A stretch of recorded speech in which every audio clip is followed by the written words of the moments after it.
The divine creature's armguard artifact is a precious object passed down within my clan, so it absolutely cannot be lost. It can be lent to you this time, but if you survive this, then you must return it to me, the purple-clothed Xianxia said. I thought that you were going to gift me the original armguard or give me something else that I could use to kill the great demonic spider and the other creatures from Green Sky Divine Mountain. This is really disappointing, Xianxia said. Xianxia was so hateful that the roots of her teeth were aching. Why did this fellow always think he was so great? To kill both supreme experts, did he think this was the Northern Sea Kuanping nest? Moreover, he got the armguard through blackmail, so why would she give him something else? When the purple-clothed girl Xianxia thought back to how he wrestled noisily on the ground and chewed on her ear, her entire body felt uncomfortable. It was as if a small bug was crawling all over her perfect body. Why is your skin so thick? Xianxia muttered. How do you know my skin is thick? It's not like you felt it before, Xianxia said while shooting her a look. Then he stared at the purple-clothed girl's sparkling ear. Your skin really is thick, the purple-haired girl Xianxia supplemented. Nonsense, if you don't know, then don't talk nonsense. My skin is the thinnest, and all of yours are thicker than mine. If you don't believe me, then we can mutually feel about to compare. From the distance, the groups of people were completely stupefied. Disgraceful. Many young males were cursing silently. This devilish brat was really shameful and was too much. Xianxia and Xianxia both stared at him. They had never seen someone who acted so brazenly. Meanwhile, this fellow was actually hurrying over and reaching out to touch them. Go die, go die! The two shrieked while backing up, and their faces were thoroughly red. Junior sister, look. Their skin is thicker than mine, right? They don't even want me to touch them, so they are clearly lacking in confidence. Xianxia turned around and said to Hualinger. Everyone was speechless. This fellow truly angered humans and gods alike. The youngsters from the archaic divine mountains seemed like they drank demon blood and were going crazy. They wanted to charge over because their goddesses were being sexually harassed. This was more than what they could bear. However, no one dared to rush in recklessly, because they knew that this fellow was too savage. Just now, the gray-haired youngsters group had their butts trampled into mush, and they were the best example. The arm guard, return it to me afterwards, said the purple-clothed girl. Xianxia shot her a look and said, if I am killed in battle and the supreme expert takes away my arm guard, then it will definitely be returned to your heavenly divine mountain. After all, you all are old acquaintances. Right now, you want me to make a promise that I have to return it to you if I live. This really is a good plan, since no matter what, you will have it back after. However, why should I do that? The arm guard was collateral, and in the end, you guys didn't keep your promise, so it's mine. When you have time in the future, gift me the original thing too. Xianxia grinded her teeth. This fellow truly did not listen to other people and was not willing to be on the losing end even a little bit. He was incredibly annoying, but she had no choice because this Argard was an ancient object from Heavenly Divine Mountain. It possessed great significance and couldn't fall into the hands of an outsider. I have a divine movement talisman here that I can give you. Give the armguard back to me and quickly flee. You are definitely not the two supreme experts' opponent, and it would be useless even if you had a real divine artifact. The difference between your cultivation levels is too great. The purple-clothed girl offered her advice. Do I look like a pushover to you? It's not my style to run. With the Argard in hand, everything under the heavens is mine. Just watch, I am going to make those two supreme experts cry for their mom and dad. Xianxia was extremely confident. Not far away, those youngsters from the archaic divine mountains heard everything word for word. They all became dumbstruck one after another. This fellow's confidence was ridiculous. Did he understand what he was saying? All right, we will stop talking about the armguard now. Unless you protect my village in my place, don't ask me about it anymore. Xianxia rejected her and continued to walk the little wolf. Everyone stared blankly one after another. This fellow even dared to bully goddesses. Protect a village? Why did it sound like he was subduing an archaic vicious beast? Xianxia and Xianxia were naturally furious. They wanted to give him a beating together, but they felt like they weren't strong enough. The banquet began, and delicious dishes and fragrant wines were arranged on the jade tables. They didn't even drink any yet, but the smell already almost made them intoxicated. The wine was viscous and sparkling. Hualinger's identity was extraordinary, so she was able to sit within the central heavenly palace since she represented the Fire Emperor. However, she decided to sit outside next to Xiao's table, because she was more familiar with the devilish brat. "There's not enough to eat. Bring over another serving." Xiao shouted, and they brought over exquisite dishes to the jade table one after another.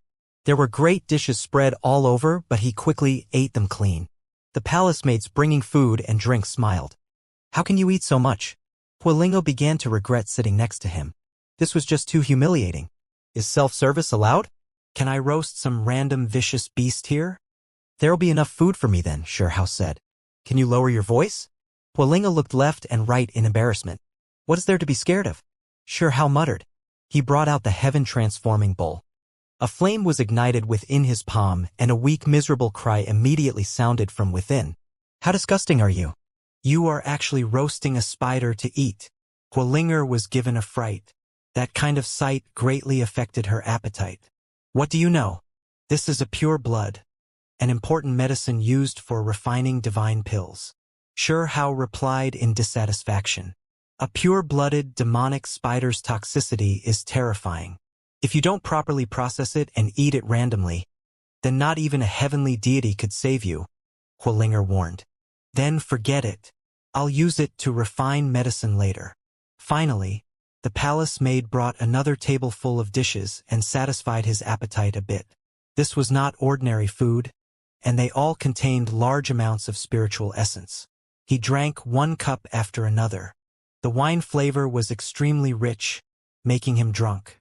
He almost forgot everything else. "You still have a great battle coming up? I fear that you might collapse from drinking before you even fight against them." Hualinger was irritated as she reminded him. "Don't worry, I'll trample on their butts in a bit." The devilish brat drank extremely happily and even offered toasts towards the people around him, including the Rain clan's experts, Tuoba clan's people, and others. These people truly thought they were unlucky and their faces were ugly. They twisted their heads in the other direction and refused to look at him. "Right, what kind of background does that Green Sky Divine Mountain's supreme expert have? I haven't provoked him before. So why did he pass down a sacred artifact to kill me through his descendant?" Xiao asked. On the side, there were many people who were speechless. This fellow truly had the nerve to ask such a thing. Junior sister Yun Shi, what kind of background does that old fart from the Green Sky Divine Mountain have? Xiao held a wine cup with both hands and walked into another region. The disciples of the archaic divine mountain children were here. "You ate his descendant, yet you don't even know who he is?" Inshui was shocked. "That old fellow will hide his head and only show his tail, so how would I know? It's not like I've ever met him before. Moreover, no one even knows what remote corner Green Sky Divine Mountain is hidden within," Xiao said to himself. The group all felt disgusted after hearing what he said.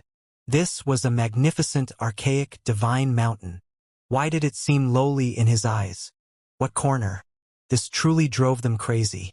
Within this region, all of the youngsters were children from archaic divine mountains.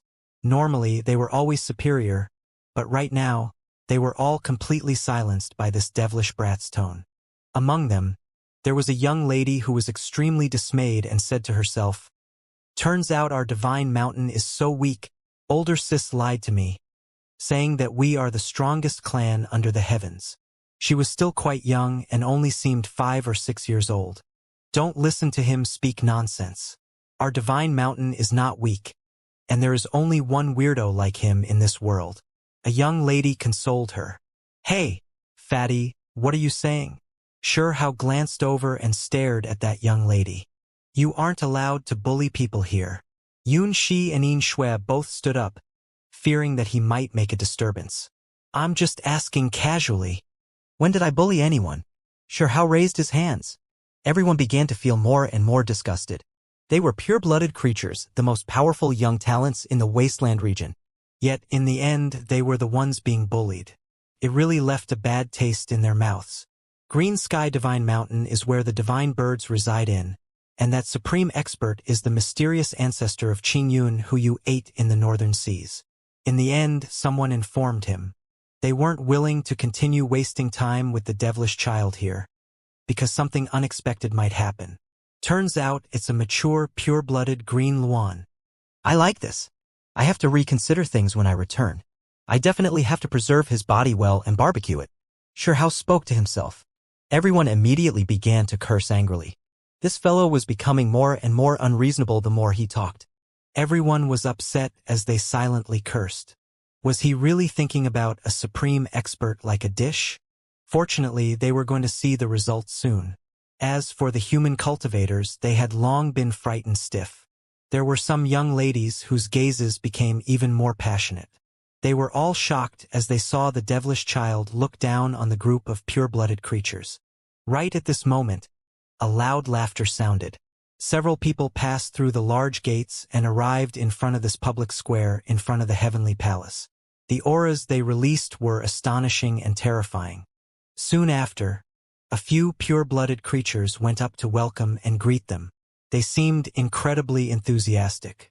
These were pure-blooded creatures whose ages were somewhat older, ranging from 20 to 30 years old. They were all extremely formidable, and their vitality was surging. They gave others a stifling type of feeling. What? You dare to insult my ancestral grandfather? Where is this fellow who doesn't know the difference between living and dying? A golden-haired youngster sneered and swept his gaze through the crowd. They arrived late and only heard some information just now. Even his pupils were gold, and two terrifying streaks of light were shooting out from them. Moreover, his clothes were also as such, being completely golden. His entire body was a dazzling gold. He quickly stared at Xianxia and said, "Is it this fellow? Even a little fart like this who stinks of milk still dares to act so brazenly." With a whoo sound, he rushed over, raising an incredible golden gale.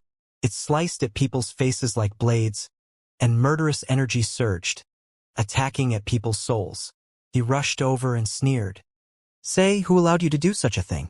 Deliberately soiling my ancestral grandfather's prestige. No one would do this even if they wanted to die. Who are you? Do you have some kind of sickness? Move to the side and stop being an eyesore." Xianxia shot him a few glances and didn't pay him any attention. When the golden-haired and golden-pupiled youngster heard this, his expression became even colder. In an awe-inspiring voice, he said, "No one would be able to save you. I am going to slowly dice you into 100 pieces." The nearby people were astonished, and a few of them began to quietly discuss among themselves. "It's someone from the demonic spirit lake. A golden spider." Golden spiders are extremely rare and surpass normal demonic spiders. This is an extremely powerful youngster among pure-blooded creatures. When Xianxia heard those discussions, he immediately understood this individual's identity. He immediately shot him a look of contempt and said, "Turns out that it's some golden poisonous spider. Well, I can't eat you, so you're completely useless to me. Go stay obediently on the side." Everyone was stumped for words. The golden spider was beyond furious. Ever since he was born, he had never been treated with such scorn by another. A wave of anger surged within his blood, and a wave of fury ignited. He was on the verge of exploding. He was a pure-blooded creature, a powerful archaic golden spider, yet he was being looked down like this. It was simply unbearable. "All right, stop fussing around. The banquet is about to end, so just watch from the side. Later on, watch how I clean up your ancestral grandfather. At that time, you'll be convinced." Xianxia patted his shoulder and spoke extremely calmly. The golden spider was burning with anger. An immature brat was bold enough to show him this kind of attitude, as if he was lecturing some disciple. It was unforgivable. The kid even patted him on the shoulder as if he was extremely carefree. From the way the kid acted, all of this seemed natural to him. Thunderclaps cracked and golden lightning curled and coiled about as they filled the sky. The golden spider exploded with rage as he extended out a giant golden hand to suppress Xianxia and erase him from this world. The imperial bodyguard dressed in gray appeared out of nowhere and gave a little cough. The air went still, freezing the golden spider in mid-air along with the sequences and orders he gave out. The crowd was astonished, for it was the first time they ever saw the imperial bodyguard make a move. A single cough from him was mighty enough to confine the powerful golden spider and imprison him. It's the human emperor's birthday today and no one is allowed to create any disturbance. If you need to duel, use the arena, said the imperial bodyguard. Beside Sure Hao, the little wolf howled and jumped over at once, gnawing fiercely at the golden spider's leg. Within seconds, pieces of the golden feather clothes flapped in the air.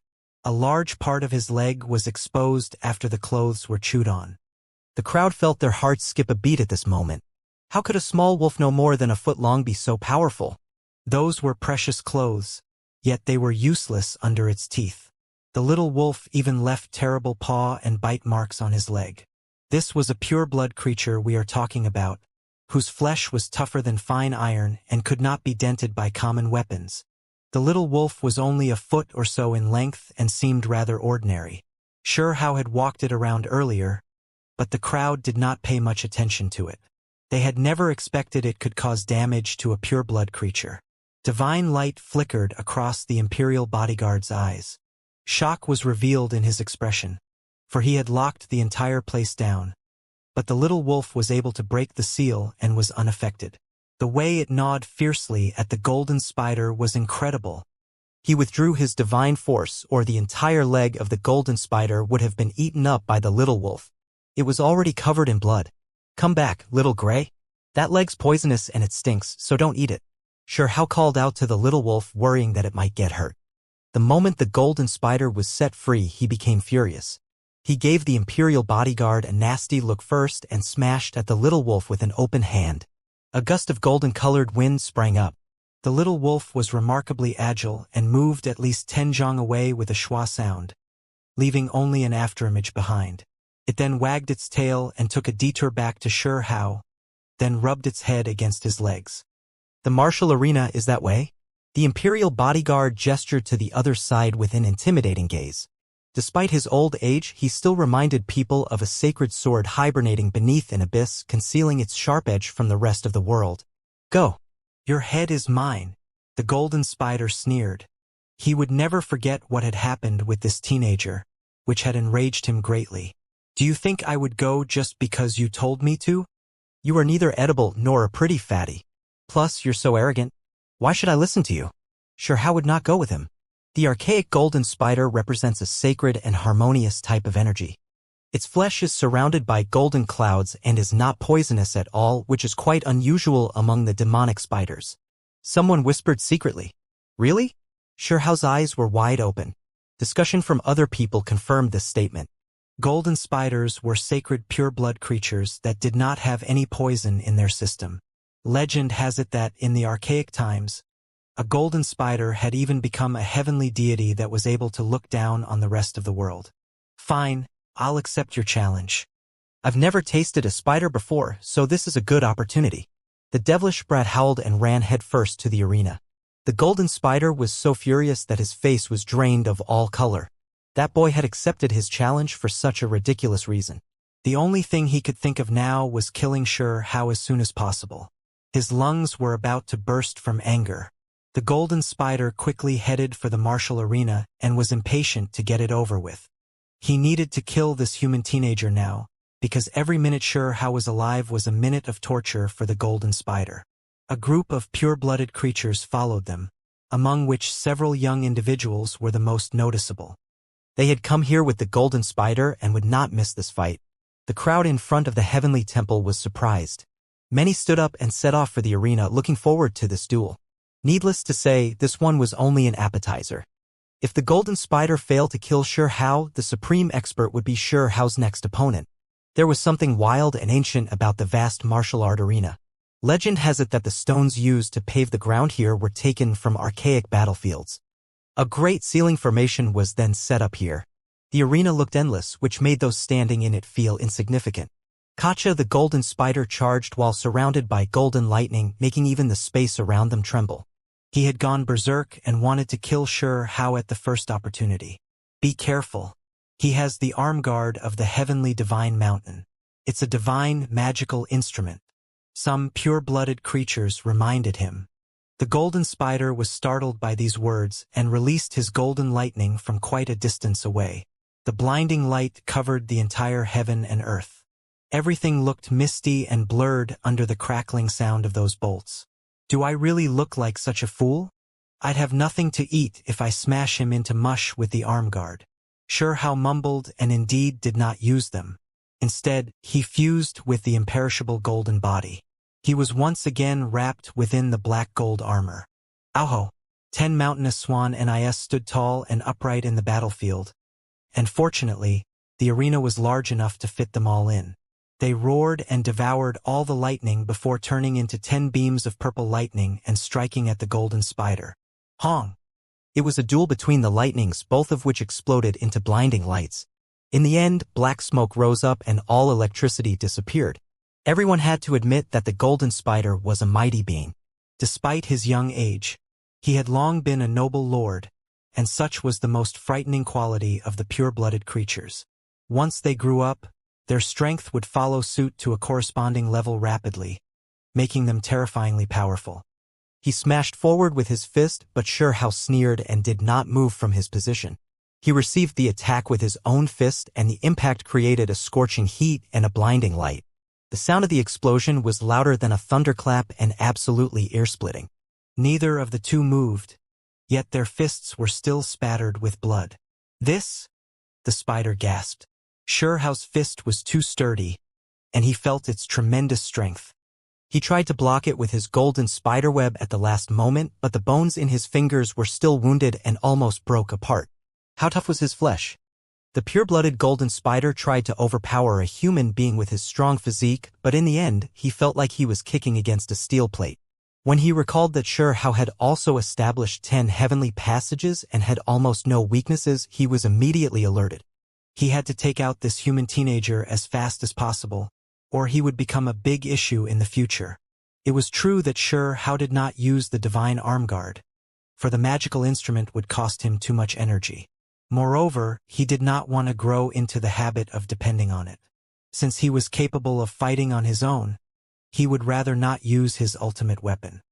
Apart from that, he also wanted to see the other precious techniques of the golden spider to learn more about the archaic demonic spider's unique aspects. The golden spider was definitely a mighty enemy. With the fighting capability of noble kings, he could command wind and rain, stirring up all types of chaos in this place. Layer after layer of his golden spiderweb blotted out the sky and covering up the sun, which almost made Xianxia suffer great harm. The golden spiderwebs were extremely tough and difficult to destroy. Go to hell!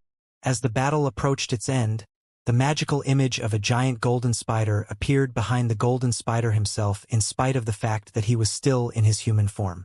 The image was horrifying beyond belief.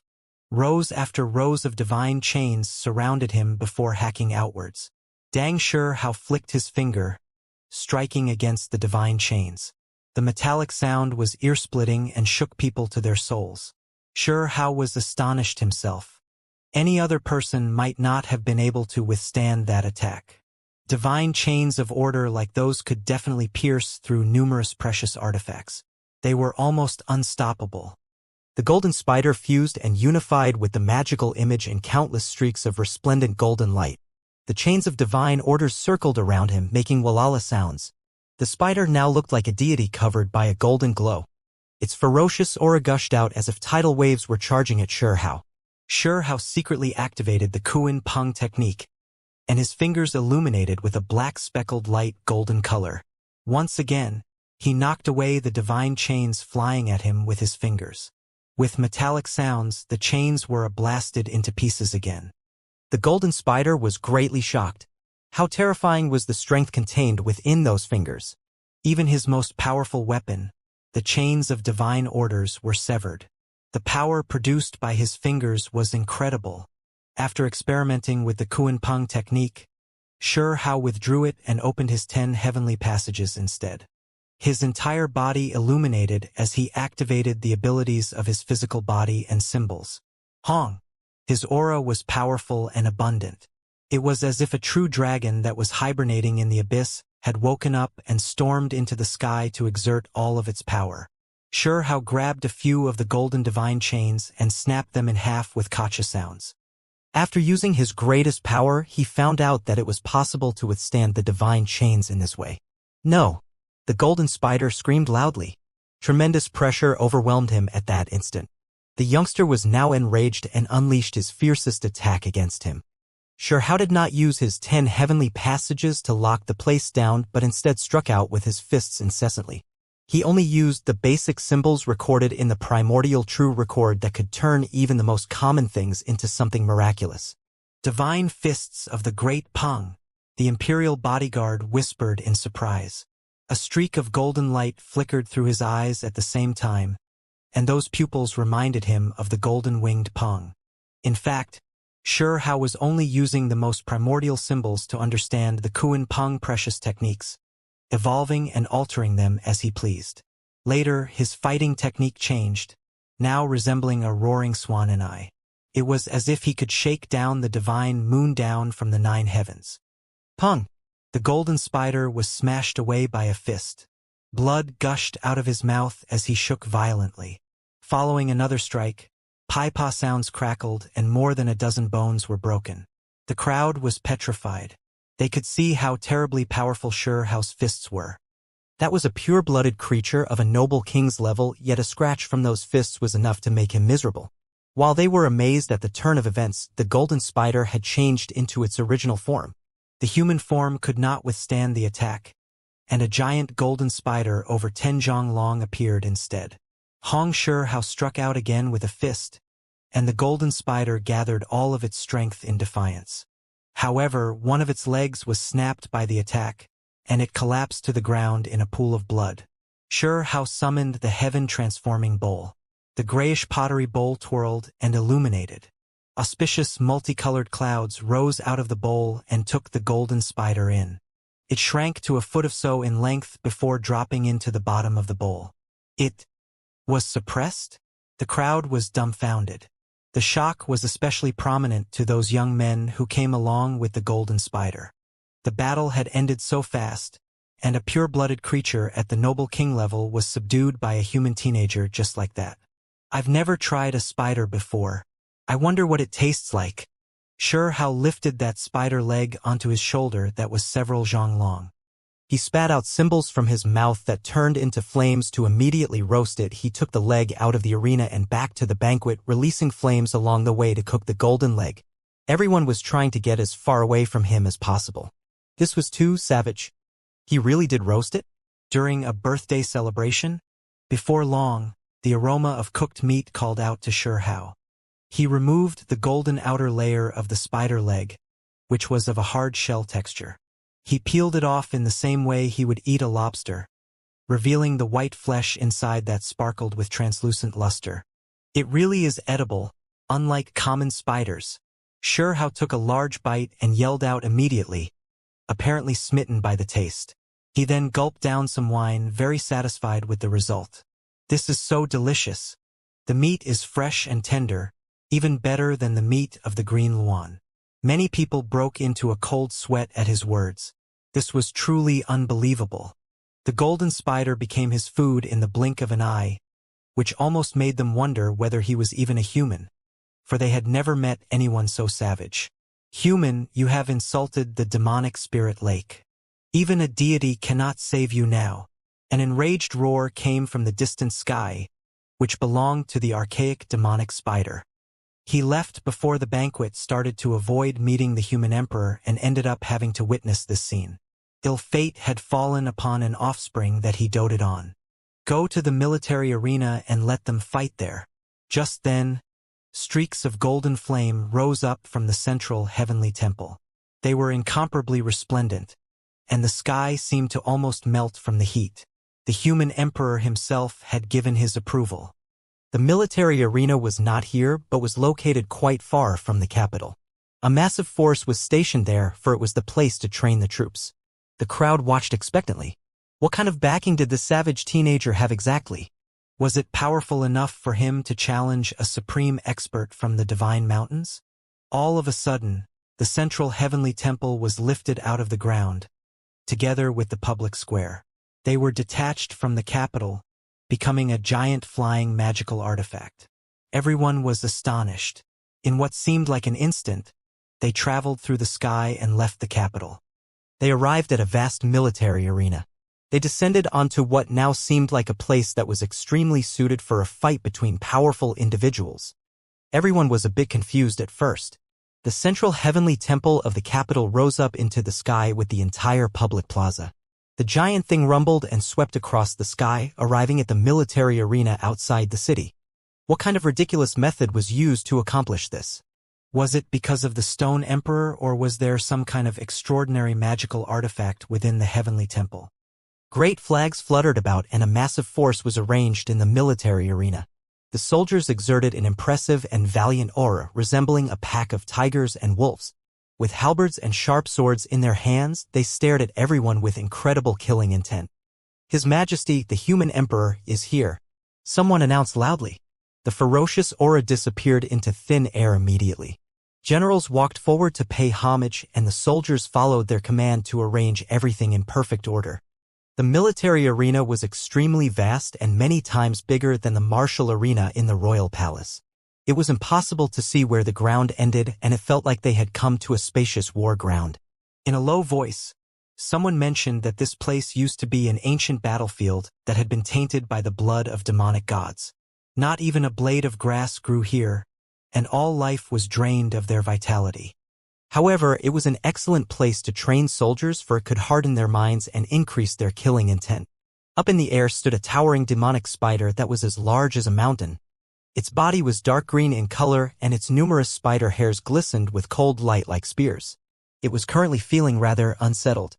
Just now, when the entire heavenly temple and public plaza took to the air, it was also brought over and it directly appeared in the military arena. This truly made it considerably shocked. "Human teenager, I will allow you to choose how you will die," said the demonic spider.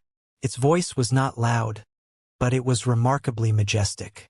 Its words resonated in the air and caused the martial arena to rumble.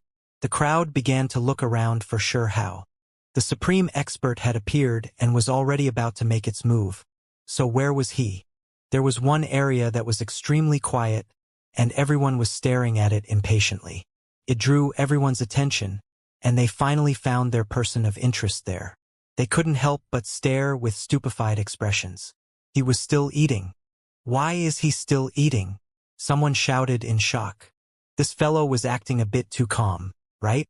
While sitting cross-legged in front of a jade table, Xianxia had a golden spider leg laid out in front of him. Tender and translucent meat was revealed after the golden shell was peeled off. He was having a feast all by himself. The delicious food made his mouth watery, and he would wash it down with aromatic wine from time to time. "My treat, there's no need to be polite." As he ate, he kept calling out to those around him, including the Rain clansmen, Xianxia, the Tuoba family, and other youngsters from the archaic Divine Mountains. The group of people were baffled by his act. Of course, they wouldn't even think of touching the meat, for it would be like having a death wish. The demonic spider would never forgive such an act. Blood was drained from the faces of people like Xianxia and the Rain clansmen because this kid was outrageous. "Death would be a fate too easy for you. I have decided to make sure to keep you alive." The voice of the archaic demonic spider sounded like thunder, causing even the space around them to shake. He was clearly furious. Sometimes it was much worse to live than die. It wanted to suppress Xianxia with the cruelest method possible and make him go through hell's torment. "Your words are so boring, big spider. Speak all you want, I've never planned to die," said Xianxia as he stood up. Everyone became a bit numb. Was this still a teenager at the spirit transformation realm? He didn't feel the slightest bit of reverence towards the supreme expert. It was worth mentioning that even noble kings would tremble and kneel in acknowledgement before a supreme expert. And what did Xianxia do? He scolded a supreme expert from the archaic Divine Mountains as if it was a nobody. Moreover, he went about it in an extremely carefree manner. The archaic demonic spider watched Xianxia with cold eyes. In all its years, how many people dared to treat it so rudely? Moreover, it wasn't just once, but again and again. It did not say anything, but chilly killing intent had already spread out across the military arena. Many people who could not withstand the pressure immediately went pale. They almost fainted on the spot.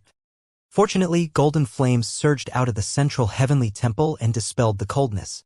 As warmth returned to the ground, the crowd was no longer affected. This was precisely what supreme experts were capable of. Their happiness and anger would greatly affect other beings. magnifying their joy or sorrow and making their moods fluctuate violently. Anyone else? Did that bird from the green sky divine mountain come yet? A single demonic spider is not nearly enough. You'd better join hands. Xianxia challenged publicly. He was trying to irritate as many enemies as possible because the more, the better. It was going to cost one favor from the little pagoda, so he might as well maximize the effect. The Green One Supreme Expert had been drinking inside the palace with a chilly look on his face. After hearing those words, he pushed away the jade table and walked in midair. He looked down at Xianxia without a single word.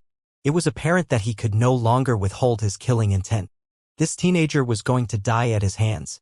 Anyone else? Who else dares to fight me? The devilish brat shouted in a domineering manner, as if no hero in the world was a match for him.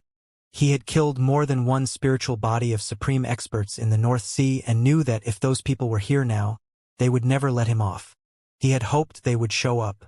Unfortunately, despite the clamor he made, no one else came forward. I remember I killed several old farts in the Battle of the Kuanpeng Nest. Why aren't they here today? He mumbled. Those words struck down like thunder on the crowd's ears. It had been a while since the Battle of the North Sea took place, and the news had gotten around to the continent. Some people had heard of the rumors, but the details were vague. Now they were all confirmed. This devilish brat really was formidable. That's enough. Stop making a fool out of yourself. You can die now, said the Green Luan Supreme Expert. Allow me. I'll melt him down slowly.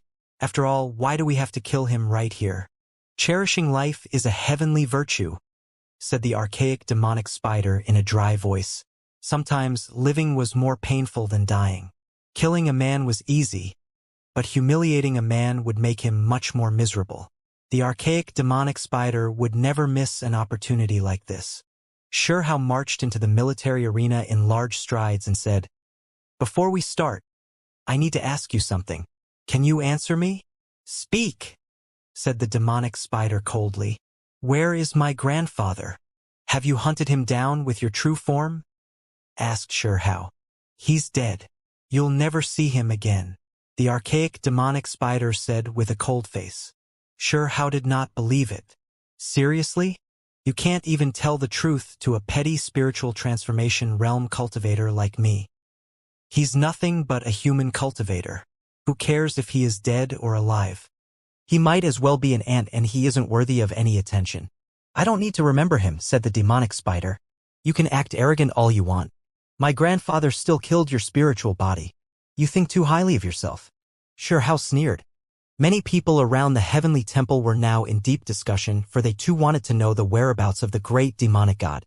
Rumors had it that he was forced to leave the capital. The great demonic god ran into the demonic spider supreme expert and was severely injured. He is still alive, however. He had departed beyond the wasteland region to search for Xianxia. The captain of the imperial bodyguard explained. Xianxia was surprised. He finally found out where his grandfather was. The demonic spider had indeed forced him away, but fortunately he survived. "It was you that day?" The demonic spider was now staring at the gray-clothed old man with cold eyes. Xianxia suddenly recalled in surprise that when he set off for the capital, the willow deity opened up a passageway for him. After he stepped onto it, he witnessed a fierce battle on his way, during which a mountain-sized spider was fighting against a human being. Somehow the battle was projected into the void passage. Did that mean that the captain had gone to rescue his grandfather when he was being chased? From the sound of the demonic spider, it had recognized the captain. A great golden-winged pang is willing to hide in the royal palace as an imperial bodyguard. "This is simply ridiculous," the archaic demonic spider said. The crowd gasped at those words and was greatly shocked.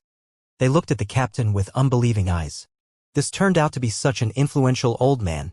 The captain retreated to one side without another word, going back to his duty of guarding the heavenly temple. "Your grandfather was very lucky, but I've taught him a lesson memorable enough for the rest of his life, and it is his luck to still be alive. Just a mere human, yet he still dares to compete against me. He truly doesn't understand the height of heavens and the depths of the earth." The demonic spider sneered. Xianxia was enraged. The thought of his grandfather being hurt sent flames into his eyes. It was the first time that he showed any obvious emotion within the heavenly temple. Stop showing off. You've cultivated for several hundred years, and my grandfather has only cultivated for a few decades. You've not only failed to defeat him, but also had your spiritual body killed. How can you still act so arrogantly? If I were you, I'd smash my head to the ground and kill myself. The demonic spider was infuriated. Its spiritual body was intercepted and badly injured on the way, which resulted in the incident in the capital. Now that it was brought up again, the humiliation came back to him. All right, deal with him first. It's just an ant, so there's no need to waste your breath. In my opinion, we should just directly execute him.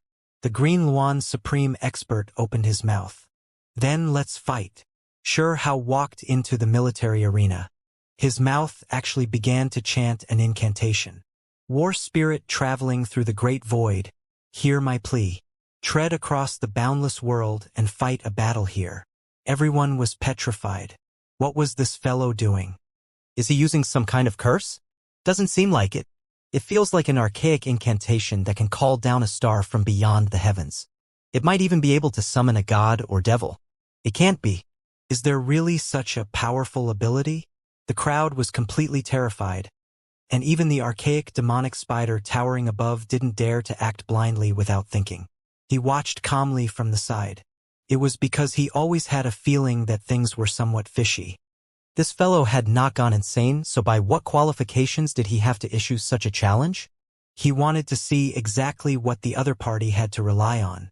In reality, while Hao was chanting the incantation, he was also conversing with the little pagoda, asking if it could conceal everything. Otherwise, the artifact would be revealed, and who knows what kind of chaos would be created.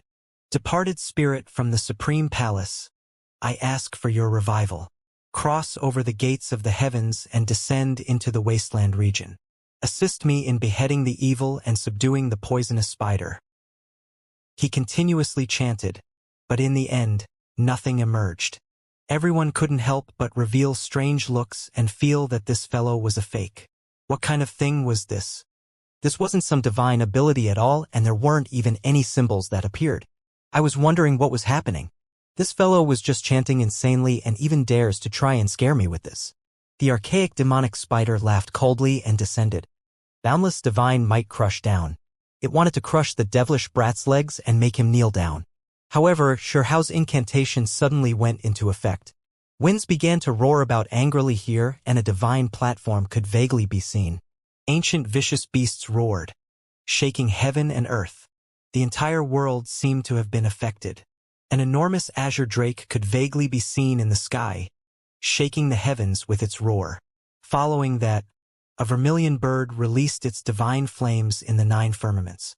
A black whirlwind engulfed the entire military arena, and terrifying energy filled the air.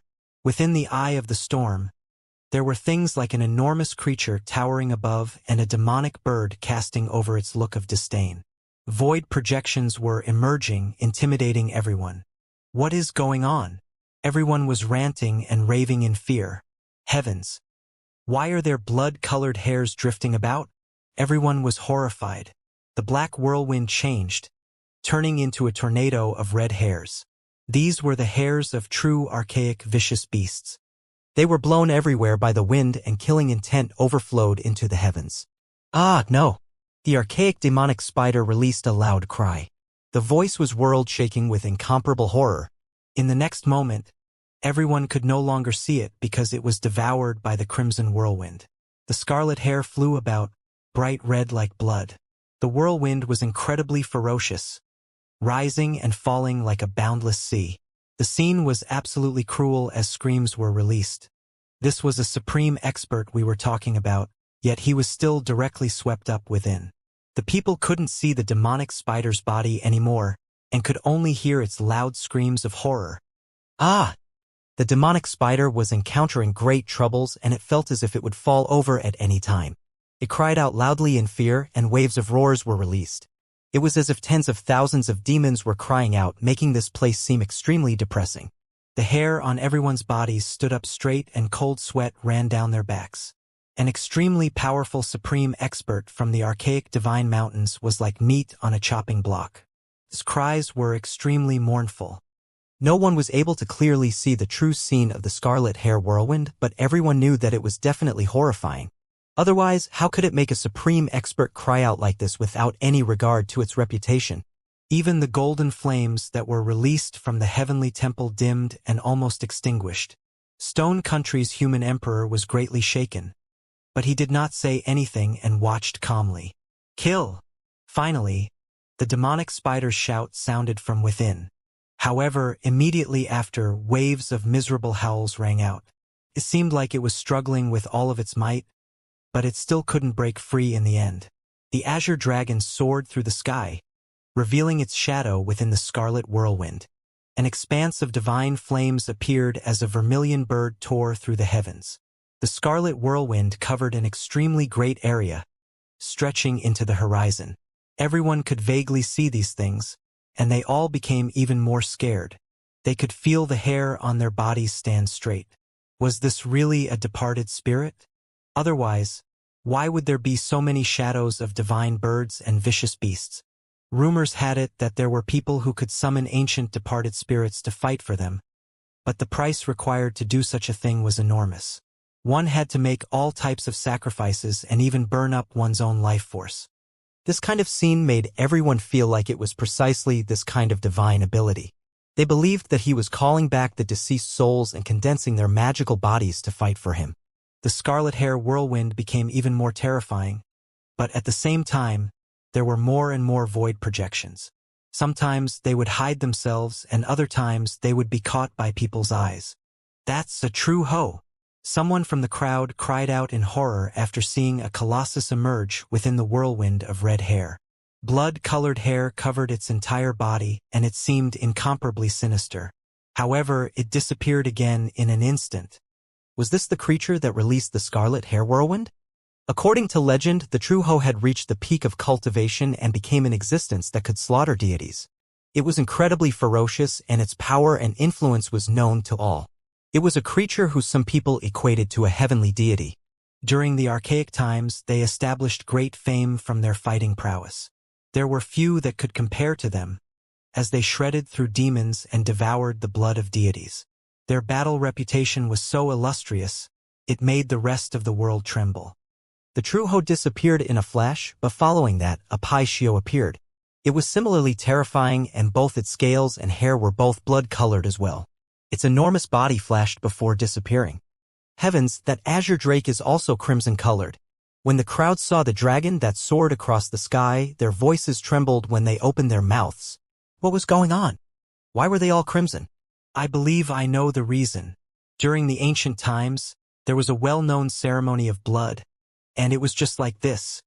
All of these unrivaled creatures, could they all have been used as sacrifices by someone? How could it be? With all of these unrivaled creatures' divine abilities like this, how are others supposed to even live? Could this be a departed spirit that was able to reappear due to the sacrifice of blood? Was this scene a reappearance from the olden days? Within the depths of the scarlet hair whirlwind, Xianxia was also considerably scared. A group of creatures emerged to tear at that spider. It was almost torn into pieces, and it was extremely terrifying.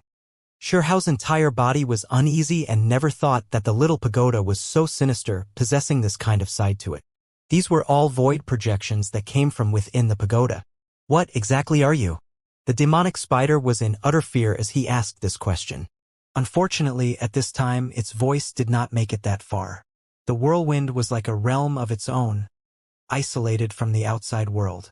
In front of Xianxia's body, the small pagoda was pure white like jade and shining with brilliance. A creature would emerge each time it swayed. There is definitely something good on it. Hurry and seize it over, Xianxia said in a quiet voice. The little pagoda acknowledged what was said, and with a flash of multicolored light, a few materials immediately flew out from the archaic demon lord's body.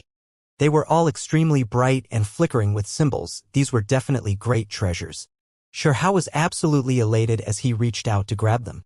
However, with a small shake, the little pagoda directly devoured everything. Why did you eat it all? The devilish brat was extremely flustered. The objects on a supreme deity's body were definitely not ordinary. These things are useless for you and would only bring about disaster, the little pagoda said. What kind of evil monster are you exactly? The archaic demonic spider said with a trembling voice. It was scared badly and not as overbearing as it was before. It seemed like a completely different person from its previous attitude of superiority. Hurry and get rid of it so nothing unexpected happens. Hao was a bit worried. These words fell onto the demonic spider's ear, making its entire body go ice cold. It was still looking down on this human youngster not too long ago, feeling as if it could kill him with a single finger 100 times over. The small pagoda shone, and the surrounding void projections disappeared one after another. They all engraved themselves on the pagoda's wall and turned into symbols. Following that, a black hole appeared below the small pagoda, sucking the archaic demonic spider inside. A large half of its body was instantly sucked in. What kind of magical artifact is that? Is it something raised by a deity? It was terrified. Even their golden spider deities couldn't surpass this, right? Yet today, why was there still an existence like this? Don't kill me. I'm a supreme expert from the demonic spirit lake, and my ancestor is a deity, cried out loudly. At the crucial moment between life and death, even the vicious demonic spider was falling apart. It was because it felt that no matter how it struggled, it was not the little pagoda's opponent. It was suppressed by the other party and couldn't rebel at all. The little pagoda paid no attention to it. With a kacha sound, half of its body was crushed and devoured. Strand after strand of divine light flew out, and in addition, a spider symbol appeared on the pagoda wall. No! The demonic spider cried out loudly. Meanwhile, Hao also shouted, Don't! Leave me some too! The entire great demonic spider was devoured, and nothing was left for Hao. Meanwhile, the little pagoda didn't pay them any attention and continued to swallow everything. Resplendent symbols surrounded this place. Don't! Even toward the very end, Hao cried out more fiercely than the demonic spider. It gave the demonic spider a great fright, but also a bit of confusion. What was this? Give me! The devilish child was extremely valiant and rushed out. He opened his 10 heavenly passages to capture the demonic spider. He had his eyes on 2 of its legs and fiercely pulled outwards. Little pagoda, you cannot eat poisonous food, he cried out fiercely. The demonic spider had most of its body crushed, but its head was still visible. Within this intense pain, it also felt a wave of humiliation. Even a glorious supreme expert actually fell to such an extent. Hao struggled against the small pagoda to see some of the spider's ruined body. The demonic spider released a dismal laugh. It was a heaven-warping existence, yet in the end it actually died in such a way. How miserable! Not long ago it still looked down on Hao like an ant. Yet in the end, this ant was trying to seize some of his ruined body. Just how ironic was this?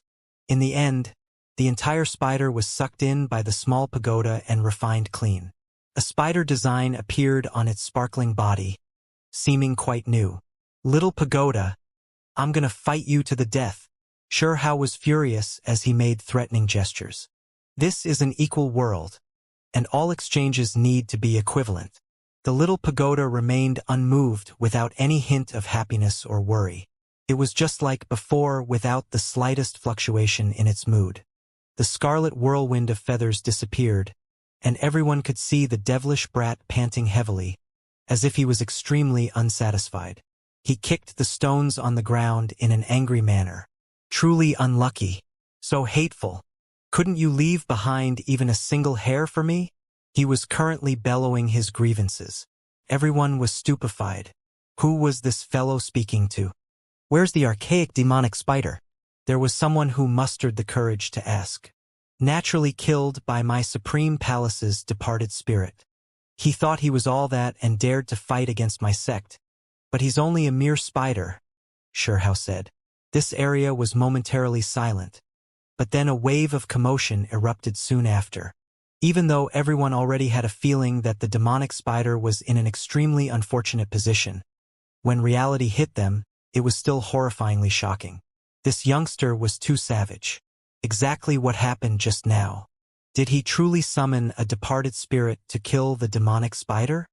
Many people were doubtful. He received help. Just now, there were definitely some powerful creatures that descended. How unfortunate everything was covered up by that scarlet whirlwind. Could it be that he truly came from the Supreme Palace with one of his seniors laying low here? Didn't they say that there was only one disciple that walked within each generation? Xianxia was rather unsatisfied and looked around. Where did that bird go? It was definitely scared away. In the heavens, an enormous green bird's expression was cold. But at the same time, there was some fear in its heart. It indeed did fly away, but it was pulled back by some strange force. What was going on? The devilish brat was too strange, and it seemed like that strange fluctuation came directly from his body. The demonic spider was killed, deeply affecting the Green Luan Supreme Expert. Its mind was filled with dread, and it really wanted to fly back to its divine mountain as soon as possible. It truly didn't want to come back here. You're hiding within the clouds. Let's see where you can run to. Xianxia shouted loudly. Hong! The Green Luan frantically released attacks, but they were all redirected by some strange force. It knew that it probably could not escape, and as a result, it felt that it might as well make the first move. This was a boundless type of divine might. Green multicolored light filled the skies, surging like a blue sea to pour down on where Xianxia stood. A small cultivator at the spirit transformation realm definitely could not withstand such power and would inevitably be blasted apart. War spirit that wanders the great void, heed my call and punish the sinner before me, it was coming again. Everyone's head began to swim with thoughts, feeling that Xianxia was like a great fraud. However, this incantation truly displayed its use. A wave of boundless energy surged, trapping the green multicolored light above. At the same time, a divine typhoon appeared and propped Xianxia up. Following that, endless golden fluctuations were released. It possessed a vast and boundless sea of divine force. Everyone was dumbstruck and simply couldn't believe everything that was happening. Now, it seemed like a departed spirit had entered the stage. It was holy and peaceful, just like a deity that was descending into this world. It was completely different from the scene just now. This was two entirely different styles. There was no more scarlet hair whirlwind or depressing atmosphere, and instead, flourishing divine radiance shone in this place. It enveloped the heavens and outshone the sun. How is that fellow able to act so arrogantly? Who is secretly backing him? Huolinger's pair of large round eyes revealed incomparable shock. She naturally knew that Xianxia didn't possess this kind of cultivation and was receiving the help of a supreme expert. Could it be that he truly used some forbidden technique to summon a departed spirit?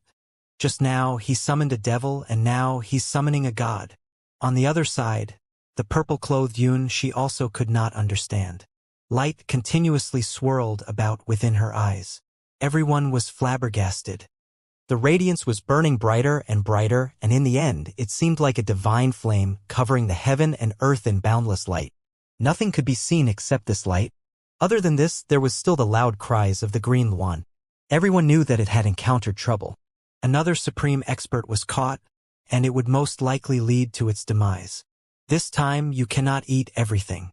You have to leave half for me. Xianxia's divine force surged as he yelled furiously in dispute against the little pagoda.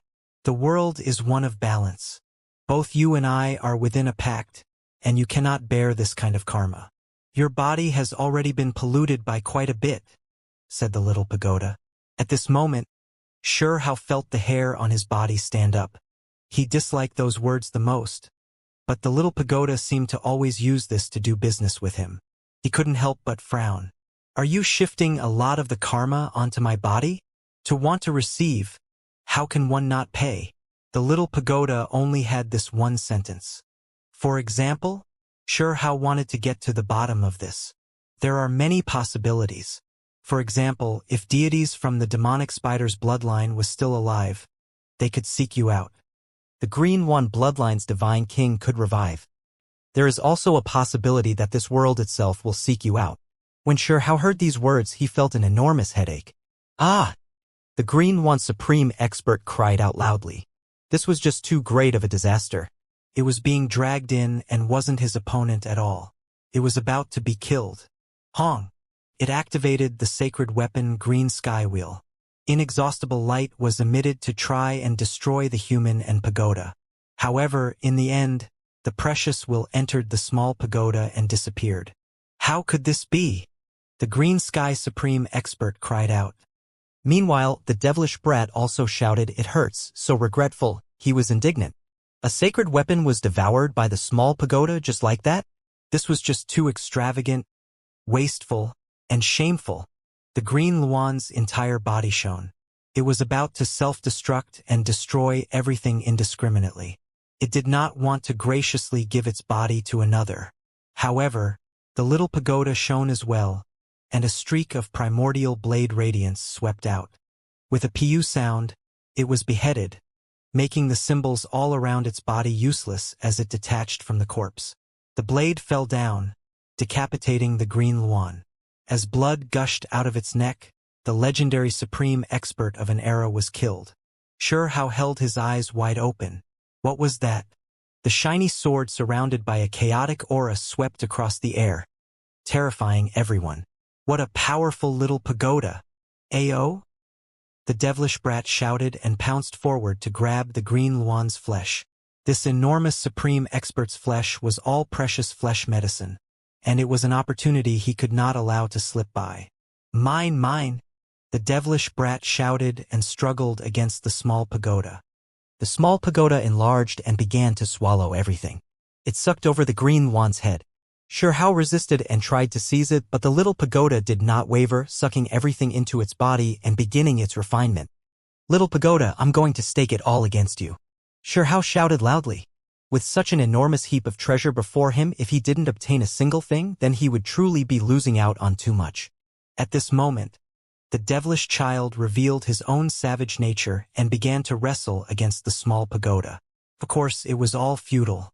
The little pagoda was extremely mysterious, and its divine might was shocking. How could it be shaken by someone with such a weak cultivation? It merely wobbled about to play along while heading towards the green Luan's headless corpse. This is mine. How could you be like this? Sure Hao became worried and threw himself outwards. He hugged the green Luan's corpse and used all his strength to pull it back. Unfortunately, he still lost in the end. He couldn't trump the little pagoda and could only watch with his eyes wide open as everything was sucked into the pagoda bit by bit. Its entire body was emitting a dazzling radiance. The devilish brat began to sulk. This was the first time he had been completely defeated in his entire life, and in front of the little pagoda he felt completely helpless. As he watched the green Luan completely disappear, he furiously shouted, "Little pagoda, you're too much. You didn't even behind a single feather for me." The previously savage and miserly devilish brat was left with absolutely nothing. This naturally made him feel extremely disgruntled. He cried out continuously and expressed his discontent. Two supreme experts that were as large as small mountains were completely devoured by you in the end. Are you not scared of bursting? As these words were spoken, the green Luan disappeared. Even the last part of the corpse vanished, leaving nothing behind. Sure Hao was absolutely furious. His small face was scrunched up as he grinded his teeth. You didn't even leave a hair behind. Too excessive. The small pagoda shrunk and returned to its original state. It was glossy and sparkling white as it spun around in the air. Following that, a single bird feather fluttered down. It descended from the pagoda and sprinkled out specks of light. Sure Hao widened his eyes, and then stomped in anger. You are too shameful. Did you really leave behind only a feather for me? The devilish brat was beyond angry at this point. He grabbed the small pagoda and began to bite it with all his strength. He never met such an evil fellow before. He said that it didn't even leave a feather for him, so to retort him, it truly left behind a single feather. Fight me to the death. Sure Hao bared his fangs as he grabbed the small pagoda and shoved it towards his mouth. His teeth were pure white and they made gotsy grinding sounds. Ayo, it hurts. Sure Hao shouted. He didn't end up chewing through anything. From the silt in the immortal spring to the spider leg, he had always been able to crush them with kacha sounds. But right now, his teeth were sore from biting. The devilish brat held his cheeks as he fumed with rage. He stared at the small pagoda with his eyes wide open. He really wanted to throw it onto the ground and stomp on it with his feet. However, every time he threw it out, the little pagoda would always suspend itself in midair and not fall at all, leaving him at his wit's end. Little pagoda, you're really leaving me heartbroken. You really are mean. Xianxia was extremely angry. He sat on the ground while panting with rage and no longer paid it any attention. Didn't I leave you a feather? The little pagoda wobbled over and asked. You still dare to say that? The devilish brat flipped out. He grabbed it and once again chewed on it. However, it was still useless. He said furiously, you can't anger me like this. This is a feather from a divine bird. It's quite excellent. The little pagoda said in a soft voice. Pei, I want to eat you. The devilish brat used this kind of way to demonstrate his discontent. Don't be too anxious. This isn't a normal feather. It has accompanied the green one its entire life and developed until now. It is a precious feather that has never fallen off or been replaced, the little pagoda said. When Xianxia heard this, he turned around and said, so what? Isn't it still only a feather? The primitive symbol bone and other good things were all devoured by you. You have to compensate and teach me a great divine ability. The little pagoda wobbled about as if it had eaten a great feast.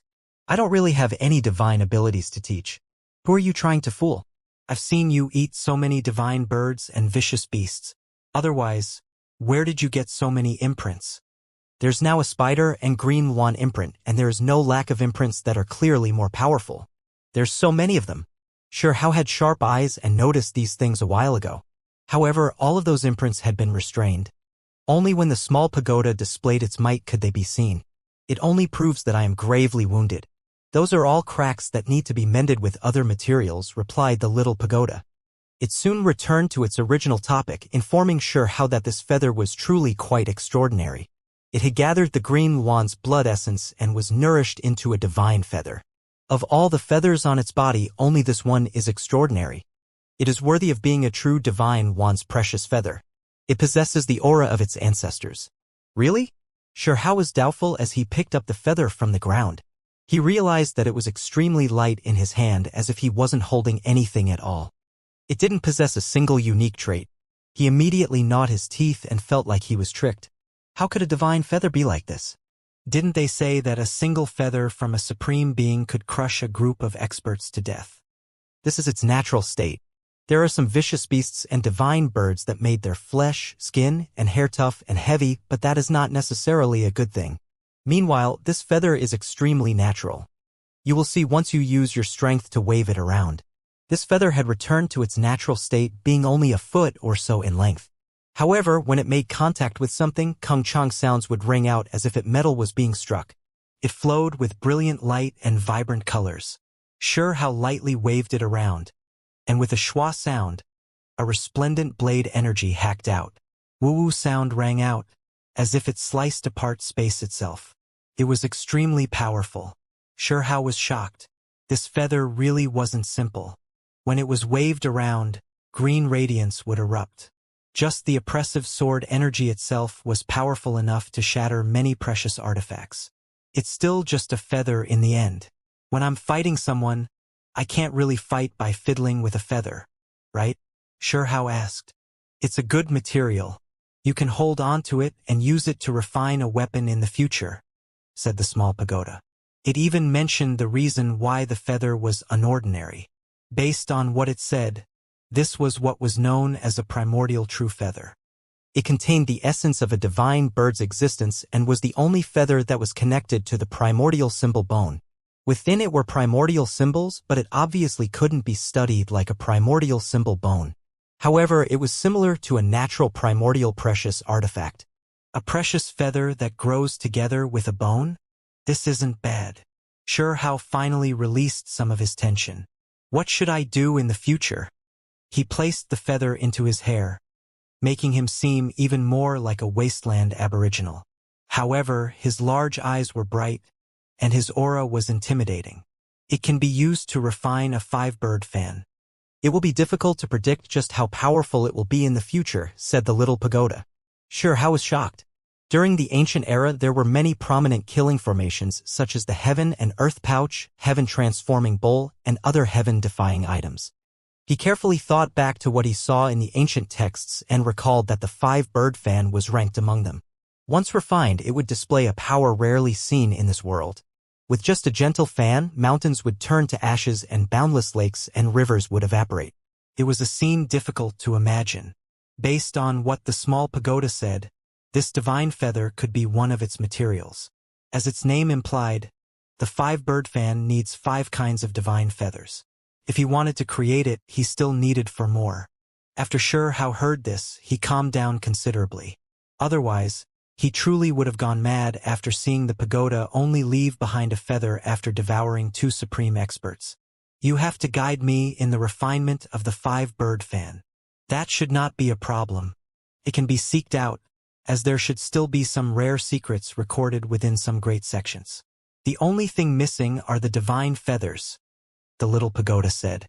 Remember, during the refinement process, other feathers could be used as substitutes, but in order to display the greatest power, it is best if a divine bird's primordial true feather is used, added the little pagoda.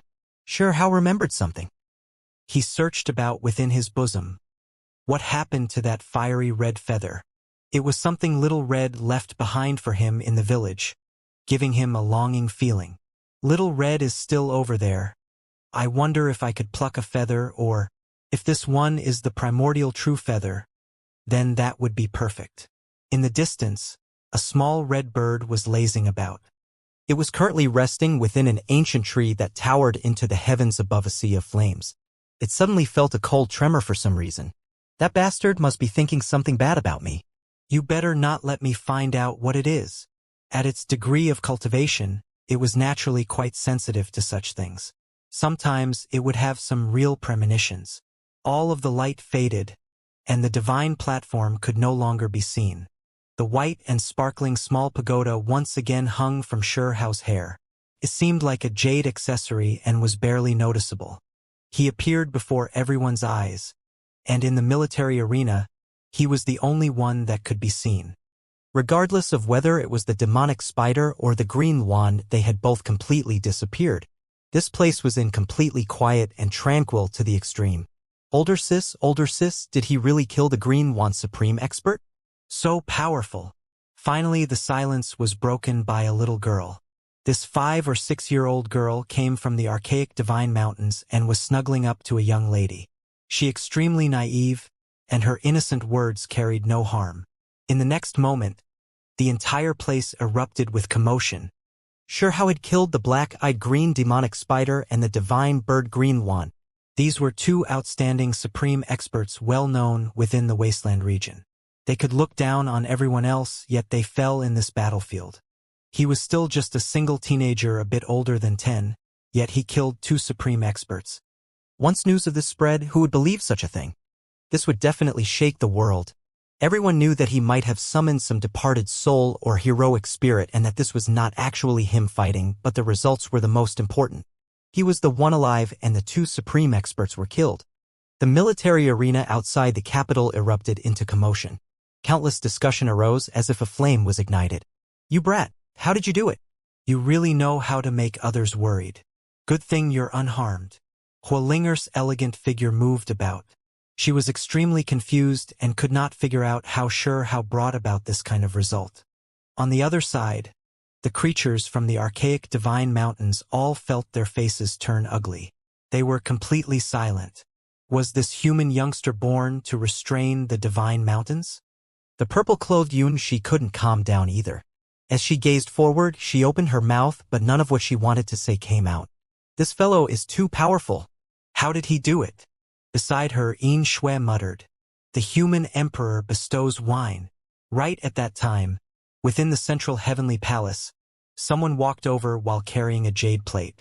On top of it was a 9 dragons cup, and 9 different divine streaks of multicolored light were circling about.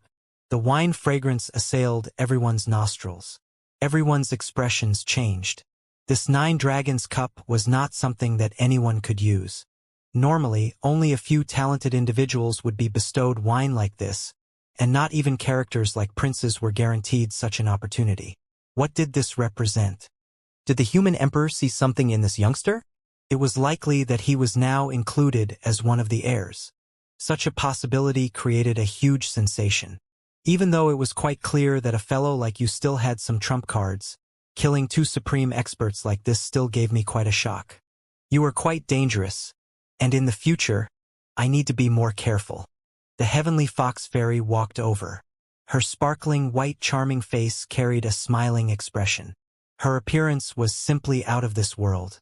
On the other side, Fairy Yuchan also appeared and said, "He is my heaven-mending sex disciple." The crowd was extremely envious. This fellow was being highly regarded by the two fairies, and they were having a dispute over him. This made many youngsters' blood boil, and all of them wanted to be in his place. However, the person involved didn't express anything. It was because Shurhao knew that these two were extremely dangerous, and that it was entirely likely that they would point their swords against each other one day. The jade plate was crystal clear, and the 9 dragons cup on top was extremely refined. It was an extraordinarily beautiful piece of art. It possessed qualities of both metal and stone, yet seemed like neither. 9 streaks of multicolored lights flowed about, and the wine inside was dark green. Waves of fragrance wafted through the air. Shurhao gave his thanks and downed the 9 dragons cup after raising it up. He immediately felt a wave of heat surge within him, as if a flood dragon was traveling through his vessels. He couldn't help but release a groan. This completely shocked him. This cup of wine surpassed the little devil wine, and not only were there spiritual medicines inside, there were even components of divine medicines. This was a true divine brew, and it was incredibly priceless. In the next moment, a thunder-like sound rang out from within Shurhao's body. Green multicolored light erupted with great vitality. His entire body was illuminating, and he almost directly broke into the engravement realm. His face immediately changed, and he quickly stopped himself. He still did not want to advance into the next stage yet. Even though he was at the consummate level of spiritual transformation, he still felt like he could still polish it a bit. He was hoping to break through the ancient people's limits. However, this single cup of wine's medicinal effects were extremely powerful, and it was forcefully trying to advance his cultivation. Shurhao was forced to directly sit down and circulate the symbols within his body to suppress it. Finally, the sphere of dark green light was suppressed by him and compressed together. It slowly sank into his flesh, as he did not allow it to break through. Everyone's expressions changed. Many people knew that he was at the consummate level of spiritual transformation and reached the legendary level. He was shoulder to shoulder with the honorable elders of the ancient era, so why did he not break through and instead suppressed it? The creatures from the archaic divine mountains were all shocked. Many of their people had guessed the reason. It was because they were quite powerful and understood more. For example, many of their ancestors had done similar things, and in the end they became deities. Yuchan and the heavenly fox fairies were both amazed, and it was the first time the two of them looked so serious. They couldn't help but reevaluate Shurhao after seeing his actions, because this was a young talent that was just like a legend. He was ridiculously powerful, and this was not only compared to those within the wasteland region. He was comparable to even the talents that the ancient great sects wholeheartedly poured their resources into. Older sis, are you ready to serve a demonic king yet? It almost seems like I can see a piece of the future. The heavenly fox fairy laughed lightly with curled lips. The ripples from her gaze could shake one's soul, and her smile could collapse walls. She was incredibly lovely. There is still some kind of connection between him and my sect, so he cannot walk together with your school. Fairy Yuchan spoke with an extremely outstanding tone. Her entire being was beautiful and pure. At the same time, the military arena was boiling with commotion. 2 supreme experts were killed, and this was all done by a single youngster. It was truly difficult to believe, and so there was naturally great clamoring. In the end, Shurhao got up. He successfully sealed off the medical power and saved it for after he broke into the engravement realm to assist him in advancing quickly. I thank the human emperor, he shouted in a loud voice. By now, the military arena had quieted down by quite a bit, but everyone's eyes were still on Shurhao. He seemed extremely calm, as his hair scattered down his tall and slender figure. His eyes were extremely quick-witted as he looked around. Within the heavenly temple, streaks of golden flames rose. They blazed with such ferocity that even the space around them seemed to distort, giving people a rather frightening feeling. Title bestowed upon Shurhao. Suddenly, A loud voice sounded. It rumbled like the sound of thunder. The Stone Emperor regards you highly and wants to grant you the title of a lord. When this sentence was announced, an uproar immediately broke out. Just how old was he? He was just a 13-year-old teenager, yet he was going to be granted a title of nobility? It is still too early to grant him the title of monarch as his cultivation is too low. The title of lord is enough for now since he knows that Xianxia will break through sooner or later and can enter that realm. Someone understood the human emperor's intentions. Do you all feel that the title of lord can be given? The Stone Emperor asked in an ordinary voice, but it shook the entire military arena. The imposing feeling that he gave out was just like that of a deity descending into this world, making everyone feel awed. In just a split second, the entire arena became silent. Following that, the elite troops of the military arena rallied together. Stone Emperor is wise and farsighted. They were definitely loyal, and at this place, the army consisted of at least tens of thousands. They shouted together, shaking the heaven and earth. Their voices resounded through the skies. I wonder what title of lord will the Stone Emperor grant him? Everyone asked. Heavenly Lord. It was just 2 words, yet it made many people tremble. A 13-year-old heavenly lord, or the highest level before a monarch. Everyone realized that Stone Emperor was mentally moved and classified Xianxia as a possible successor. It was likely that he was regarded higher than all the others. Someone that could sit in such a position had to consider many things, and so there were naturally some selfish motives, but also some things that had to be considered from a broad perspective. The Stone Emperor's intentions might not be completely set on his heirs. The military arena was completely shaken, and the tens of thousands of people were shocked.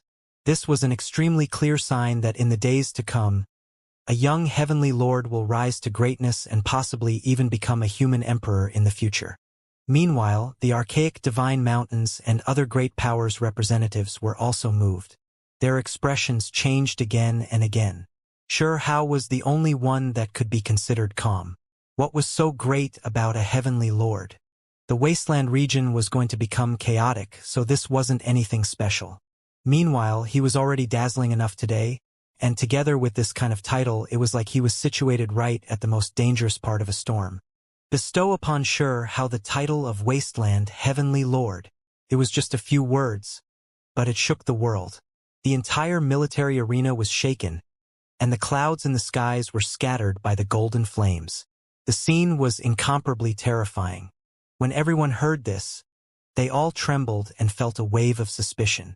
They didn't hear wrong, right? Heavenly Lord was already said and done. But why was there a wasteland before this title? Did it represent the wasteland region? Many people became silent. What was Stone Emperor trying to do by granting this kind of Heavenly Lord title? Even a few monarchs revealed strange expressions. Ha ha ha! Congratulations, brother. We were descendants of Stone Clan to begin with, and now we are similarly Heavenly Lords, making us even closer. Lord Huntian walked over to offer his congratulations. He was large and possessed a heroic appearance. While walking over, he held a young girl's waist in an unrestrained manner. The human emperor conferred a title with his respected authority, so how could everyone not be shaken? Many people had strange looks in their eyes. Soon after, this place naturally could not be at peace. It was as if a meteorite had smashed into an ocean. Human Emperor pushing him into a storm like this really isn't favorable for him. Within the central heavenly temple, an elder spoke. His position was the chief right under the human emperor, so his status was venerated. It was clear that he wasn't a human. When his eyes opened and closed, a shocking silver radiance would flash past his eyes. This can also be considered a test to see if he is actually a dragon or an insect. It will depend on his own performance whether he lives or dies. The human emperor spoke. After this battle, Xianxia's name shook the capital and was spread widely throughout Stone Country. A youngster rose abruptly like a shooting star, and his fame resounded through this boundless region. He was the youngest noble king who established 10 heavenly passages. He was known as the Supreme Youth, unrivaled within the Void God realm. Even 2 supreme experts were killed by him. This string of glory altogether made Xianxia appear incomparably dazzling and brilliant. Everyone's eyes were focused on him. A brand new noble mansion appeared within the capital, and it was originally a grand and imposing part of the imperial family, but after being cleaned up, it was conferred upon Shi Hao. During the following days, Shi Hao's mansion doorstep was almost trampled rotten by the endless stream of visitors.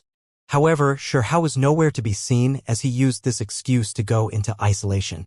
He threw all matters into the hands of a few of his grandfather's old brothers. Those individuals all moved out from the martial imperial manor into the wasteland heavenly lord's manor. They've now officially split from the martial imperial manor. During these past few days, Shi Hao had constantly been contemplating his situation. He was currently standing before a great wave and was in a bad position. It was easy for him to become a target, so he decided to immediately leave. In the following days, he met a few people like Lord Huntian and Huolinger. Soon after, a visit was paid to him by 3 members of the Thunder Clan. The first was the Thunder Clan's eldest daughter, the second an old servant with great strength, and the third a middle-aged beautiful woman. The 2 females were unexpectedly the Thunder Clan's oldest daughter and her mother. Shi Hao invited them inside and chatted a bit. In the end, that middle-aged woman directly brought up the main topic and told him a shocking secret. "Your mother is not from this region." "What?" Shi Hao immediately stood up.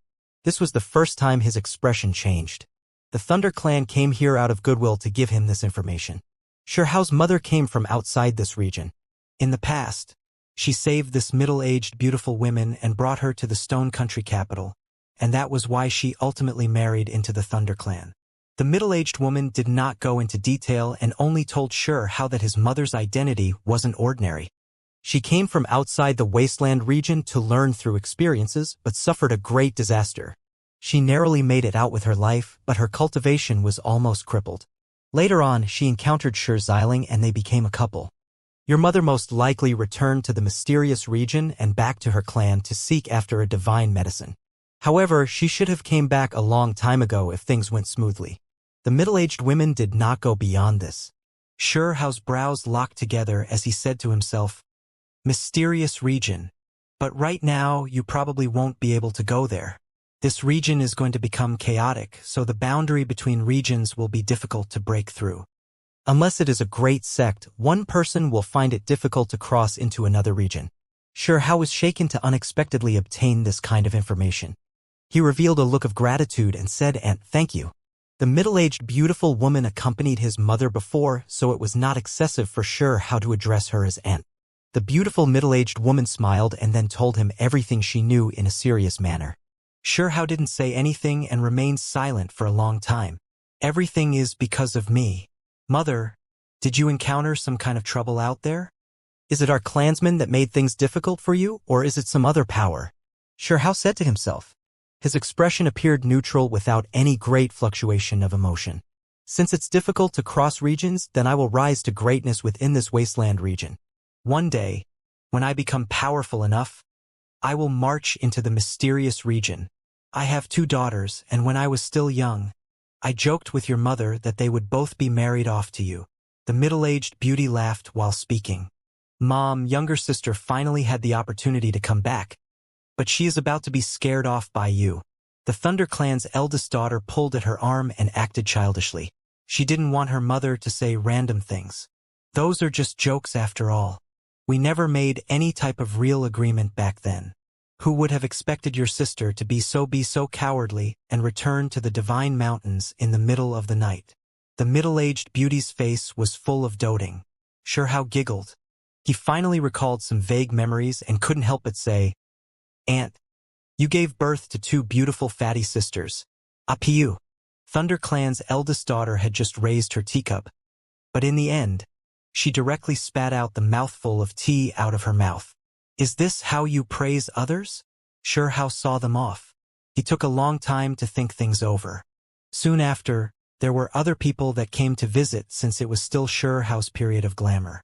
There were naturally many people who wanted to become friendly and rope him into their side. After all, he was still only 13 years old, yet he was already so powerful. Only heaven knew of the great accomplishments he would achieve in the future. The Heavenly Fox Fairy also came and discussed privately for a few hours. Not long after, Fairy Yu-chan also paid a visit to talk to him for a while. In the end, Shi Hao decided to leave. The capital was too bustling with activity and also too restless. He could not cultivate here, and he definitely did not want to be in the center of all the complications targeted at him. Wait for a bit longer. Before he left, he made this kind of decision. Soon after, he declared war. Does Shi dare to fight? He did not know whether or not the other party left his cultivation and returned to the capital. However, there had always been a rumor that Shi would make his appearance. The Wasteland Heavenly Lord declared war against Shi. This shook the entire capital. The news was extremely shocking, but it could not be considered too sudden either. It was because everyone knew that these two supreme youths would inevitably fight. It was unavoidable. There were grudges between the two that would not easily dissipate. These things were too shocking. One of them was originally a natural-born supreme being, but his bone was gouged out and his body left to wither to death. He was originally supposed to have disappeared like the wind, but a decade later, he reappeared and furthermore rose into greatness. It was just like a miracle. Moreover, for Shi, everyone was even more familiar with the circumstances. After understanding the secrets that had been kept for so many years, everyone's thoughts were shaken. Not only was he dual-pupiled, he even had a supreme being bone. It was clear that he would reach an unfathomable level. Would Shi even be able to put up a fight? Everyone was doubtful. After all, Shi had entered the ancient sacred courtyard and no one knew when he would be able to come out. Even though everyone had speculated that he had already left, they still had not seen any activity themselves. Shi, do you dare to fight? Unfortunately, no one was there to accept his challenge, because the dual-pupiled individual never appeared and no one knew where he was. The martial imperial manners people's expressions were ugly, and some of them clenched their fists. There will be a day when returns and gives him a good beating. There were some who were furious and full of reconciliation. I believe that will be the one unrivaled under the heavens. His cultivation will definitely surpass the ancients and dazzle this era. The martial imperial manners people muttered among themselves. Most of the people who remained were experts from Shi's bloodline. In life, there were times when it was difficult to turn back once a decision was made. The days passed one after another just like that. Shi waited half a month, but still did not receive any news. He sighed because he could only leave now. I am ready to fight at any time whenever you return. This was the sentence that Shi left behind before going on his way. While he had decided to leave, Stone Country was extremely unsettled. In particular, there was a lot of hidden activity around the capital, with extremely powerful cultivators entering and exiting. There was even someone who invited an assassin to risk it all. During that battle, Shi killed two supreme experts. However, after everyone considered everything, it definitely wasn't through his own strength, as he was relying on some trump cards. However, it definitely couldn't have unrestricted uses, so there were many powerful forces that wanted to test him out. A noble king this young made many people unsettled. Together with the Rain clan, Tuoba family, archaic divine mountains and others that bore hostility against him, a great disturbance was inevitable. A slaughter was going to occur. Unfortunately, these people were disappointed. Shi left soundlessly, and not even the Thunder clan saw him off. Nor did Lord Huntian see him leave. He had quietly left a long time ago. The streets around Stone Country were immediately packed with figures in search of him, but they still did not find him in the end. Shi left. His departure went unnoticed, with no one knowing where he went. As for what the human emperor bestowed upon him and the cultivation resources he would obtain in the future, it didn't stop him in the slightest. He still left on a long journey. This kind of result made many people speechless. He completely distanced himself from the precarious situation and left all these people's plans go up into thin air. It was a vast palace, and there were rare stones set all about that flowed with the fluctuations of divine force. It was just like a stellar sky, drawing more interest the longer one gazed at it. Suddenly, a bizarre fluctuation appeared and an enormous ancient beast skin streaked across the air. It suddenly emerged and suspended itself within the great hall. Shi was sitting on top. His eyes were opened wide as he revealed an expression of amazement before this ancient palace. He jumped off the beast's skin in an agile manner and stood within the palace hall. He raised his head and looked around at what was like a sea of stars. This must be an important location of the Fire Nation, Shi said to himself. This time he received help from Hualinger. After receiving the coordinates, he directly traveled across the void to reach this place. In fear of his daughter suffering from any unusual events, her father carved a few coordinates on the void beast's skin. Without the need for one to do anything themselves other than activate it, it would directly proceed towards the pre-established destination. During his departure, Huolinger personally activated it and sent Hao directly here. As for Huolinger, because she still had some things to take care of, so she temporarily didn't leave Stone Country's capital. And really, it was mostly because she didn't want people to find out that Hao entered Fire Nation. At this moment, the 10 heavenly passage Hao possessed were definitely the focus of everyone's attention. All the major powers were paying close attention to him, and neither Hao or Huolinger wanted others to know about this. Naturally, the old servants that assisted Huolinger wouldn't leak out information. No one was able to discover any traces when he left. This ancient palace within the Fire Nation was extremely peaceful. It was extremely spacious and only the sounds of his own footsteps could be heard. He finally walked out into the great wastelands and a huge desert stretched out before him. Other than this vast ancient palace, there were no other constructs. You are from that imperial manor, right? Why did you come so late? The others have already entered. Suddenly an elder appeared. There wasn't much expression on his face, but his tone clearly sounded discontent. Hao was shocked. Was there some kind of misunderstanding? Not far away, a young man appeared. Fiery red armor covered his body, and fiery light surrounded him. He seemed exceptionally powerful. I am not a descendant of the Fire Nation, Hao explained. When the elder heard this, he frowned and shot him a look. You aren't my clan's child, but it seems like your aptitude isn't bad. Otherwise, how could you receive this kind of opportunity? The young man had fair white skin. While standing within the fiery light, he asked, Who sent you here? Princess Huolinger. Hao replied truthfully. Turns out it was that sister of mine. When the young man spoke this sentence, Hao felt a wave of fiery heat. The flames around the young man's body became a bit more exuberant. Hurry up and go inside. Since the princess sent you, don't make her disappointed. If you encounter someone from outside the region, it is better to avoid conflicts if possible to preserve your life. Hao was stumped for words. He felt like the misunderstanding might have gotten worse. Imperial younger sister has always been doted on by my father the emperor, so who knows if the people she brings in are reliable. I just hope that you aren't a total mess and do something stupid. That young man sneered. 2 streaks of fiery light shot out from his pupils as he watched Hao intently. There was a hint of ridicule and cold intent. Hao was extremely calm. After experiencing so much, he naturally wouldn't be flustered by these words. He could feel that this young man was extremely jealous of his sister and did not have any good intentions. Multicolored lights flashed and symbols lit up within the great palace. Linga sister's person? So young and not that special. Don't get killed by some youngsters from outside this region as soon as you enter and disgrace my Fire Nation's reputation. You look quite delicate and pretty. I just fear that you won't be able to handle all the tossing and turning inside. Heh! It was evident that these were 2 princesses. The competition between them seemed quite fierce, so they weren't that friendly. All right, you can go inside, the elder said. Hao frowned but didn't reply in the end. Regardless of whether Huolinger had any ulterior motives, she did help him before, so he was going inside to take a look and lend her a hand. Brother 16, don't you want to go inside and show off your talents? A young lady asked. Of course I'm going. I'm just waiting for my person to arrive, the young man replied. Hee hee. Our people haven't arrived either and aren't in a rush to enter. The 2 girls laughed while talking. Hao didn't say anything and had long turned around to head into the depths of the desert.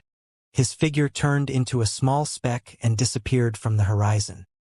He just directly entered like that without taking any detours? Is he really ridiculously shocking or just stupid? Is he trying to die? A cold grin appeared on the corner of the young man in scarlet armor. Who knows, he might actually be an expert who can force his way in. A young lady smiled and spoke. What a joke! The scarlet-clothed young man shook his head. Suddenly, a fiery radiance erupted and a large sun appeared. It was crimson like blood, but also so dazzling that it was difficult to look at. Third grandfather. The 3 imperial children immediately greeted him with respect. Did a young man just enter? An aged voice sounded from within the great sun. Yes, the one who entered just now was the one chosen by Hualinger. I've obtained some news. There might be some kind of misunderstanding. The sound transmitted from within the great sun was vague and ambiguous. If one didn't listen carefully, they wouldn't have heard clearly. Third grandfather, what's wrong? The three of them asked. There might be some unforeseen events inside, and some disturbances might arise. I fear that there will be excessive casualties. The elder within the great sun spoke softly, and a type of intense energy fluctuated outwards. No matter how powerful the people outside this region are, they still won't dare to be too excessive, right? The young man in scarlet clothes frowned as he spoke. What I fear is that many of those from outside this region are the ones that will die. The elder spoke softly before turning around and leaving. The large resplendent sun floated and took to the skies. A weak voice transmitted over. This is still fine. Needs to be a bit more powerful and fierce anyway. What did third grandfather mean? The people that were left behind were confused.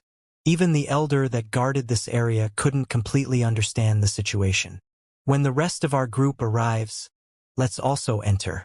Even though there is some danger, and the people from outside this region are powerful, this also implies that this will be a great opportunity.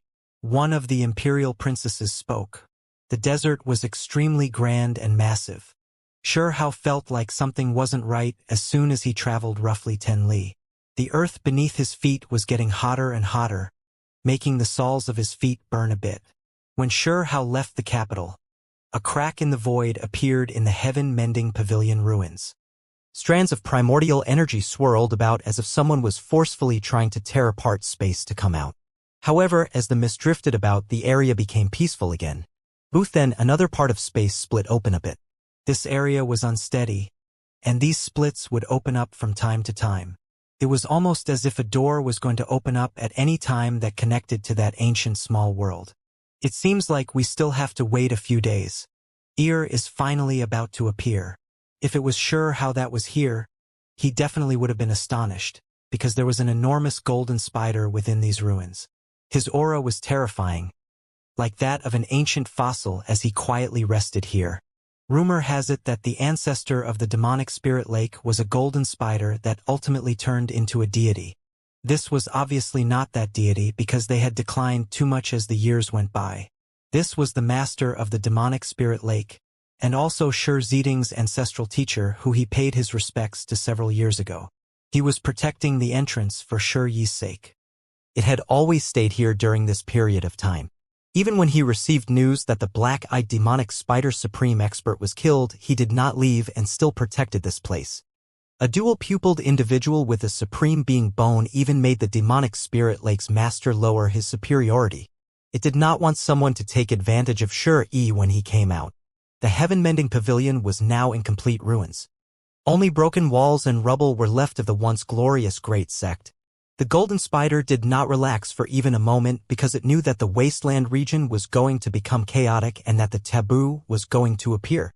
Everyone was either preparing to go into hiding or to meet it head-on. It had high hopes for Yi. Its entire body was brilliant, as if it was cast from gold. Even though it had shrunken its body, it was still several zhang in length. Its original form was as large as a mountain. Could it be that the dual-pupiled individual really is about to come out? It seems like there is some activity there, with even a supreme expert guarding that area. News were finally spread out, making these days that could not be considered calm once again become chaotic. Everyone's minds were uncalm and somewhat restless. If Yi returns, will that savage child reappear and fight him? After all, there is still 3 or 4 years separating the two. Everyone felt that Yi was a heaven-warping talent whose cultivation speed was shockingly fast. Meanwhile, even though the savage child wasn't ordinary, there was still the inherent weakness of him being younger.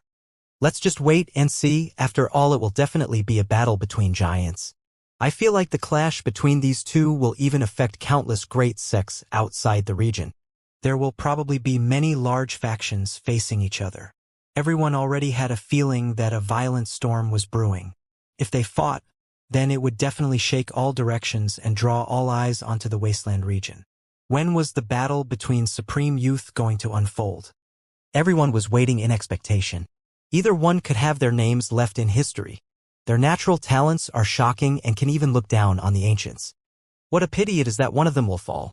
Without a doubt, a dual-pupiled individual with a supreme being bone had never been seen before during the ancient times. It was a type of miracle, and his future accomplishments were impossible to predict. Meanwhile, Hao lost his supreme being bone yet still rose to greatness. This was just like something out of a legend. This kind of young man will definitely shock the world. The world was in turbulent times, and Stone Country in particular was even more so the focal point of everyone's attention. If there was ever a battle, then it would most likely be held here. Hao traveled into the depths of the desert and felt that the base of his foot was getting hotter and hotter. From time to time, he would see steaming hot air rise from beneath the ground. What a hot place! This isn't a volcanic region, right? This area was extremely desolate. After advancing for several dozen li, Hao didn't see even a single blade of grass. There weren't any other creatures, and all he saw was rubble permeating this dry land. Waves of white smoke rose from the ground, bringing with it a nasty sulfuric smell. Hao felt as if he was walking towards hell, as it was only getting hotter and hotter. He walked for more than 100 li and finally saw a misty expanse. In reality, it a white mist, and the sulfuric smell was even greater now. The entire great earth seemed like it was being burnt. Suddenly, an enormous vicious bird flew across the sky. Its wings were over 10 zhang in length and brought about a fierce gust of wind. It flew past Hao's head, making his clothes flutter chaotically. After traveling for so far, this was the first time he encountered another creature. There were a few figures on the back of the enormous bird. They were shocked to find him traveling on foot, and all of them revealed strange looks. There is actually someone who dares to travel through this great desert without finding some roundabout route or another way to cross it. Is he trying to use his body as bait and find some great opportunity? This fool is just too reckless. Perfect, we'll let him probe things out. If there really is some kind of discovery, then we'll take it from him, someone muttered. The enormous bird entered the clouds and circled about to monitor Hao's movements. Hao raised his head and saw the vicious bird. He closed his eyes and continued out without showing any type of reaction. Ayo ho! In the distance, a loud roar sounded.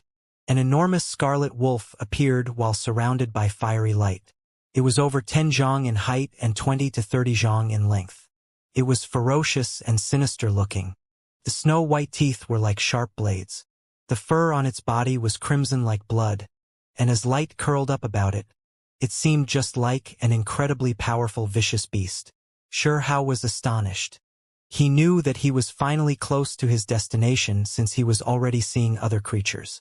There would be more and more creatures, and the danger he was anticipating was going to show itself. After arriving here, there would be bursts of white smoke that would erupt from the ground. The temperature was enough to roast people alive, and there were even certain areas that produced bright red magma bubbles. What kind of place did he end up going to? Hao still did not know, and he felt like he had to fully understand it. He wanted to call out to some people, but they were all on their guard. Finally, after traveling for several li, the road reeked of blood, implying that this was a dangerous area. Even though most of the sulfuric smell had been covered up, he could still smell some of it. That's a gold-eyed dragon horned lion. The mountain body had the shape of a lion, but a pair of golden eyes and a dragon horn. Its body was covered in green scales, making it seem like an extremely powerful descendant. In the end, it still died miserably here. Outside of this, there were still some fragments of precious artifacts and human limbs. It was an absolute bloodbath. There was only a single magma pool. It was bright red and wasn't that large, only about 4 or 5 zhang in length. All of the corpses fell here, with a large part of them eaten by something. The terrain was quite unique, as this was a great desert that stretched out as far as the eye could see. There weren't any volcanic craters, yet there was a pool of magma and geothermal gas that rose in spirals. It made the space around this place blurry. You, go up and take a look. Someone behind that scarlet wolf pointed at Hao and told him to go forward. Hao shot them a glance but did not pay too much attention to them. He watched from his location and he could feel that that was a group of noble king-level disciples. Through the imprints on their sleeves, he knew that these were aristocrats from Fire Nation. Did you hear us or not?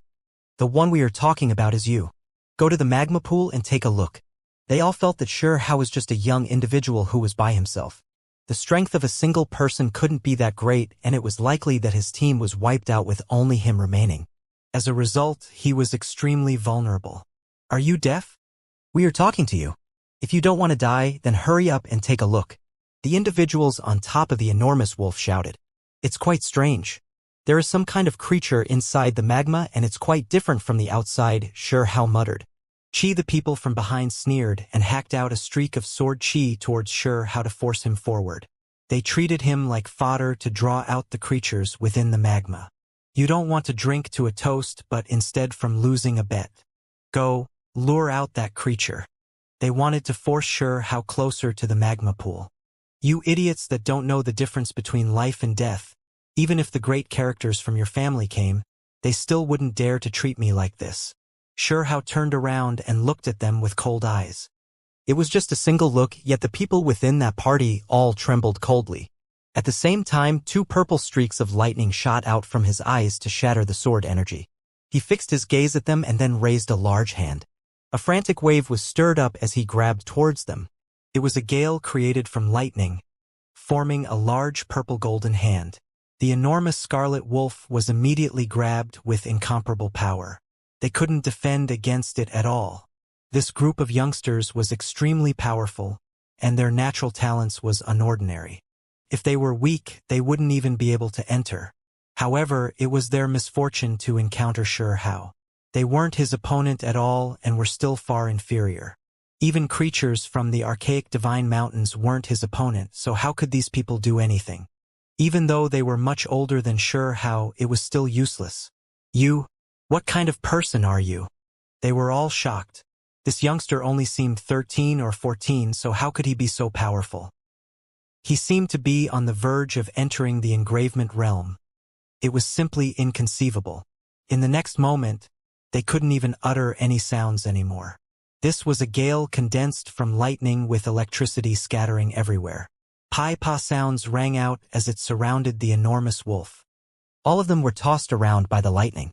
This startled the people on that enormous bird in the sky greatly. They hid themselves inside the skies. Xianxia didn't have anything to do with these people, yet they wanted to throw him into the magma, leaving him to die.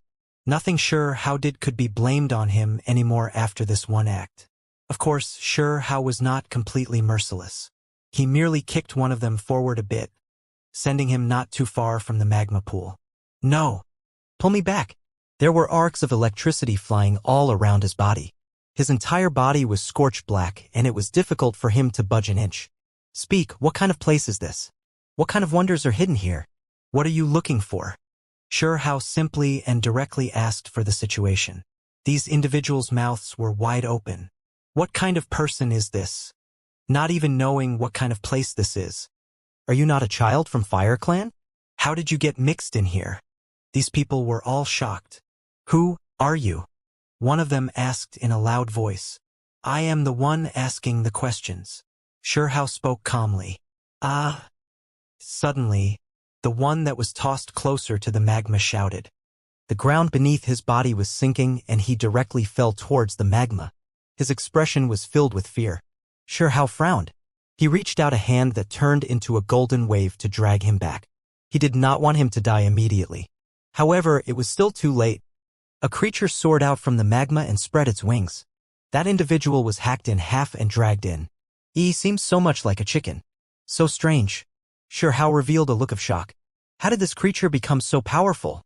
It didn't make sense. Are you guys going to speak or not? He turned around and asked the remaining people. Ow ho. Right at that time, the enormous wolf cried out loudly. All of the hair on its body rose up as it did everything it could to resist. But it was going to fall down too. At the same time, a fiery red vicious bird swooped down. It was several zhang in length, and its entire body was scarlet like blood. Truly seemed like a chicken. Hong! Xianxia released a palm, and it collided together with this creature, sending it back into the lava. At the same time, It sent the enormous wolf into the distance, preserving its life. "We'll talk. Hurry and bring us away from this magma pool to someplace safer." The remaining people cried out. Their faces were pale as they sweated buckets. "Speak, then." Shurhao looked at them. "This place is my clan's ancestral ground, the place where the Fire Nation rose to power." One of them spoke quickly so that he could bring them away from this flame pool as soon as possible. "What?" Shurhao was greatly startled. He actually arrived in the Fire Clan's ancestral ground. This was a forbidden land where outsiders could not enter. Soon after, he learned a lot of other information. He now roughly understood the situation. During the ancient era, the reason the Fire Nation was able to rise to power was because of this ancestral land. Rumor has it that there were many divine spiritual objects here that could allow one's cultivation to rise quickly. Rumor has it that there are divine materials here that could make even ordinary creatures become powerful. When Shurhao heard this, his eyes flickered with light. The more he heard, the more he felt like this was a good place to cultivate. He needed to refine himself and break through from spiritual transformation realm into the engravement realm. Some creatures from other regions are also here. Why? Shurhao asked. Great sects from outside this region wanted to cooperate with the Fire Emperor. They were going to lend my country assistance, but they brought up a few conditions. They wanted their descendants to enter our clan's ancestral ground. These people's knowledge on this topic was limited. Shurhao speculated that there was some kind of great secret here and that there was probably something incredible here. Otherwise, how could the great sects outside this region be moved? Soon after, Shurhao discovered that every Fire Emperor quickly improved their strength and rose to greatness here. They then aimed for the throne and became the overlord. This made him even more interested. He had a feeling that Shur-E was about to emerge from the ancient sacred courtyard, and his cultivation was definitely extremely high. If he wanted to catch up, then it would take some time. After all, he was 3 or 4 years younger. This was a handicap, but he wanted to use his own strength to prevail over his opponent. He absolutely could not be weaker than the other side in terms of cultivation. Otherwise, that battle might not have any suspense. This would be the case unless he used the small pagoda, but he didn't want to use it. He wanted to fight against Shur-E with his true strength to see who was strong and who was weak. This is a good place. I will cultivate here and fight against talents from outside of this region to sharpen myself. I can also catch the divine creatures here to extract their best features, refining my own body and raising my cultivation speed. Shurhao calmed down and felt that his accidental arrival into this place was also a great opportunity granted to him by Hualinger. He became silent for a period of time. This was a chance that he couldn't waste. Shur-E was definitely going to come out, and at that time he would definitely shock the entire world. Shurhao had a feeling that this battle wouldn't be too far off. What else do you all know? Is there any other strange things here? He wanted to learn some more about this place.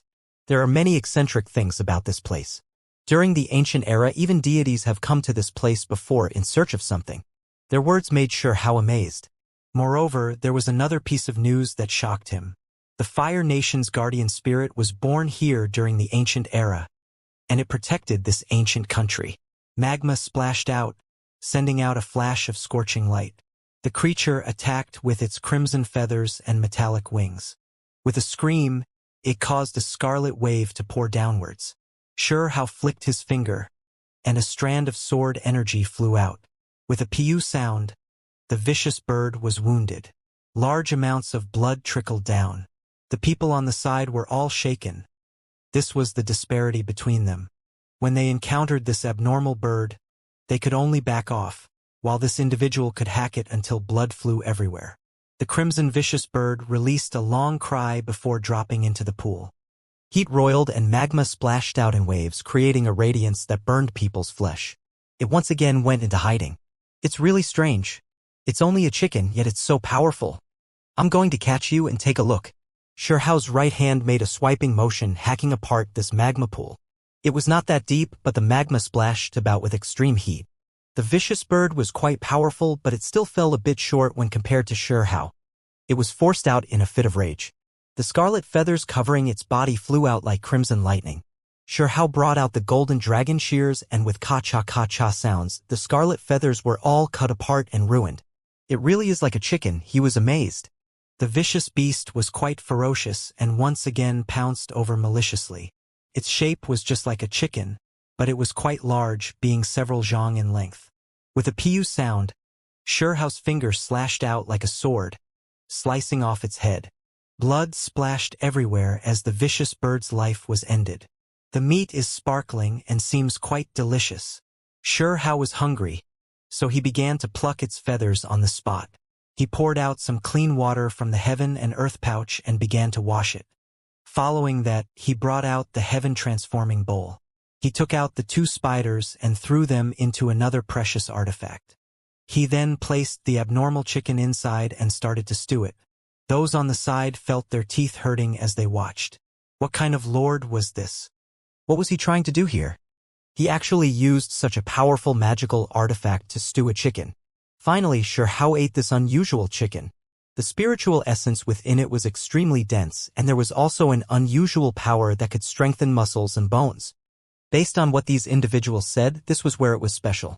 Creatures born in this place all possessed some kind of divine essence that was particularly useful for humans. This was originally just a free-range chicken, but after living here for 100 years, it set itself apart from the masses. After stepping into the Tao, it turned into an abnormal bird. Shuhao spoke quietly. If it was elsewhere, how could a chicken undergo such transformations? He was quite shocked. Normal creatures could even undergo such change after staying here for a long time. What if it was some even more powerful character? This place was worthy of being the Fire Clan's ancestral ground. He continued on his way and received his confirmation. He killed a wild mastiff, finding that it was another ordinary creature who underwent transformation to obtain unique abilities, turning the rotten into wonder, making even an ordinary creature into a vicious bird. If one can trace this back to its roots and acquire it, then how much more powerful could a person become? Shuhao was rather moved. Those individuals became Shuhao's attendants, and the enormous wolf that reached more than a dozen zhang in height became his mount. They traveled through the scorching desert in a bold and powerful manner. Yeah, Blue Lotus. One of them cried out in shock. There was a great valley in front of them, splitting the desert in 2. Within the darkness, a blue light flickered. There was a lotus flower, but instead of taking root within water, it stemmed from the crack of a stone. It was quite short, being only an inch in height, but its flower was as large as a bowl. It was sparkling blue, and even though there was still quite a bit of distance separating them, they could already smell its fragrance. The attendants beside Shuhao also walked up. They wanted to pick it because it was good stuff. It possessed an incredibly powerful divine nature that one could only encounter but not wish for. In this place, just the wild grass grown here far surpassed the spiritual medicines of the outside world. It was not a matter of their rarity, but rather because they absorbed the divine substance of this area. Suddenly, an enormous bird swooped down from the skies, hacking down several streaks of blade energy to stop them. Precious artifacts also descended to kill Shuhao. Get lost! Shouts rang out from above the vicious bird. They had always followed closely behind and had long thought of Shuhao as cannon fodder. They used him to bait the unique creature, but never thought that he would be that powerful, so they didn't want to rush indiscriminately into action. Now that they saw a stalk of lotus medicine, they couldn't hold themselves back anymore and quickly stopped him. It was because they knew that this kind of spiritual object was extremely rare and could advance one's cultivation. It was extremely beneficial for them. Dang! Shuhao took action, using his hands to form the swan and eye imprint. His palm and fingers formed an archaic, vicious beast, releasing the sounds of wind and thunder. Those precious techniques were all shattered, and those people were shaken. How could he be this powerful? He could bare-handedly shatter precious artifacts. They did not know Shuhao's identity, only that he had risked his life to kill a pure-blooded beast. They were hiding far away and didn't dare to provoke him at all. They could also be considered experts of the human clan, and at the very least, they were extremely outstanding within their peers. However, when compared to Shuhao, there was an extremely great disparity. Hurry up and pluck it. They did not fight him head-on. The enormous vicious bird swooped down into the great valley towards the blue lotus. They wanted to first forcefully fetch it and then rush into the clouds, presuming that the other party wouldn't be able to catch up. None of them foresaw that they would encounter a great disaster. Scarlet waves soared into the sky as the canyon split apart. Magma surged, causing the scorching heat to flood the heavens. A vast crimson expanse covered the heaven and earth. This place was extremely dangerous, and the temperature was so high it reached an unbearable degree. They suffered a great crisis. The vicious bird released a miserable cry as it suffered in the heat. The scarlet wave surged up and submerged him, and not a single person on the bird's back remained alive. Within Shila's sounds, their flesh dried up and went up in flames. They quickly turned into ashes, vanishing from this world. Hurry up! The individuals on top of the canyon cried out loudly. They turned around and fled, but they were still too late. The ground split apart and these individuals fell into the sea of flames. The magma underground surged and rushed into the sky. The scorching redness covered everything, and the shadow of death enveloped this ancestral ground. Xiao's expression changed. He moved quickly after sensing that it was dangerous. The scarlet liquid magma was hot to the extreme, and once submerged, it would mean death. He didn't have time to rescue anyone, because everything happened too quickly. It was as if the heavens were collapsing, and a circumference of 10 li was caving in. The scarlet liquid engulfed towards the skies. The enormous wolf released a cry, and its eyes were full of fear. In the end, it sank into the magma, and even its bones were melted. Xiao sighed. He stood on top of a precious artifact and rushed into the clouds. As he watched everything that unfolded below, he had a feeling that people were really insignificant before nature. Everything within a circumference of 10 li collapsed, turning into magma. Moreover, there were symbols within the bright flames, interweaving about strand after strand. It was no wonder not even experts could bear it and were completely turned into ashes. Worthy of being the Fire Clan's ancestral ground. This was not the first time Xiao sighed in admiration, with every experience not quite like the last. Everything finally calmed down, and the great valley disappeared. Everything was crimson, and a few more lakes of magma appeared. It did not cool off or dry up. It rested peacefully there just like that while shining bright red. This was a type of natural marvel that could only make others sigh in admiration. Within the lake, a blue lotus bobbed up and down. As it took root within the magma, not only did it not wither, its appearance began to change, developing a silver luster. What a great stalk of medicine!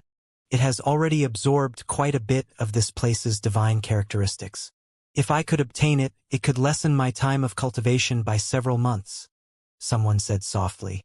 This was a youngster roughly 16 or 17 in age. There was a pair of wings behind him with electricity cackling about it. He was 3 or 4 years older than Xiao and was currently looking at the medicine within the Scarlet Lake. His eyes were burning with desire. However, he did not act blindly without thinking and only shook his wings. With a schwa sound, he appeared not far from Xiao and said, "Little brother, help me out and go down to pluck that medicine for me." "Why are you making me go?" Xiao asked. "There is no why. I'm telling you to go, so go." The winged teenager had a smile on his face, but he was already displaying a type of intimidation. Xiao understood immediately. He was considered a servant, making him stumped for words. This was just too conceited, right? "You came from outside this region?" "Correct," the young man nodded his head. His pupils flickered and a lofty attitude was concealed within. "Does coming from another region make you superior?" Xiao asked. "What are you trying to say?" The young man was not pleased, and his fighting intent shot up. It seemed to create some more disturbances within the magma lakes below. "Nothing really. Go. Pluck that blue lotus for me," Xiao said in a calm and natural manner. He said it in the exact same manner as the other party previously did. The young man's face became overcast and he prepared to attack. Of course, this battle was unavoidable. Xiao wanted to try what he just saw. This individual came from outside the region, so by fighting him, he could understand how powerful the people from the great regions were. Xiao was surprised. This person was quite powerful and was definitely not someone a normal person could defeat. With a flap of the opponent's wind and thunder wings, lightning surged like an ocean, making it difficult for others to fight back. However, he encountered Xiao, who was a supreme youth who established 10 heavenly passages. After exchanging 20 blows, he was sent flying by a palm. The teenager spat out a mouthful of blood. He fiercely resisted but was still suppressed by Sure Hao without being able to move a single step. Go, pick the lotus. Don't damage it. Sure Hao threw him down. You, my family's master, will kill you. The young man was reluctant to admit his mistake. His arrogance turned into resentment as he shouted here. Sure Hao was astonished. This youngster was indeed unordinary, but he was only a lesser character. Just how powerful were the characters from outside this region? However, he still remained fearless, feeling that the more formidable they were, the greater he could improve himself. You should just go and pick the medicine. Sure Hao spoke, as if he was ordering someone below him. His voice sounded quite natural. The young man's face fell ashen as he approached the surface of the lake. He grabbed towards the lotus medicine, but he naturally wouldn't give it to Sure Hao. He wanted to immediately use it after plucking it or even destroy it. However, as soon as he made contact with the surface of the magma, a whirlpool appeared that completely swallowed him into the magma lake. He cried out in shock and dark red blood splashed high into the air. There was a mansion below the lake and currently it was opened wide. Symbols flickered below it. Regardless of whether it was the lake or the magma that formed, it was all created by it. Divine Manor. There was someone who cried out in shock and quickly rushed over. Divine Manors are palace rooms left behind by the ancients and is extremely suited for comprehending the Tao and cultivating. Cultivating inside for a few days is similar to cultivating outside for several months. There was someone whose breathing was becoming heavy. Within the Fire Clan ancestral ground, palace rooms like these would appear from time to time, and each time it would lead to a huge battle. Every divine manor could only be cultivated within for a short period of time before it collapsed by itself and sank into ruin. However, it still made people madly scramble for this place. Several days of effort was equivalent to months of bitter cultivation. So everyone longed for a chance like this. If one was lucky, there would even be some inheritances and other things contained within the divine manor. They were all creations of the ancients, mysterious and powerful. Human figures flashed past, and over 10 people rushed over on precious artifacts from all the different directions. A battle unfolded, and all of them were staring at the divine manor within that lake with passionate eyes. Sure Hao was naturally moved as well. He truly needed this kind of cultivation ground. Show! A beam of silver light flew towards the back of Sure Hao's head at a tremendous speed. It was accompanied by a gust of strong wind and blossomed with symbols. Sure Hao shifted sideways without even turning around. He stretched out his arm and caught it over his shoulder. It was a long silver arrow inscribed with numerous symbols with a shiny and mysterious appearance. It seemed like it had the power to pierce through the flesh of enormous vicious beasts. He turned around abruptly and threw the arrow in one direction. The silver arrow was now flying at a much higher speed, creating rumbling sounds in the air as it flew. The silver beam was much more splendid than before, dashing forward like an explosive silver moon. It no longer seemed like an arrow, but instead like a silver mountain as it smashed down, creating a tremendous explosion. Dong! Following a loud bang, a figure stumbled back. The long bow and shield in his hands exploded, and he was badly injured. He coughed out a large mouthful of blood. The creature was not human, but a mighty expert with feathered wings on his back. He was of the same race as the servant who fell into the magma just then. He was a powerful being, but Sure Hao was still stronger. Is the Fire Nation declaring war on us? Has the Fire Emperor asked you to ambush us here? The man said in a chilly voice. He appeared to be quite young, yet he was extremely arrogant. Even after being injured, he maintained an unyielding attitude and was filled with hostility. That's ridiculous. I have no idea what you're talking about. Sure Hao could not be bothered to deal with him. He instead stared at the divine manor below, afraid of missing anything. The magma lake below was glistening with ripples and a palace was faintly discernible. Symbols were bursting out of the palace, giving it an extremely mysterious appearance. Mist and multicolored lights simultaneously surged from the lake. Sure Hao fixated his gaze on the lake and was eager to go below the surface. In that brief moment, dozens of people had arrived, and they each took an advantageous position, ready to move at any second. Show! A beam of golden light whistled across the air with much more power this time. The teenager across the lake took out an even more formidable longbow than the one before. The long arrows shot from it swooshed out while surrounded by symbols covering the sky. Xianxia's thoughts were interrupted. He raised his eyebrows and stared at the teenager and turned into a flashing light, charging at him. He intercepted the arrow with a bang and quickly covered the distance between them. This youngster was quite powerful. His wind and thunder wings flapped and struck at Xianxia like two wide knives. Meanwhile, scorching and blinding lightning crackled in the air as if the thunder deity himself had gone mad. Xianxia was familiar with thunder and lightning as well. Making hand seals with his fingers, he activated the swan and eye precious techniques in his hands and drew the countless bolts into his body. He then struck out with a fist and magnified the impact by several folds, releasing an even fiercer thunder attack. Pooh! Finally, after the brief exchange, Xianxia's fist smashed into him with such power that his entire body began to crack apart all over. He continuously took steps backwards and coughed out large amounts of blood. His body was scorched black, and he wanted to open his mouth to say something. This was the only word he managed to spit out before his body exploded into a pool of blood. Neither his flesh nor soul survived. The crowd was petrified, backing away all at once. They had recognized that teenager was a mighty expert from beyond the wastelands and was not someone they should be messing with. However, they never thought that Xianxia would take him out so quickly. The magma gurgled, revealing the palace below. It was a grand and ancient building that was surprisingly not melted by the magma. The gate of the palace was already open and symbols were spurting out from within. Go! Finally, someone could not wait any longer and attempted to charge in. There weren't too many people around at the moment. Only a few dozens had arrived, making this a great opportunity. If there were too many people, this place would definitely fall into chaos, and fierce battles would surely break out. Unwilling to fall behind others, everyone in the crowd summoned their precious artifacts for protection and charged at the palace. Xianxia was also on the move. He activated that dual pupil and observed the site below, hoping to find out more about this place.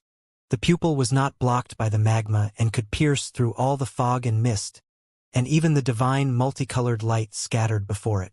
That was the fundamental ability of the dual pupil, to see through all fabricated things and reach their true self. Symbols are blocking the way, making it extremely dangerous. He soon found out some truths about this place.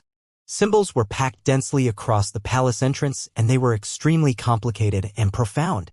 Sure enough, under the protection of his treasured artifacts, someone managed to jump into the magma without being burned. However, when he reached the entrance, he released a scream as his treasured artifacts cracked. The group was forced to retreat. The group of people all failed. Two of them tried to enter by force, but not only were their treasured artifacts destroyed, even their bodies were turned into sprinkles of shiny raindrops before scattering into the lake of magma. It's a tribulation.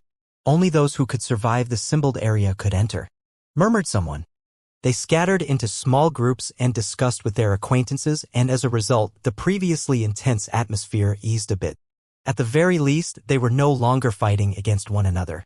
In order to get in, one has to have physical body tough enough to withstand the tribulation symbols while also possessing exceptional precious techniques in order to continuously break apart the symbols arranged in front of the gate. Everyone's facial expressions changed drastically at that conclusion. For their bodies were definitely not tough enough to handle the pressure, let alone having the ability to wield and understand those symbols. From time to time, some individuals would go up to the gate, but they would all be blasted away. The symbols were turning at a dazzling speed and were almost impossible to unravel. After watching it for a while, Xianxia decided to take action. For powerful fluctuations were approaching from the distant sky and more people were gathering around. More than 100 people had already arrived in this short while. The discovery of the divine manor was such a rare opportunity. All who heard of it would be excited by the news and rush here at top speed. Xianxia stepped out to the front of the gate. He made hand seals incessantly, then smacked them out with his palms. Symbols flew out one after another that consisted of nothing but the most primordial bone texts. They weren't exactly profound, yet all of them managed to enter the palace. He did not rely on his tough body but instead decided to solve it with symbols. They combined, evolved, and were then revived. It was an incredibly complicated process, and all of Xianxia's concentration was focused on this task. He deduced and derived incessantly, sending in symbols rapidly to crack down the barriers covering the palace entrance. A powerful fluctuation came from far away and a golden figure emerged. The teenager was wrapped in golden flames with a pair of bright yellow wind and thunder wings at his back as if they were cast out of divine gold. As the wings flapped, 10,000 streaks of lightning struck down, covering up the entire sky. Despite his young age, the teenager was giving off an exceptionally terrifying aura that made many human teenagers shudder.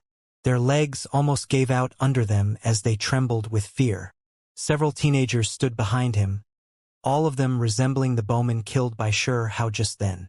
None of them appeared, and they followed the teenager closely. "We have to go in. We are running out of time." Golden hair hung loosely on his back and golden wings flapped behind him.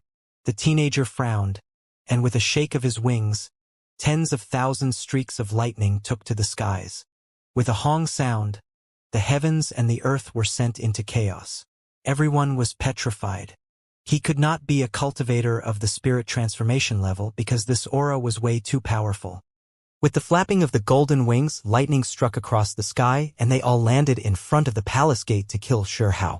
It was a crucial time for him to crack those symbols. Xianxia neither backed away nor turned around to fight the teenager. Instead, his body lit up, creating golden spirals all over his body to disarm the countless bolts of lightning. As a result, divine light surged abruptly around his body. While the sea of thunder devoured him, his entire body became translucent, for the Kuan Peng precious technique had activated to absorb the electricity. He was inwardly surprised, however, as the teenager was incredibly powerful and difficult to deal with. He had obviously reached the engravement realm. Turning around, Xianxia found a teenager not much older than himself. He had loose golden hair and frightening eyes. There was almost something sinister in his exceptional beauty. That was interesting. You could actually block my attack." The teenager spoke softly. Xianxia paid no attention to him and waved his hands in a swiping motion. He then took 4 consecutive steps which almost took him into the palace. By now he was bearing more and more symbols which were incredibly densely packed. It was the most critical moment. Behind him, the golden-winged teenager took out a long bow and drew it with a wong sound. A golden arrow shot out with piercing aggressiveness. It took everyone by surprise, for the pressure it gave off no longer felt like an arrow but instead a great mountain. The arrow rolled and rumbled in the air with an astonishing aura. Xianxia's eyes turned cold. That was indeed a powerful arrow shot by a mighty expert of the engravement realm. If he did not react to it, he might be pierced through. However, if he did act upon it, then all his previous effort might become futile and he would have to crack the symbols all over again. In that case, his opponents would have successfully bought themselves enough time to compete against him. No one would know what would happen after that. Numerous mighty beings were around here, and even more were coming. Xianxia swiped with his right hand and turned some symbols into a flood dragon, which wound around the golden arrow. It did not slow the arrow down, only changed its direction, dragging it in to help with cracking the symbols. Too formidable. The crowd was amazed. He was unbelievably efficient. One of his hands continued to solve the symbols, while the other one managed to divert the arrow and used it to his advantage. Behind him, the golden-haired teenager watched him with chilly eyes. He drew the bow in succession and shot out several arrows in a row. Splendid golden lights swept across the sky one after another, with all of them aimed at Xianxia's vital body parts, such as the back of his head, his throat, and his heart. Xianxia turned his head around and smiled. With a wave of his hand, the lotus medicine at the gate was in his hand. He then stepped inside the ancient hall, leaving behind only an afterimage. He had cracked all the symbols. Dong, dong. All those golden arrows shot into the palace, making ear-splitting sounds as if they collided on a heavenly drum. The crowd cried out and charged forward all at once, trying to follow Xianxia into the ancient palace. Unfortunately, the great gate closed with a creaking sound. Scorching symbols erupted again and the palace sank back into the magma lake. The palace was dim and it was extremely quiet inside, with the only sound being Xianxia's footsteps. I wonder if I could have entered this place purely with the power of my body. In reality, he had high confidence in his physical strength. He chose to use symbols to break into this place to evaluate his own strength and deficiencies. The palace was massive, and it had been numerous years since anyone had set foot in it. Standing inside was like standing alone in a deserted world. He marched forward and explored carefully along the way. The buildings inside were ancient and decaying from time. An oil lamp with a bean-sized flame was flickering before him in midair. Can it be a divine lamp? Xianxia was surprised. A common object could never stay ignited from the ancient times until now. He walked closer to where an incredibly old bronze lamp was placed on a stone platform. The lamp was covered in dust, and numerous symbols were inscribed on it. It was only a common magical instrument and not a divine object. After some careful exploration, he was feeling a bit disappointed. However, when he saw the liquid under the lamp wick, his heart skipped a beat. Is that divine blood? The bronze lamp was ancient yet ordinary, however, the liquid was definitely incredible. Although it was almost dried out, the little bit left was still powerful enough to make one shudder. The pressure it gave out was so suffocating that it was difficult to breathe around it. The liquid was in a rather dark puddle and lacked luster, yet it contained such a powerful divine energy that did not disperse after all these years. Xianxia removed the wick with caution and picked up the bronze lamp. He then inspected it carefully and discovered a terrifying fluctuation. I can't just eat it like this. I'll save it for later. I might be able to make good use of it in the future. He placed it into his heaven and earth pouch and moved on. Those that knew him would definitely be cursing silently. Was there anything he didn't dare to eat? He put away the inky divine blood for the time being and turned to the lotus medicine instead, confident that this one was edible. After being nourished by the magma lake, its color had turned from blue to a silvery white. Kacha, as if he was gnawing on cabbage, he chewed it with kenchi sounds. He found that the flavor wasn't that bad. Beautiful multicolored lights flowed around his mouth. It's much more powerful than the usual spiritual medicine. There is a type of divine energy contained within. Xianxia quickly made an evaluation. Then with a loud hong sound, divine light erupted from within him, surrounding his body. He realized that the medicinal strength was even greater than what he had expected. He quickly sat down in a cross-legged position and started to guide the medicine, refining it into his flesh and sealing it inside his bones. It was stashed away for safekeeping through the same method he used for the wine bestowed by the Stone Emperor. It was not the right time to break into the engravement realm now. If he let the divine power have its way, his cultivation base would advance at once. However, he was still a bit unwilling to do so because he wanted to break through the limit of this cultivation realm. The great hall was extremely spacious and dim.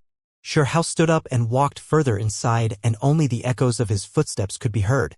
He finally reached the deepest corner and found a few praying mats that had been long covered in dust. Apart from them, there was also a clay basin filled with dark ashes. Xianxia searched about. Soon after, his teeth felt sore as he shouted loudly. There was half a page of undamaged parchment, and it was a cover page. On top were only 2 words, the deities. Unfortunately, the rest was destroyed in the fire and no longer recognizable, which truly made him want to howl with disappointment. It didn't take a genius to realize something vital must have been recorded in this book.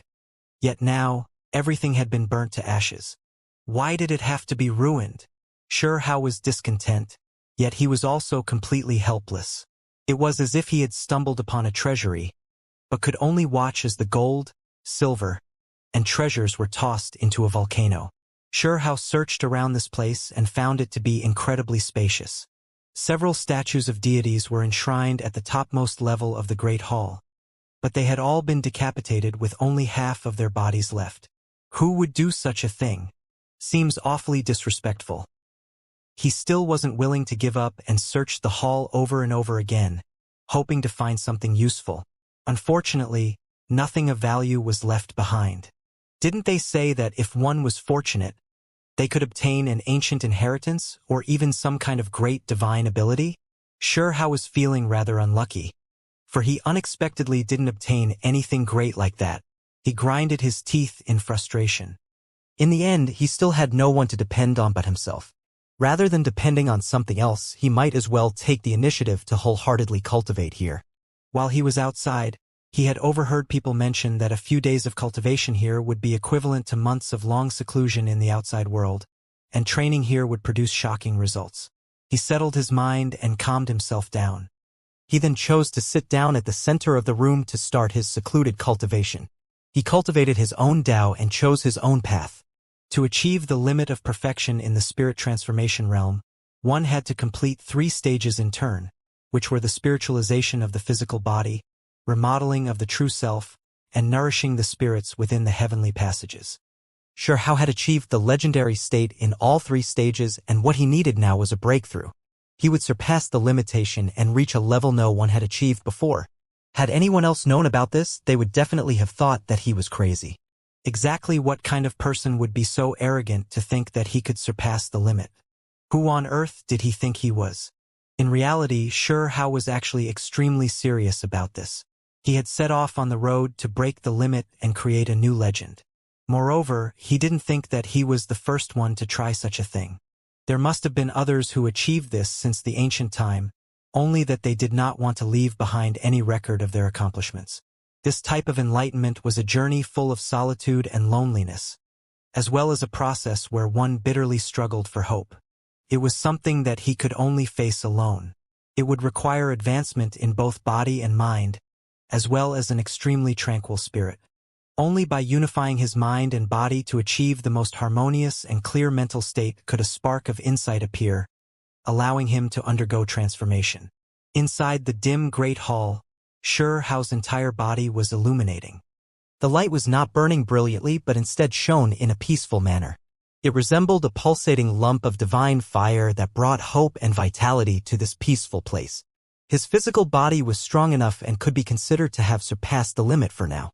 During the process of cultivating from the blood transformation realm to the heavenly passage realm, then to spirit transformation realm, both his internal organs and bones had been strengthened to the peak of perfection. Yet now that he wanted to undergo transformation again, what more could he even do? Xianxia turned the question over in his head as he continued to meditate, letting the profound meaning of the symbols roam about in his mind. He was full of energy, and his entire being seemed to have elevated to another level. Apart from my physical body, the power of my spiritual awareness has also reached the limit. It's difficult to evolve either further, so what else can I do? He had reached the end of the journey both physically and spiritually. Now that he had achieved perfection within spiritual transformation and was at the legendary state, how was he supposed to break through any further? These thoughts continuously tossed about within his mind, and in the end, he decided that in order to advance further, he had to open up a new realm. It's too difficult to bring either my physical body or my mind to the next level, so I can only adjust the cultivation Tao. I need to find an alternative route to stand out from everyone else. The foundation of natural laws and Tao lays in the bone texts, which originate from streaks of divine light. After some serious consideration, Xianxia took the great cultivation realm, engravement realm, and began studying it. As Xianxia sat in silence and meditated, the entire great hall felt entirely different.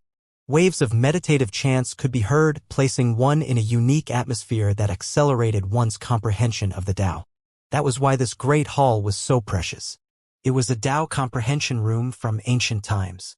The effect of meditating here for one day was equivalent to that of dozens outside. It was truly shocking. Unfortunately, once the great hall was opened and used in such way, the Tao comprehension room would soon collapse and turn into ruins. Could exist for only a few days. The consumption was absolutely tremendous. This palace was built from countless rare treasures and secret symbols. Xianxia would frown or smile from time to time without realizing it himself. He had transcended to a strange state of Tao and was unceasingly comprehending the natural laws and Tao.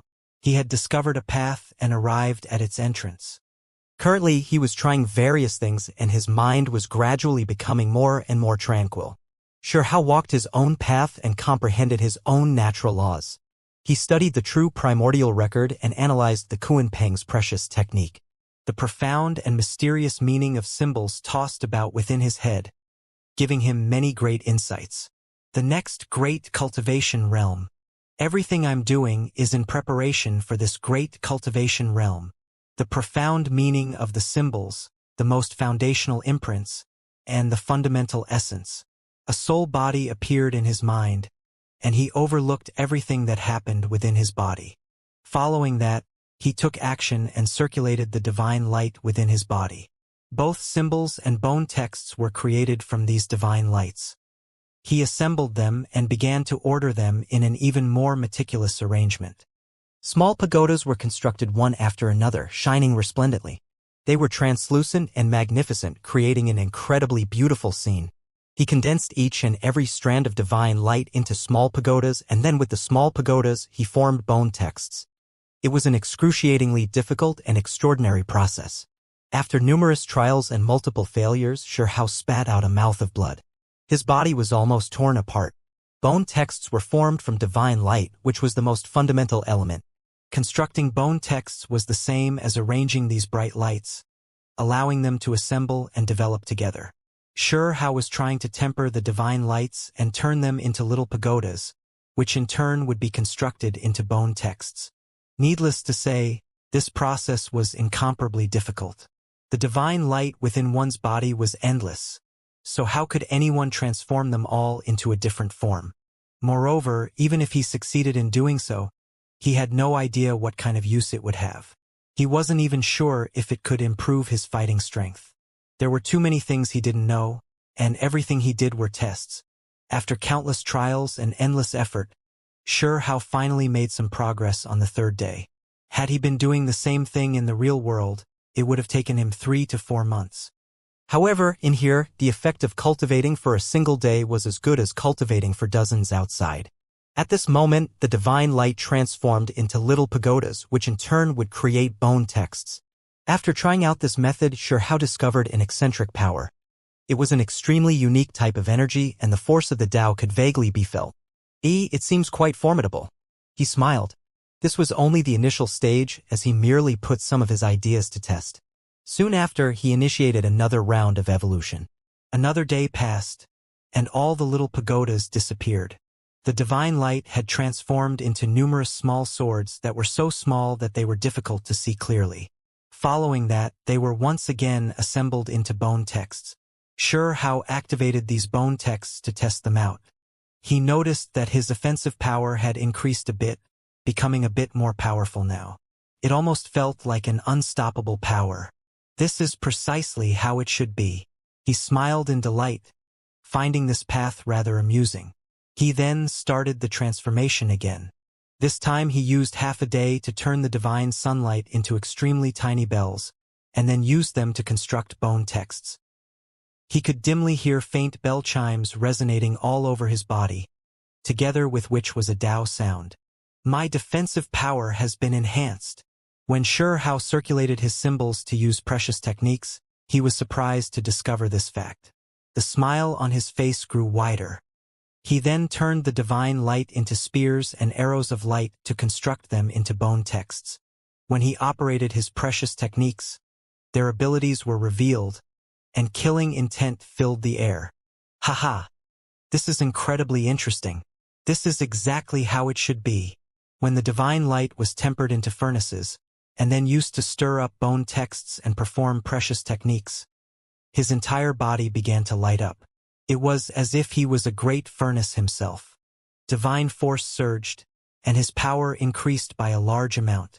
Just like that, his divine force became even more powerful than before. He continuously nodded his head in approval as he became more and more clear on the benefits of these transformations. He repeatedly reflected and conducted more tests. His eyes became brighter and brighter, because his comprehension was growing deeper and deeper. He knew that he had benefited greatly this time. Tempering the tiny divine lights was a meticulous and arduous process, but it gave him a sparkle of hope, for this could increase his strength. However, it truly was difficult. Eventually, as Xianxia cultivated and bone texts circulated within his flesh and vessels, countless small pagodas moved about, endless small bells resonated, and numerous small furnaces burned. His incessant transformations had produced various effects. When the divine sunlight was transformed into weapons such as swords, halberds, and spears, his attacks would produce much more power. When transformed into furnaces, his divine force would similarly increase. When it took the form of a bell, his defensive power would be enhanced. Different forms would create different effects. He was still trying to get used to everything. It was sluggish at first, but eventually he was able to quickly and smoothly operate them. Finally, Xianxia was able to easily shift between swords, bells, pagodas, and furnaces, to a point where they could simultaneously appear. It had been 7 days since he entered, and the Great Hall had not collapsed yet. Had he been in the real world, 8 or 9 months would have passed by now. Only in a place like this could Xianxia forget everything else and lavishly immerse himself within his experiments as he pleased. He would never dare to consume time like this in the outside world. Needless to say, his gains from this place were astronomical. Eventually, not only were the divine light, symbols, and precious techniques affected, even his mental strength was tested with these transformations. A spiritual flame ignited within his mind. Sometimes, it would turn into countless small furnaces. Other times it would turn into tens of thousands of small swords. The transformations changed unpredictably, and they were incomparably powerful. He eventually realized that this was a strengthening process for his physical body as well. When the divine light transformed into swords, pagodas, bells, and cauldrons, his flesh and blood were used as a medium. When these various forms moved around inside him, the pressure on his physical body would be amplified. This kind of pressure would transform his physical body and make him even tougher. Xianxia was amazed. The small test of changing the countless streaks of divine light into different forms had led to such great transformations. Time flew by. More than 10 days later, cracks appeared within the great palace, but it was still not ready to collapse. It truly exceeded all expectations, because based on past locations, a place like this should have been turned into ruins after a few days. After half a month's effort, Xianxia would sometimes resemble a great rumbling bell and sometimes set his body and spirit in flames like a furnace. The scene was both mysterious and astonishing. After half a month of effort, Xianxia's body would sometimes be like a great bell and ring continuously, and other times like a furnace, with both body and spirit burning. The scene was both mysterious and astonishing. He knew that he had succeeded and broken through the limit of the spiritual transformation realm. From his body and spirit to the natural laws, everything had transformed, becoming quite a bit different from before. In addition, he knew that this was just the beginning. Once he entered the engravement realm, he could test out even more things that were even more impactful than these. More than 10 days had passed since he entered this ancient palace. Xianxia broke through the limit, and his entire body was shining. He seemed just like a furnace, seeming much more powerful than before. After reaching perfection within the spiritual transformation realm, he finally broke through again and improved so greatly. This was truly a great advancement, making him much more powerful. When Xianxia raised his head to look around, he noticed that large cracks had appeared everywhere and this place was on the verge of collapsing. Enduring for more than 10 days was already a rare feat, as places like these would always collapse after few days. He pushed open the doors and walked out. The palace collapsed behind him, creating loud noises as it fell into ruin. At this moment, he could break into the engravement realm, but there was no time. The palace had turned into ruins, so he had to find another suitable place to cultivate. A day here was the same as 10 days of work in the outside world. Constructing a palace like this consumed extremely rare and precious materials. For an ordinary power, they wouldn't even think about making such a place, for there was no way there could bear such costs. This world was one of balance. In order to obtain precious cultivation time, an inexhaustible amount of heavenly materials needed to be destroyed. The gains almost did not seem to make up for the losses.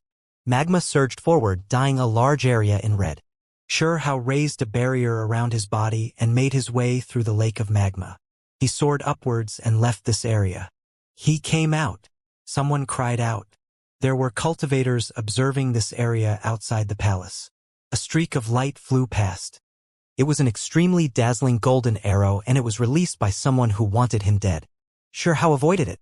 His gaze flashed and noticed that it was precisely the golden-haired youngster who was standing in the distance with a large bow in hand. His entire body was surrounded by golden light. You really hate living, don't you? I would have ignored the fact that you attacked me earlier, yet you still dare to do it again. Xianxia spoke softly as he looked at him calmly. You killed 2 of my servants. Did you really think it would just end with that?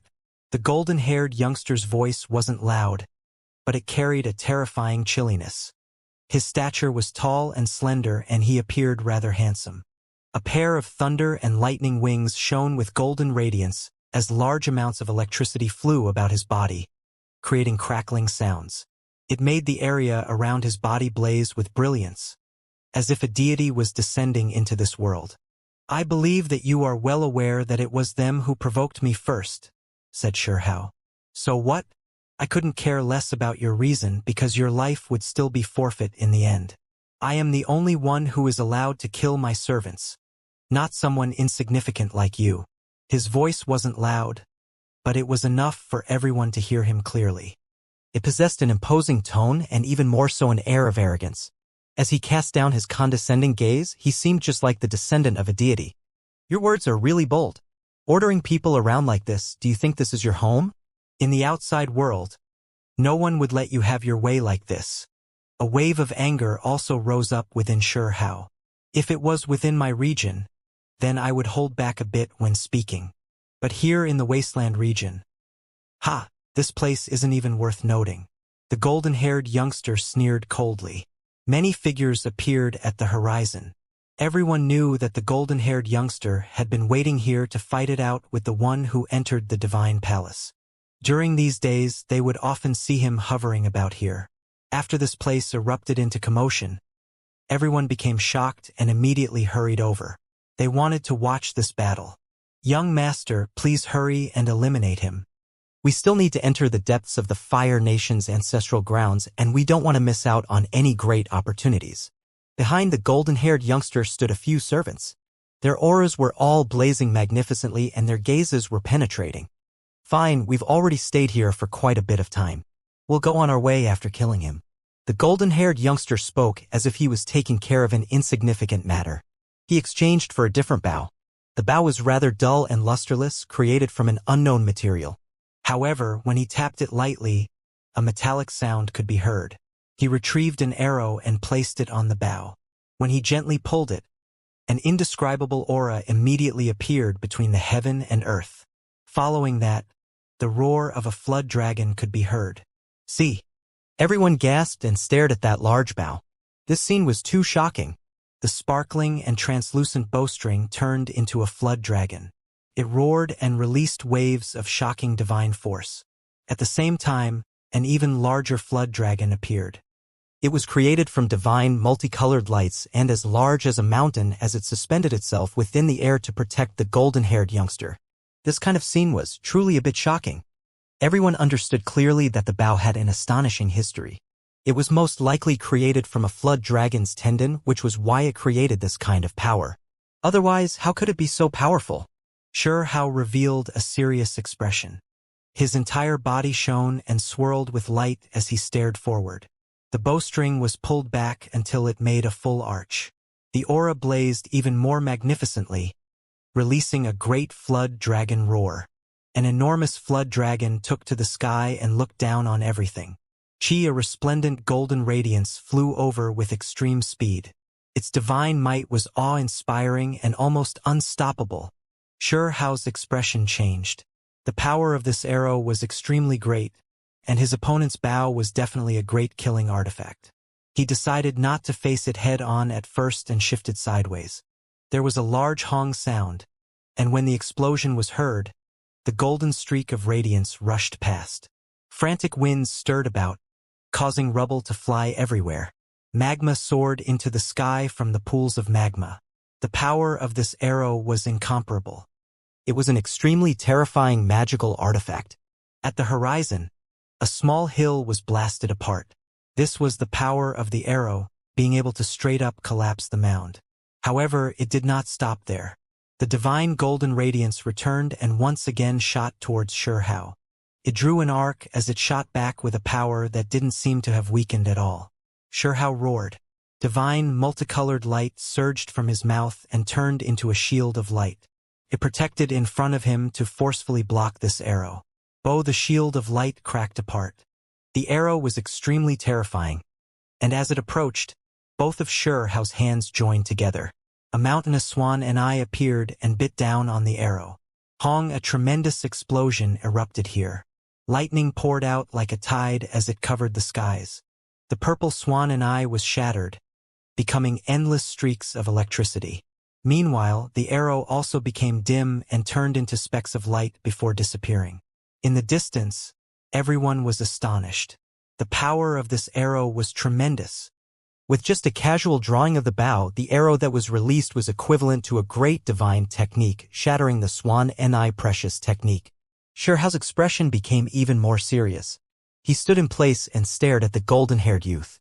This was a terrifying opponent. He did not underestimate his opponent. Such a terrifying opponent appeared right after he came out from seclusion, and a great battle was unavoidable. This was not someone in the spiritual transformation realm, but an expert of the engravement realm. Amusing. You aren't bad, but still far from enough. This arrow of mine didn't even display 10% of its divine might. Will you be able to go on? The golden-haired youngster sneered and ridiculed. When these words were spoken, everyone in the distance was horrified. How powerful was this youngster? Was he exaggerating, or did he truly possess that kind of power? If you have the skills, then just come and kill me. If you don't have that kind of strength, then just accept death. Xiaohao replied without seeming nervous at all. He still seemed calm and collected. Divine Force Overlay. Power up a level. The golden-haired youngster did not rashly display all of his power, and it seemed like he was ridiculing Xiaohao. He drew his bow again, once again releasing a world-shaking flood dragon roar. A golden streak of divine radiance streaked across the sky. The air whistled behind it, bringing with it powerful winds. In addition, it brought lightning with it this time as it smothered the skies. This was the embodiment of his divine might. He infused lightning attribute power into this arrow, making it many times stronger than the last. Everyone's expressions changed. If it was a normal spiritual transformation realm expert, then they definitely would have been blasted apart. They could feel the terrifying fluctuations even though they were far away, making their souls tremble. How could someone facing such an attack even resist this kind of power? This no longer seemed like an arrow, but instead like a true flood dragon. It roared towards the sky and charged towards the human youth. Break apart! Xiaohao shouted loudly, and divine light erupted from his fist. It was a lightning fist with the swan and I precious technique within his palms and fingers. There was no vicious beast constructed, instead only containing the fundamental profoundness of symbols. Mist drifted about, and a primordial symbol appeared on top of his fist. This symbol contained the power of a purple swan and I. This was one of the world's most intrinsic powers. The symbols circulated, resisting the golden arrow. Following that, this place erupted with radiance.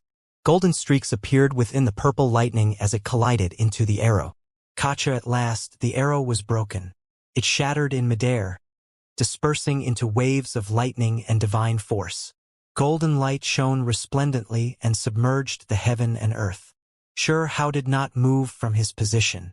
He did not take a single step back as he once again destroyed an arrow. This time, the opposing golden-haired youngster's expression changed. Blocking one arrow was fine, but the second one was broken as well. This was definitely unusual. You are still in the spiritual transformation realm? He became doubtful. Correct. I still haven't used all my strength. There's no need for you to hesitate. Xiaohao spoke extremely coldly. The golden-haired youth was startled. He had already entered the engravement realm. Yet the opponent used his cultivation of spirit transformation to receive this attack. He definitely wasn't ordinary, and his natural talents were shocking. Don't worry, there are still several more arrows for you to slowly enjoy. I want to see just how much longer you can struggle for. The golden-haired youngster's callous expression was restored and his gaze became even more sinister. 1. The bowstring trembled lightly and the third arrow was released. He released a loud shout and the divine might shook this ancient earth. His aura erupted, bringing forth a tremendous amount of power. This was a terrifying strike from an engravement realm expert. Even though he still showed an air of ridicule, this arrow was still distinctly different. This power erupted, becoming much more powerful than before. Xiaohao was greatly alarmed. His entire body shone, and divine light surged, forming small bells one after another. He was now completely different, and his entire body was now shining resplendently. Loud bell-ringing sounds could be heard. This was the Tao that he comprehended, and it was what he used to break past the limit of the spiritual transformation realm and establish a new legend. Currently, every single strand of divine light in his body was turned into small bells and then turned into bone texts. They circulated through his flesh, and as it merged with him, his entire body seemed to have turned into a golden Tao bell. This is... The golden-haired youth was shocked. His opponent's performance exceeded his expectations. His entire body seemed to have possessed some kind of terrifying divine ringing, and his aura was shockingly powerful. It even made him, an engravement realm cultivator, tremble. What kind of power was this? Dang, the great bell rumbled and erupted with endless radiance. It could also be said that it was Xiao's body that was rumbling and releasing endless fluctuations like a divine bell. Golden ripples diffused outwards to block that arrow. Eventually, the arrow arrived in front of Xiao's body. However, it began to break apart inch by inch starting from the arrowhead. It then shattered with a loud sound into pieces. Everyone's expressions changed. Xiao was using his cultivation of spiritual transformation to face off against an engravement realm talent from beyond this region. He was actually this powerful, shocking every single person there. With a schwa sound, golden light flickered. The great bell sounded. Ringing around for tens of li. Xiao's flesh was like a golden Tao clock. He disappeared from his previous position and arrived in front of the golden-haired youngster. You should also have a taste of my power. When these cold words were spoken, his aura seemed to have completely changed. The golden bells vanished, and the divine lights within his body formed small swords one after another. The bone texts circulated, making his entire being seem different. At this moment, he revealed his strength. He took to the skies like an immortal sword and quickly hacked down. Brilliant divine radiance hacked out endlessly. The golden-haired youngster was incomparably powerful and was well known outside of this region. However, at this moment he was extremely startled and quickly dodged. However, he was still struck by this attack. His head of golden hair flew about chaotically as blood flowed down from his head. A portion of his scalp was shaved off, with scarlet blood trickling out non-stop. It made his once handsome appearance now seem extremely evil and malicious. His golden hair was dyed in blood as it scattered downwards. A piece of his scalp was shaved off, and dark red blood trickled downwards. You've made me bleed. The golden-haired youngster touched his scalp and several veins throbbed on his forehead. He had a feeling that this kind of result would happen if his opponent closed the gap. Hong! His wings shook and golden lightning hacked about chaotically. They were like pythons as they rushed towards Xiao. Shocking amounts of electricity danced about, attacking at one's soul. He was truly angered. He wasn't even 16 years old yet, but had already become an engravement realm expert. His natural talents were astonishing. He was ridiculing and taunting Xiao just now to slowly break down his enemy, but he was unexpectedly the one to suffer greatly. This was the innate ability of his race. The wind and lightning behind him formed a golden color, interweaving together with electricity to produce an astonishing power. Pong! Xiao shifted to the side. It was as if an immortal sword cleaved apart the void, allowing him to instantly appear 100 zhang out.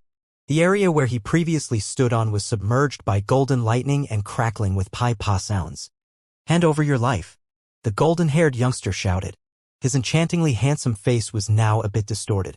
Having part of his scalp shaved off was a type of humiliation he had never experienced before. For a heaven-warping talent like this youngster, dignity and pride were the most important things. However now, even part of his scalp had been sliced off. If word of this ever got out, it would be too shameful. With an AO sound, the cry of dragons tore through the air.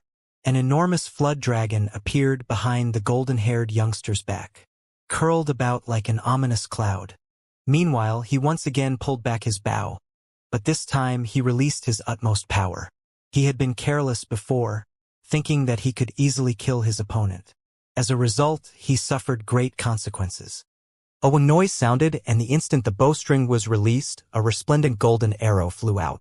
The beam of light was over 10 meters in length, as if it was a shocking rainbow. Xiao's entire body was shining. The divine lights within his body surged, and all of them formed little cauldrons.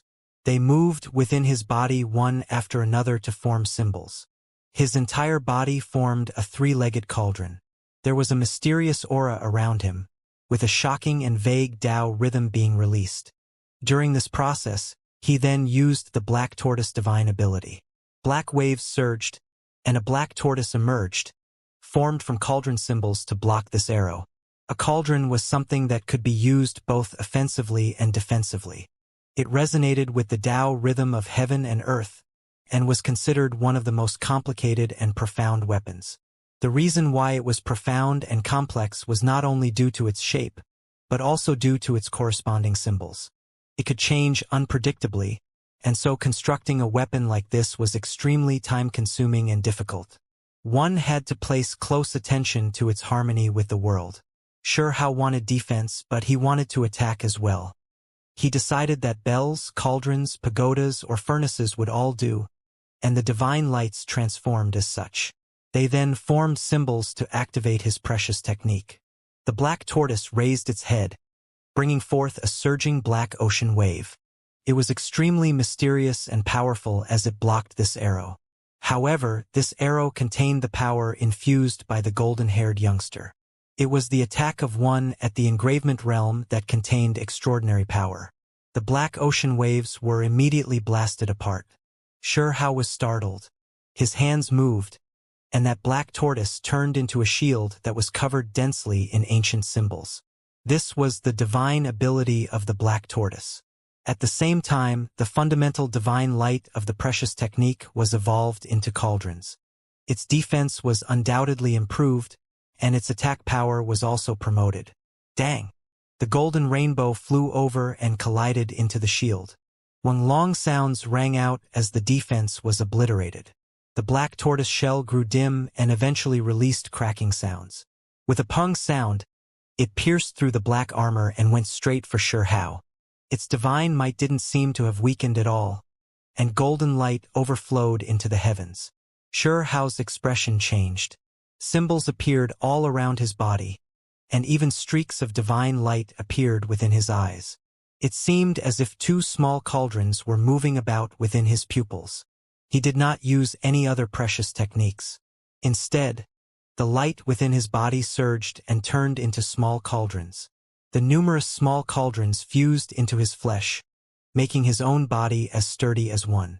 At this moment, his body became hazy. He utilized the most primordial and simple precious technique. His two hands continuously moved about to bring forth a miraculous power. It was just for a little bit, but he merged together with the heaven and earth.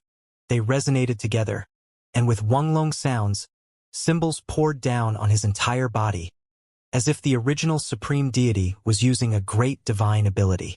This was not some technique recorded within the true primordial record, nor was it from the battle scenes that were recorded on it. It was something that Shihao naturally evolved on his own that inadvertently matched the true primordial record. Papa! Shihao's hands continuously struck about, as if a great cauldron was being shaken.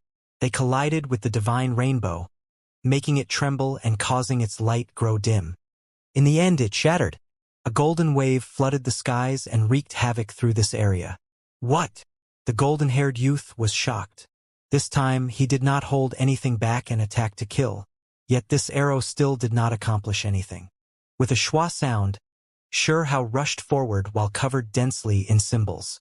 He quickly closed the distance to fight in close quarters and get rid of this golden-haired youth. He did not want to give him the chance to use his bow again. A cold light flashed past the golden-haired youngster's pupils. He knew that things were far from reassuring, but he still was not worried. Behind him, his wings flapped, creating tens of thousands of thunderous streaks, allowing him to dodge to the side. Shihao shouted.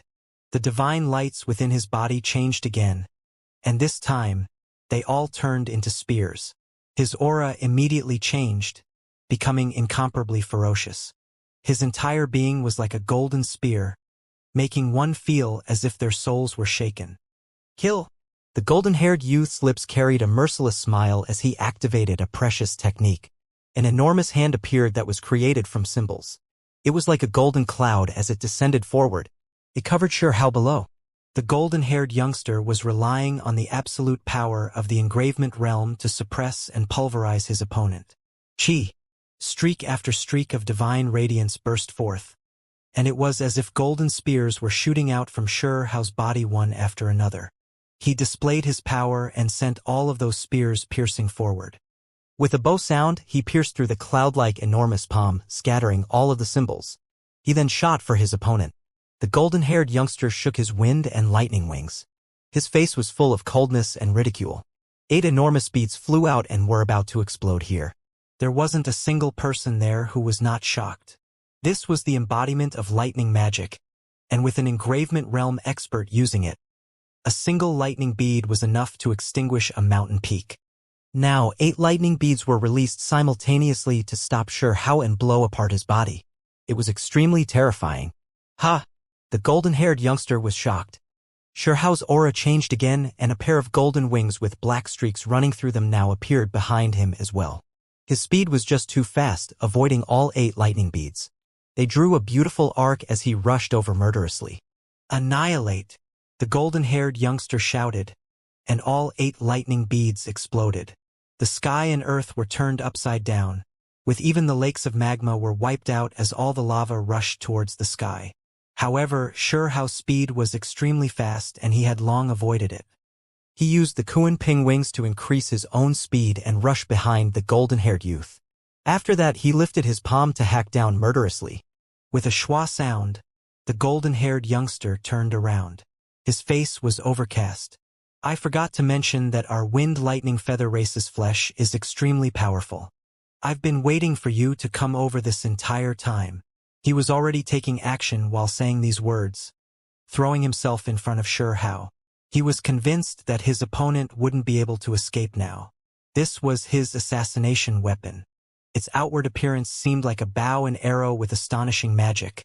So others assumed that it must be because his own body wasn't powerful enough that he had to attack from the distance. In reality, his most powerful feature was his body.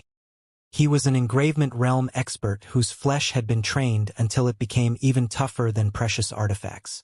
Peng Xiao didn't say anything. A palm slammed down, raising a berserk gust of wind. The golden-haired youngster was shocked. He had a feeling that something wasn't quite right and did not meet it head-on. He dodged to the side, but when the strong wind swept past his face, it felt as if he was being sliced by blades, making him feel an intense pain. Kill! How could Xiao miss an opportunity? He continuously attacked and hacked down with another palm. The golden-haired youth hesitated, but he still managed to raise his right fist and smashed it forward with all his strength. Peng, the 2 palms collided, shaking this place. At the same time, the sounds of bones shattering could be heard. The golden-haired youngster's expression was absolutely miserable as his right fist cracked apart. How tyrannical was that palm? It was actually even more terrifying than his own flesh. It was worth mentioning that his opponent was still at the spiritual transformation realm, yet he was defeated in what he was the strongest at. The golden-haired youth's expression was gloomy and cold. He endured the pain and backed off. However, the other side followed and continued to pursue him. In just a split second, they collided several times in succession. Even though it was a contest of physical strength, there were still precious techniques contained within, only that they were fused into their palms. For example, the golden-haired youth's palm possessed the power of a golden crow, and there was the Kunpeng's mysterious power in Xiao's palms and fingers. During the violent confrontation, Xiao tore off the golden-haired youth's right arm, making him shriek miserably. This was definitely a horrifying injury. At this point, this battle no longer contained any suspense. Even though the golden-haired youth's servants were shooting arrows to offer support, it was already too late. 10 moves later, Xiao's leg swept out and kicked his chest. With a pung sound, the golden-haired youngster cracked into several pieces. He released a miserable cry, and his life was lost just like that. Xiao took that bow and continuously pulled it back. Golden light flew out one after another, and with pew-pew sounds, not even a single servant was able to escape. All of them were killed here. What a powerful bow! Xiao sighed in admiration. Everyone was astonished. This was a genius from outside of this region with an incredibly famous reputation who would rarely meet an opponent among his peers. Yet in the end, he was killed in such a clean and efficient manner by this youngster. The Wind Lightning Feather Race fellow's aura vanished. Was he killed? There is still someone this powerful in the Fire Nation. Two youngsters rushed over from the distance. Even though appeared to be humanoid creatures, they were not humans. They possessed unique traits, such as a row of bony outgrowths on one of their backs that stretched towards the skies. The other had 4 pupils, giving him a rather sinister appearance. Hand over the Wind Lightning Flood Dragon Bow and then you can leave. We will pretend that we never saw anything. One of them spoke and looked at the precious artifact in Xiao's hand. Desire could be seen within his eyes. Wuxia was extremely quick, and in the blink of an eye he had already broken through the strength of spiritual transformation to deal with these engravement realm experts. You dare! One of them roared in fury. These two creatures were both extremely powerful geniuses. Moreover, they were both in the engravement realm, so for sure how to try and kill them by himself was truly unimaginable. The other individual wanted to flee, but his shoulder was pierced through by an arrow, and half of his body almost exploded. Xiao rushed over and removed his head. Everyone kept quiet out of fear. Who was this? Why have they never heard of him before? How could it be that not even the heaven-warping geniuses from beyond this region aren't his opponents? This area began to boil with noise. The events today caused a great sensation. At this moment, another great event was happening outside this place. Within the ruins of the Heaven-Mending Pavilion, one particular area's space became unstable. Many cracks appeared, and a pure white hand reached out. It propped open the gate with difficulty, and a figure walked out from the ancient sacred courtyard. The space around this area became unstable and a passageway covered with cracks appeared. A figure was struggling with great difficulty to come out, and a foot stepped on the rubble as it tried to enter these ruins. The slender figure was dressed in gray clothes, and its jet black hair was scattering down. Pure, ivory white skin could be seen, and an extremely chilly aura surrounded this individual, as if there was no natural warmth within this person. A gust of wind blew past, brushing aside the disheveled hair to briefly reveal the individual's appearance, revealing an appearance that was absolutely stunning. The figure turned out to be a woman. Despite the outdated gray clothes she wore, her porcelain skin reminded one of fine jade. It was spotlessly fair and lustrous, making her beauty all the more striking. The ruins of Heaven-Mending Pavilion were overgrown with weeds, with nothing but withered wasteland all around. The great sect of the olden days was long gone, along with its glorious past. What was left was about to be submerged within the weeds. The aura around the woman was so piercingly cold that instead of a living person, she reminded one more of a piece of jade that was sculpted into artwork by heaven itself. In addition, a pair of misty eyes observed the surroundings from behind her hair. They seemed to have witnessed the great changes of times, possessing an aura of endless years. Kacha, another sound could be heard. Within the chaotic space, a different figure walked out from the ruined passageway with difficulty. This time, it was a teenager who was around 16 or 17 years old. He was tall and strongly built with jet black hair. The teenager was rather handsome and possessed a distinct style. For someone who had just broken free into the outside world, he seemed incredibly calm and composed. He did not make any noise, instead seeming rather experienced with his undisturbed countenance. He possessed dual pupils, a trait characteristic of holy emperors. When his eyes opened and closed, the illusionary scene of the sun, moon, and stars as well as chaotic energy would flicker past. When he saw the ruined Heaven-Mending Pavilion, he revealed a slightly startled expression, but he did not let it affect him too much. From the distance, an enormous golden spider was startled after discovering the aura that originated from this area. It turned into a golden rainbow and flew over, creating terrifying fluctuations that battered out like waves. The giant spider was just like a supreme deity. At this moment, it erupted with an aura that was extremely great, making this entire place shudder greatly. Rumbling noises rang through the ruins as this place began to fiercely tear apart. It towered in midair, and its legs were perfectly straight like golden spears. They were pointed far into the distance towards that woman in preparation for battle. Seeing this, The dual-pupiled teenager quickly gestured for her not to act rashly. In the ancestral land of the Fire Nation, Hao was fiddling with the magical weapon in his hands. The big bow lacked luster and had a grayish-brown color. He could not figure out what material it was made from. When he flicked it with his fingers, it made a metallic sound. The bowstring was bright and translucent, and with just a slight pull, the hissing of flood dragons would sound out. Moreover, extremely powerful fluctuations would swirl and quickly gather towards the arrow. Wind and thunder flood dragon bow, Hao said to himself. He had heard the name previously from an enemy, and it was indeed an incredible weapon. The crowd had already dispersed. The fact that he managed to kill 3 experts in a row from beyond the wastelands had shaken everyone to their core. Whenever they looked at him, they would all feel a sense of reverence. None of them were willing to provoke him. This is a strange, precious artifact. Hao continued to talk to himself. No matter how much divine energy he infused into it, the bow would continue to withstand and resonate with it. It almost seemed as if the bow was personally made for him, matching him perfectly. He decided to put it away for the time being. This item was a bit bizarre. The ancestral land of the Fire Clan was scorching hot, and as he walked on, heat waves battered at him repeatedly. Steam rose from various locations, and the earth itself seemed as if it would combust at a second's notice. He wasn't in any hurry to move on, and only wanted to find a quiet spot to break into the engravement realm.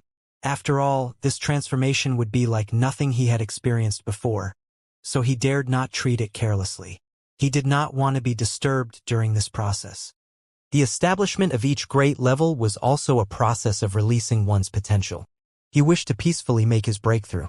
However, things usually did not occur the way one wished them to. News that he had killed 3 geniuses from beyond the wastelands quickly spread, drawing many people's attention. At this moment, 4 elders flew across the sky on precious artifacts. They were like 4 streaks of light as they quickly and fiercely caught up to Hao's tracks. "Where do you think you're going?" one of them yelled. At the same time, a silver expanse poured down. A silver lamp approached quickly, and scorching silver flames descended like a waterfall. Hao was taken by surprise and turned around at once.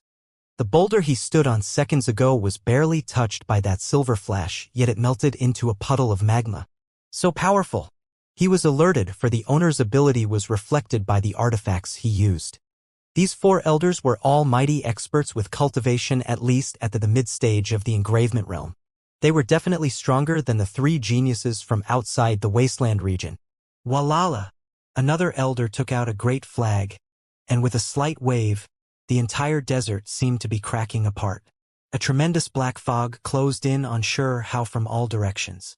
Hao's eyes flickered. He was startled yet again and quickly backed off.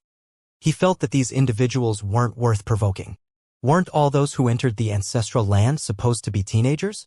Why were there older people here? This made Hao become suspicious. Could it be that individuals from the Fire Nation's law enforcement had arrived? He was originally fearless because in the worst-case scenario, he would just fuse with the imperishable golden body and fight against them in the black battle clothes. However, he was afraid that those might be people from the Fire Nation. If he killed them, then he would have a hard time explaining himself to Huolinger later. Because of that, Hao decided to retreat for now. He did not stay any longer and spread the Kuan-Peng wings on his back. With a stamp on the ground, he quickly disappeared into the distance as if he used an earth withdrawal technique. That fellow is rather strange. With his cultivation level, how can he travel so quickly? They tried to chase after him, but the teenager disappeared and was nowhere to be found. Is it because of those wings? Or has he actually mastered great divine abilities like the Great Earth Withdrawal Technique? The 4 voiced their suspicions. Soon afterwards, their countenances turned incredibly serious. Anyhow, we should let the others know as soon as possible. Be very careful, for we've broken the rules. If people from Fire Nation knew about this, they would definitely retaliate. Hao picked a quiet spot away from the center of the ancestral land. It was completely deserted without even a single strand of weed, let alone any human beings. It was a place even birds would not choose to land. Let's go at this place. He sat cross-legged on a big rock and carefully sensed his surroundings.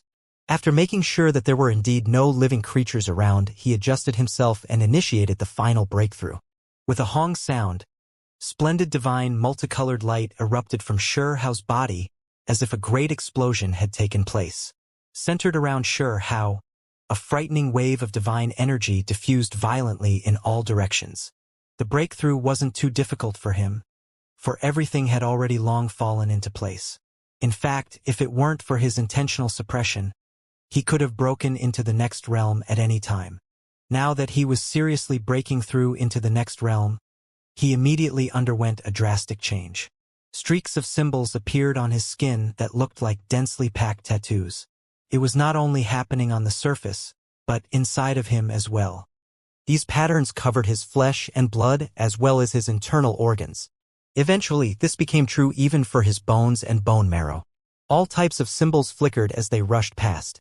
As he received the baptism of symbols, it was as if chains and shackles were being broken. Hao's entire being seemed different. His aura immediately became a great deal stronger.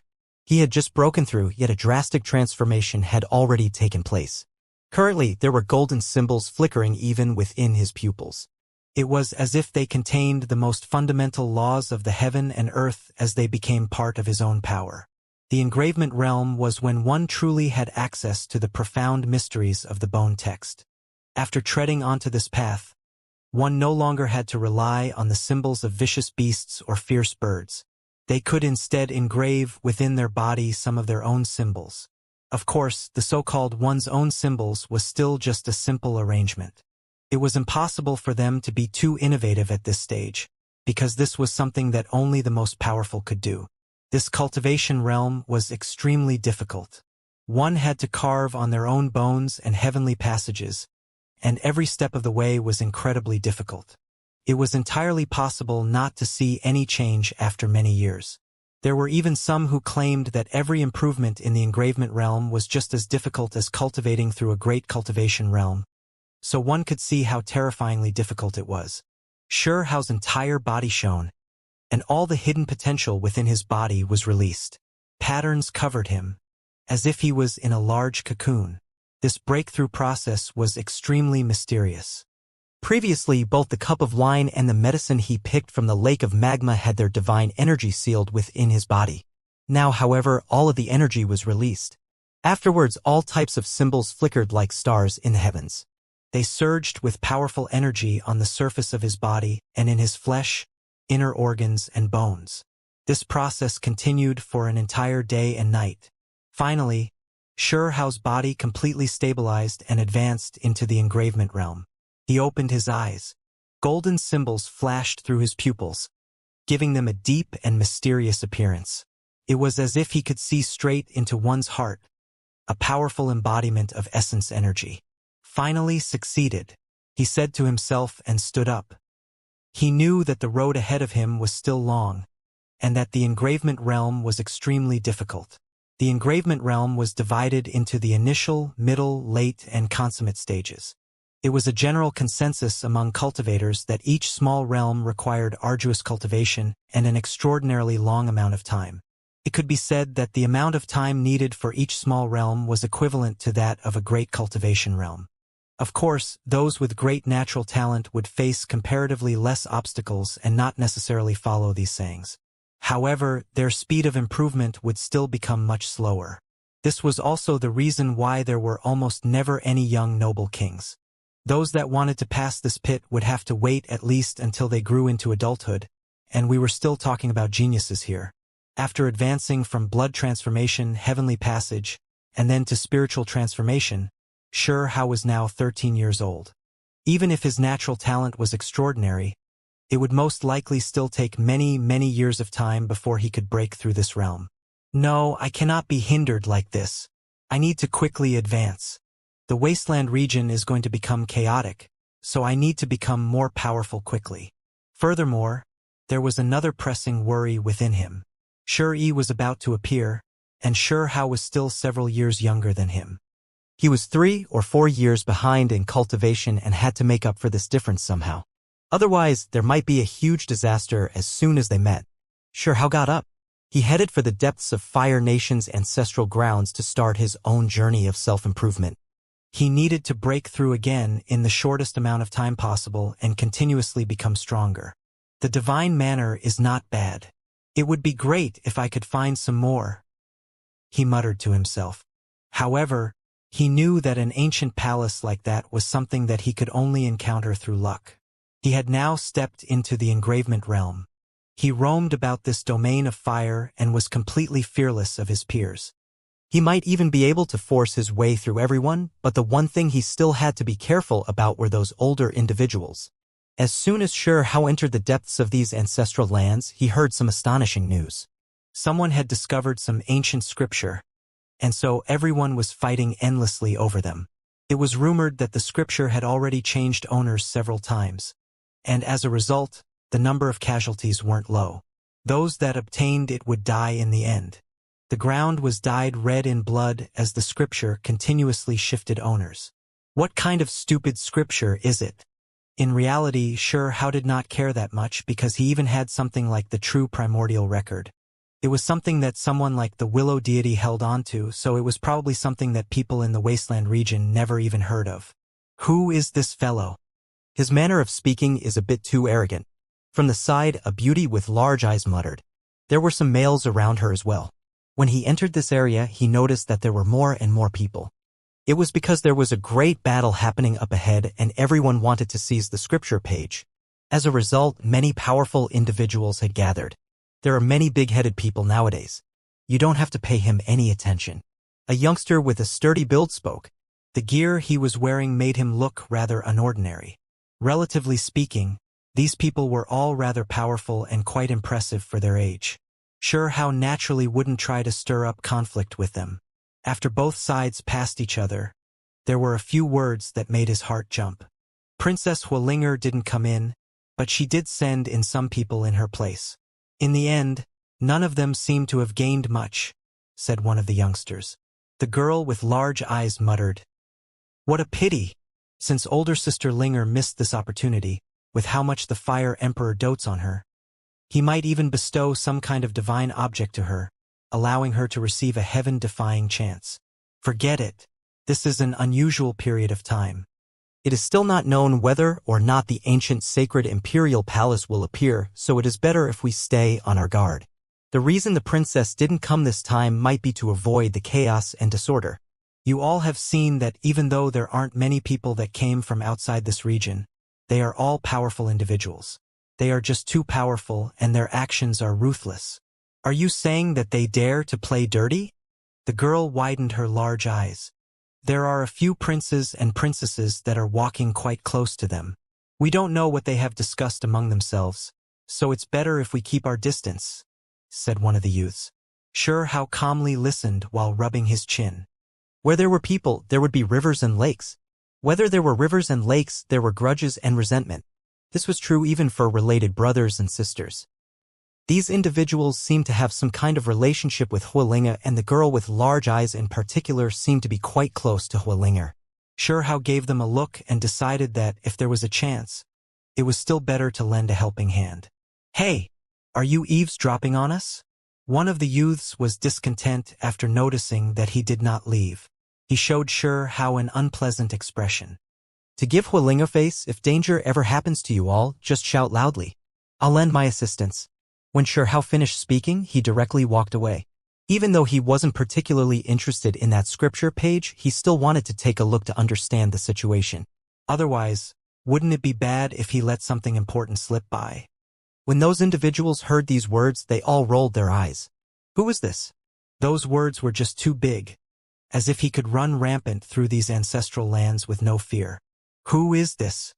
Does he really think that he is some expert from the archaic divine mountains? One of the youngsters curled his lips. Of course not, but I have eaten those types of creatures. Xianxia turned around and then with a single step he traveled several dozen zhang. He quickly left for the distance, leaving these individuals stupefied. He really knows how to boast. This fellow's way of speaking is just too unbridled. A black speck was speeding along the horizon. Xianxia followed the trail, and along the way he saw too many bloodstains. There were many battles that broke out, and he saw a few corpses. They did not only belong to humans. There were even a few bizarre creatures indigenous to the ancestral grounds, but the divine substances within them were removed. Kill! War cries shook the air, and numerous figures appeared. They were currently engaged in a chaotic struggle. He had reached the source of the disorder. The scripture page was still being fought over, and this was the 9th time the page had exchanged hands. Many people were fighting, numbering not less than 1,000. Xianxia hid and watched the chaotic scenes from the side without taking action. Other than the descendants of noble kings, there were still other aristocratic individuals and young experts that they had invited. For the sake of obtaining a single page of scripture, so many people had gathered here in a short period of time. Along the way, Xianxia also heard a few rumors. This scripture page seemed to have some connection to the opening of the sacred imperial palace. Rumors had it that there was a palace left behind by an ancient holy emperor within this fiery domain. Recorded within was everything that he learned, and this was also the Fire Nation's first emperor. The human emperor from that generation was far more powerful than the current one. He was truly unrivaled under the heavens. The ancient holy emperor studied the Tao here and comprehended many divine laws and order. His gains from this place were truly profound. Someone commented in a low voice, "To sum it up, everything the Fire Nation's first emperor learned was left behind within this ancestral land." The current battlefield faced a great lake. Of course, this great lake was made from a vast expanse of scarlet magma. It was difficult to tell how vast it really was. "Why aren't you joining the fray?" It seemed like everyone was rushing into the battlefield to slaughter each other. A youngster walked over and spoke to Xianxia. Xianxia could tell that something was different with a single glance. Even though this individual was in a humanoid form, he was not a human. A terrifying energy was currently being restrained within his body. A pure-blooded creature, moreover one that might have originated from outside this region. Xianxia remained vigilant, because he felt that there wasn't only a single individual's presence. There were a few whose auras were even more powerful. "I do not wish to join," Xianxia replied. "You should still go and struggle for it. This is a great opportunity." This youngster had a head of scarlet hair, and even his eyes were like balls of flames as they radiated fiery light. Xianxia ignored him and continued to calmly watch the battle. "You really should go." The youngster gave a push. He acted extremely forcefully, and there was a hint of a cold smile on the corner of his lips. And Xianxia shot out a glare and avoided the palm. He felt that this matter was rather strange. Suddenly, he felt a terrifying wave of energy. A few hidden individuals were stirring up their divine might to activate some kind of great formation. They were trying to revive something here. "Do not fight anymore, this place is in danger," Xianxia shouted loudly. It was because he could tell that there were streaks running through the ground that were just like magma. A few individuals had constructed a terrifying symbol formation here and were carrying out a revival. "You've lived for too long." The scarlet-haired individual sneered and ferociously took action. His palm spewed out flames and displayed a shocking divine might. Xianxia was alarmed. This pure-blooded creature seemed to be about 17 or 18, but he was already an engravement realm expert. It seemed like his cultivation was higher than his and was incredibly powerful. At the same time, a great formation was being brought to life. Multicolored light soared into the heavens, as if they were going to pulverize everyone here. In just a split second, a terrifying might surrounded this area. "Flame Python race, you all have gone too far. We've reached an agreement with the Fire Nation that allowed us to enter. But how could you all deploy this kind of killing technique?" 6 or 7 elders appeared, and none of them were humans. One of them had a horn growing out from his forehead, another had a pair of wings, and there was even one with 4 pupils. They were all extremely powerful. "I want to open the sacred imperial palace and comprehend the true, profound mysteries of this place. If that happens, then wouldn't everyone here benefit?" The people that laid the formation appeared. "You all are too unbridled. What kind of person do you think the Fire Emperor is? With strength like ours, if something actually happened, a single palm from him would wipe us clean unless some great sect master personally came." Those that were trying to break apart the great formation shouted. Their expressions were overcast and they did not want to allow the Flame Python race's people do such extreme things. If we obtain what we want, then we will immediately leave. There won't be any danger. One of the elders that was arranging the formation spoke. That's out of the question. Quickly destroy the formation. Hong, this area erupted with action, and miserable shrieks sounded.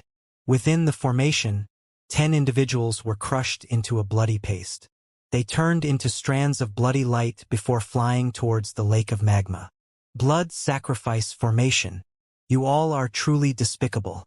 For the sake of opening the ancient sacred imperial palace, you all even dare to do such underhanded things. These people are all about to die, so you all should join our flame python race. Those individuals advised. After bringing about a killing formation like this, if nothing unexpected happened, the 1,000 people here were all going to die. For the Fire Nation, this was a type of unimaginable loss, and the consequences it would be incredibly terrifying. It would inevitably bring about the fury of the human emperor. I wish for this place to be free from calamity and chaos. There was actually someone who was praying.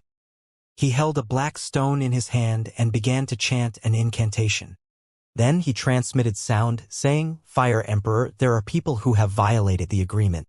They wish to bring harm to the Fire Nation's foundation." Suddenly, a banner descended from the sky, and with a PU sound, it stabbed into the great formation, collapsing all of the symbols that had gathered here. They were all thoroughly destroyed.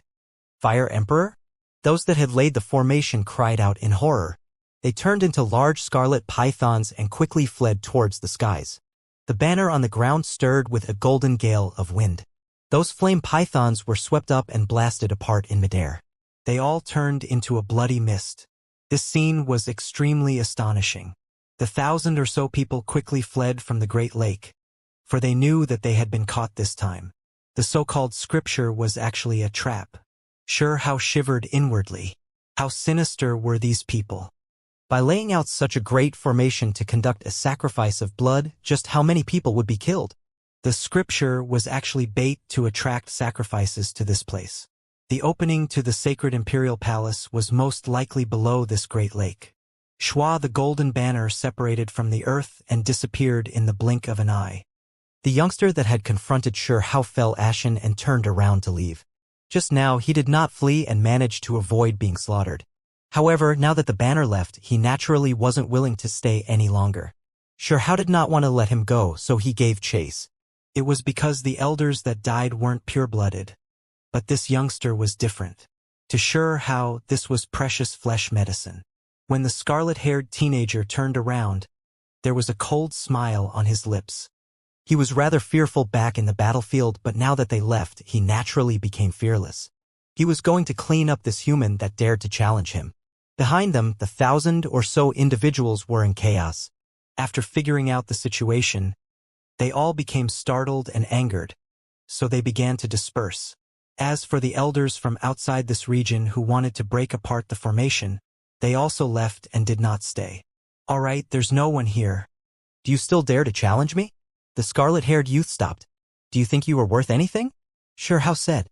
He had even eaten a green yuan, suppressed a horned dragon, and torn off a Zhujian's flesh, so he naturally wouldn't be scared of some pure-blooded creature. A great battle broke out.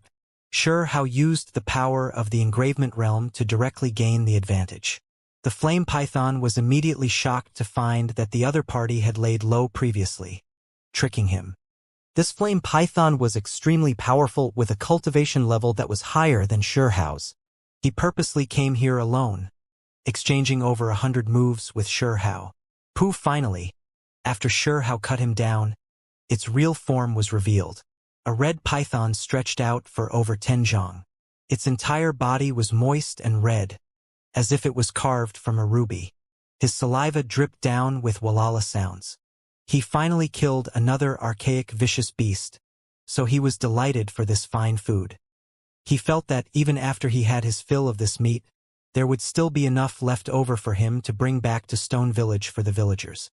While cleaning out the flame python, he noticed a bronze document. It was supple and strong, and when he flicked it, a metallic sound was produced. It seemed both water and flame resistant. There really was a sheet of scripture? Xianxia was shocked. He had thought that the other party was laying down a killing trap and that it was a terrifying lie. He never thought that there really was a sheet of scripture on this youngster's body. He read it carefully, the space between his brows furrowed, and afterwards, he revealed a look of shock. In the end, he couldn't help but laugh out loud. This text was just too crucial. Based on what was written on it, it was possible for him to quickly improve his strength here. This was truly extraordinarily precious and invaluable. It made him even more joyous than if he obtained some kind of great divine ability. Rather than saying that it was a page of scriptures, it was more correct to call this an ancient medicinal recipe. It was a type of refinement method that could seize the profound mysteries of heaven and earth. This wasn't some ordinary medicinal recipe, as it needed the divinity of the creatures dwelling within this fiery domain as the main ingredient. After refining it and amassing the essence of this divinity, it could be transformed into symbol fragments to nourish one's body. In summary, this ancient medicinal recipe could turn this fiery domain into a land of treasure. It could allow one to undergo a transformation and advancement, allowing one to fully make use of this place. This fiery domain was a unique place, as it produced creatures that were full of spiritual divinity. It could allow one to gain insights into the Tao and break through, making it an extremely rare and precious place. This was also the reason why the great powers from outside this region sought out the Fire Clan. They wanted to find out exactly what kind of secrets were hidden here, and why these strange circumstances occurred. As for Sure Hao, he wouldn't bother with these matters. The only thing he wanted was self-improvement. Only after reaching a certain level would he have the confidence and strength to trace this mystery to its roots. The ancient recipe placed a particular emphasis on a certain type of creature, because that one contained the most divine essence. If one could efficiently capture it, then it would greatly contribute to one's breakthroughs in their Tao comprehension. Unfortunately, this type of creature was extremely difficult to catch. Normally, it was difficult to even find, but luckily there were a few capturing methods recorded in this scripture sheet. There's no other choice. If I want to break through and continuously improve, then I have to stay here for a period of time. Sure Hao's tone was extremely decisive. Currently, the situation inside this fiery domain was rather complicated. There were experts from outside this region, descendants of Fire Nation lords, and even some experts that had connections to the Fire Emperor who were lying low. Sure Hao did not want to get into conflicts with any of them, as it was better to just cultivate while being at ease. Improving his strength was more important than anything else, because this was a cruel world where only the strong could stand tall. He began to search for the creature recorded within the bronze parchment. In the end, he couldn't find any of them. Unknowingly, he entered the Fire Clan ancestral grounds abyss. This region was no longer a great desert, but instead enormous mountains could be seen. Magma continuously flowed about. This was an extremely dangerous region with dangers around every corner. For example, a volcano could erupt, or tides of lava would suddenly surge. It was a flame-covered world. Moo! A roar suddenly tore through the air, shaking the heaven and earth. A mountain in the distance collapsed, and all types of creatures jumped as many figures fled in a hurry. An enormous and incredibly ferocious ox that was entirely pitch black in color appeared. When it stomped down, magma would rush out. Fiery light curled about its feet, and a powerful aura was diffusing from its body. This scene was extremely startling. It dwelled within the mountains, and someone had disturbed its peace. As a result, mountains were crushed and magma roiled about as it rushed out murderously. At first, there were still a few individuals who attacked this enormous creature to take it down. However, soon after, they found it too difficult. The demonic ox was too powerful, and its power approached that of a noble king. More than 10 individuals were buried under the ox's feet. Following a burst of fiery light, another 6 or 7 were turned into ashes. The difference in strength was just too great. Desire filled Sure Hao's eyes. This barbaric ox was precisely one of the creatures he was looking for, and he was going to make great use of it. He immediately met this barbaric ox head-on. A group of people were fleeing frantically, so when they saw that an idiot was willingly giving up his life, they all exulted. There were also a few that became anxious, saying, "Weren't you shooting your mouth about how powerful you were? Now, there really is a great ox, so hurry and kill it. Friend, hurry and help us save Lingfeng." These were a few youngsters with expressions of terror. They were full of helplessness, and when they saw Sure Hao, they hurriedly shouted for help. They wanted his help in saving the young girl being pursued by the barbaric ox. When Xianxia heard what was said, he smiled. What a coincidence it was for him to encounter the girl with the large eyes again. Currently, they were in dire straits. They had ties with Hualinger, so he naturally wouldn't watch from the sidelines with folded arms. This barbaric ox was extremely tall, and his entire body was jet black. Its fur was like silk fabric and extremely glossy. As the surrounding magma surged, it bathed in flames, making it seem extremely formidable. Xianxia feared that something bad might happen and quickly took action. He brought out the wind and thunderflood dragon bow and directly pulled it. With chi sounds, a streak of golden light flew out towards the barbaric ox's right eye. Moo! Sensing danger, the barbaric ox flung its head to avoid this arrow. Its pupils shot out fiery light as it stared at Xianxia. Xianxia rushed forward, and as he did so, arrows were continuously being released from the bow as he prepared to kill this barbaric ox. Streak after streak of dazzling light flew out as if rainbows drew arcs through the air. Hurry and retreat, Lingfeng. Those youngsters shouted, and at the same time they were somewhat ashamed. At the crucial point, they were actually assisted by the youngster that they looked down upon. The young lady with large eyes fled. Her body was almost submerged by magma, leaving her with lingering fears. As she watched Xianxia's figure, she was in a speechless daze. Only after a short period of time did she say, "Could he really be the princess friend?" This barbaric ox was extremely difficult to deal with, so Xianxia chose to merge with the imperishable golden body and put on the black golden battle clothes. He feared that something strange might happen if he stayed here too long. In the next moment, when he once again drew the bow, the arrow he shot out was completely different. Waves of ferocious winds were stirred up, and the cries of ghosts and souls sounded.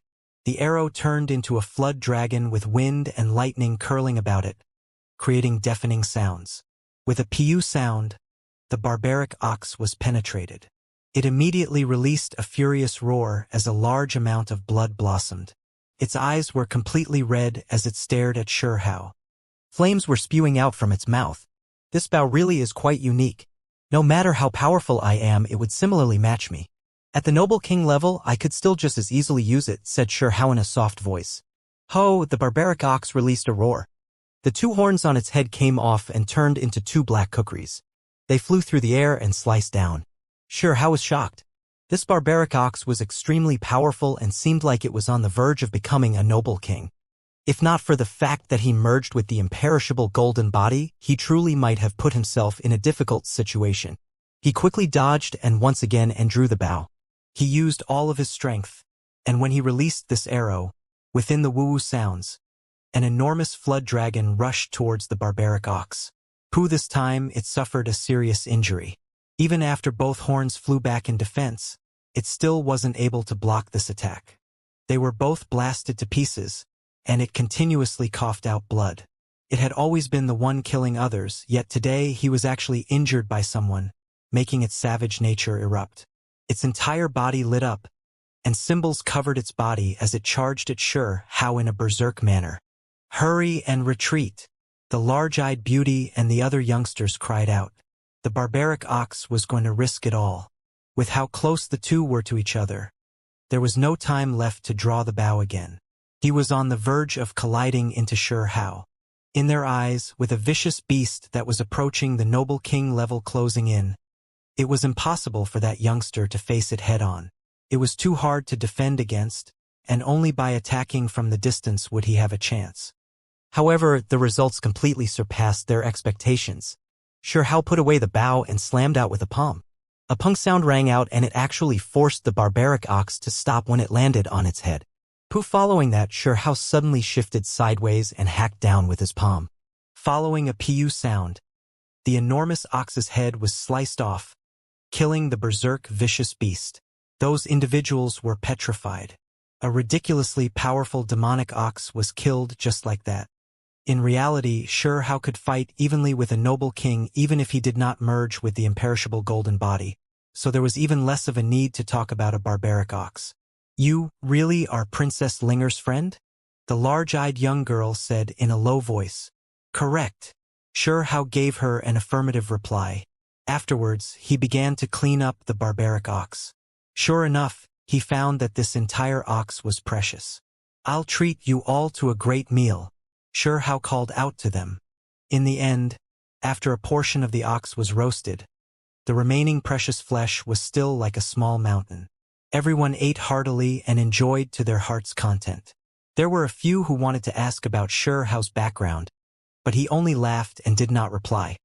He refined the ox's bone marrow and carefully put it away. Following that, he collected the entire ox into the heaven-transforming bowl. He adjusted the temperature based on the ancient record and began to refine it. According to the medicinal recipe, he needed to pair it with all types of medicinal ingredients, but where would he find such things? As a result, he could only slowly refine the primary ingredient. The mountainous barbaric ox entered the heaven-transforming bowl and shrunk to roughly an inch in length. As it was refined, it quickly began to dry up, and in the end, it actually turned into ashes. Only a small drop of golden liquid was left over. Xianxia was sweating profusely throughout this entire process. The flames he used was his own Dao flame, and he was carefully controlling it based on what was recorded within the medicinal recipe. It truly was an exhausting task. The small bowl was gently raised, and bits of ashes floated about. Only a single drop of shining golden liquid remained, releasing its fragrance. "Is this the essence of divinity?" Xianxia was astonished. He knew that there were still impurities inside, but if he wanted to purify it completely, it was likely that only a tenth of it would remain afterwards. Xianxia did not continue and poured it into his mouth. He directly swallowed it. His entire body began to radiate with golden light immediately afterwards. His aura became a bit more powerful. Instantaneous. He was considerably shocked. The individuals on the side were able to see everything clearly. It was clearly a noble king-level barbarian ox, yet why was it refined until it was just a small drop of liquid? It was without a doubt incredibly precious. "Do you all know where there are other creatures like this?" Xianxia asked. The youngsters became stupefied. This fellow was absolutely ridiculous. Was he going to exterminate creatures as powerful as this? Within the depths of the ancestral ground, there should be quite a few. There are even some extremely dangerous existences that are truly at the noble king level. The young lady with large eyes replied. "Let's go. Lead me to take a look," Xianxia said. The youngsters looked at each other in dismay, but then they all revealed looks of excitement. 2 days later, Xianxia killed another silver lion. Its body was entirely snow-white and its strength was great. It was similarly refined into a small drop of divine liquid. "Why are you saving the bone marrow?" The large-eyed beauty was confused. "There's naturally a great use for it." Xianxia smiled. It was recorded on the medicinal recipe that creatures possessing divine spirituality are incredibly difficult to catch, and that fragrant bait has to be scattered to draw them over. The barbaric ox and silver lion were both powerful, but they were not the ones that Xianxia truly desired. The divine essence contained within these creatures could not be compared to the creatures recorded within the medicinal recipe. Based on the bronze parchment, the more powerful the creature that was used for the fragrant bait, the more effective it would be. He dried both creatures' bone marrow and grinded it into powder. He then asked the young individuals, "Is there a lake around here?" Of course, the lake he was talking about was naturally the lake of magma and not water. It was because there simply wasn't any water here and it only had scorching heat. "What are you trying to do?" "Cultivate," Xianxia replied. This was related to whether or not he could break through. If he was lucky and was able to catch enough of those creatures, he should be able to directly break through. An hour later, they arrived beside a large lake. The temperature was terrifyingly high. Lava surged around this place, covering this place with never-ending scarlet light. "Not bad, this lake will do." Xianxia carefully scattered the bone marrow into the lake.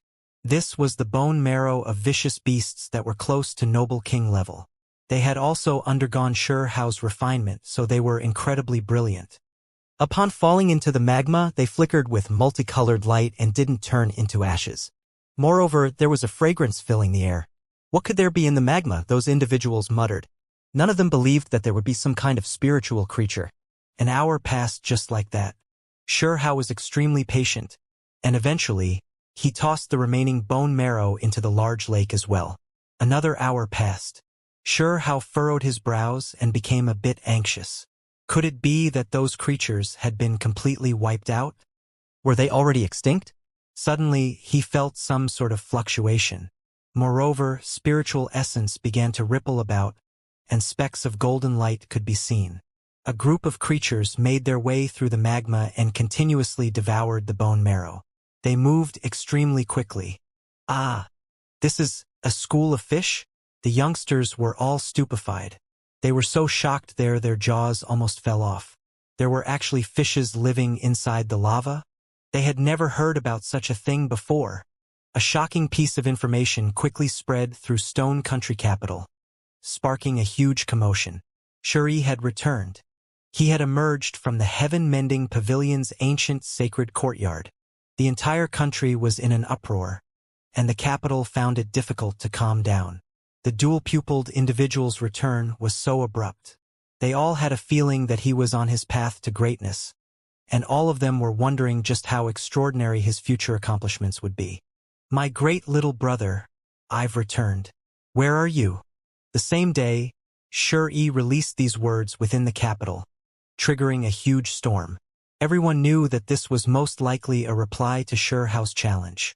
The dual-pupiled individual had appeared and was going to confront another supreme youth. It was as if a tempest quickly engulfed Stone Country, spreading to all corners of the enormous city. News swept over the city like a tide. Soon, the surrounding ancient countries were informed, and the information extended into the great wastelands. The dual-pupiled individual's name shook everything under the sky. His innate talents and endowments were already well known by this world's residents, and he was even claimed to be the reincarnation of an ancient deity. Who could compare to him? Who would dare face him head-on? Shurhao's name was just as well known. He established records within the Void God realm, fought in the Northern Sea, and even killed supreme experts in the capital. He had long established his outstanding reputation, and all powers were aware of his existence. Now that these two supreme youths were going to fight, it raised everyone's interest. They all erupted into passionate discussions. This entire place was full of clamoring. The people couldn't help but sigh. This was a pair of supreme individuals, and they were actually related. What a pity it was. Everyone sighed. Stone Clan truly received heaven's blessing. It truly made others jealous and admire them, yet in the end, something like this happened. Was this a situation of shining so bright that even the heavens couldn't watch any longer? Fire Nation, ancestral ground. There was a group of fish swimming about in the magma. They were quick and agile as they made their way through the scarlet-red liquid like fragments of gold. Pecks of radiance were scattered around them. The school of fish was completely golden. They were red-hot and lively as they wagged their tails lightheartedly. A powerful force of vitality was surging within these fish that were bursting with spirituality. What kind of fish are these? Several youngsters were left stupefied. Even as descendants of Fire Nation lords, they had still never heard about the ancestral ground having this type of fish. Once in a while, they would encounter vicious beasts hiding within the volcanoes, but that was it. After all, they were powerful and rarely seen.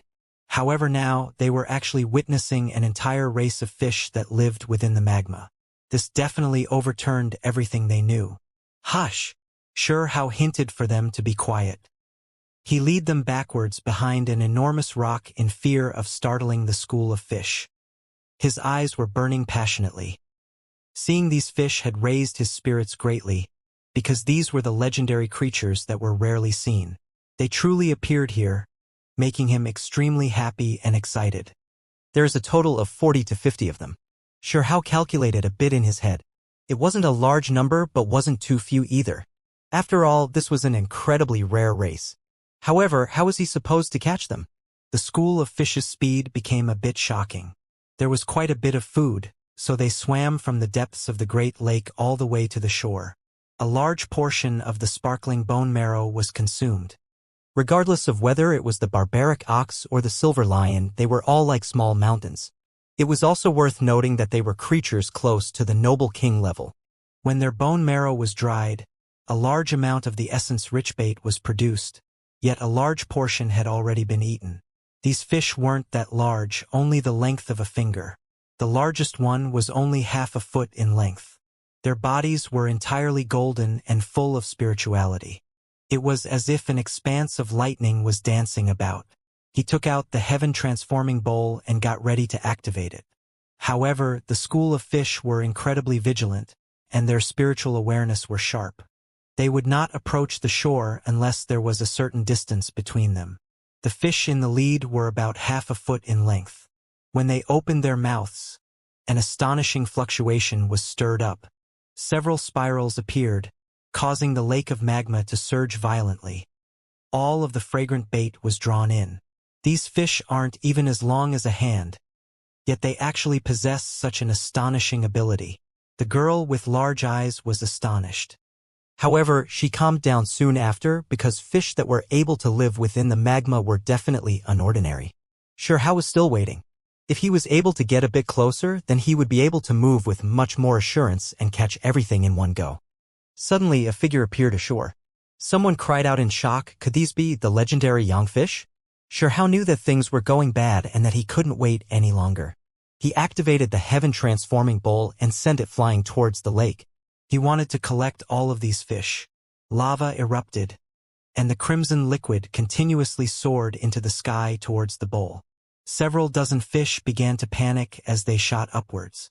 They all tried to flee for their life and break free from this. Xianxia was amazed. These fish were unordinary after all. They were especially slippery in the magma, and as symbols flickered about their body, they could actually break free from his control. They would escape even with the slightest bit of carelessness. Rise!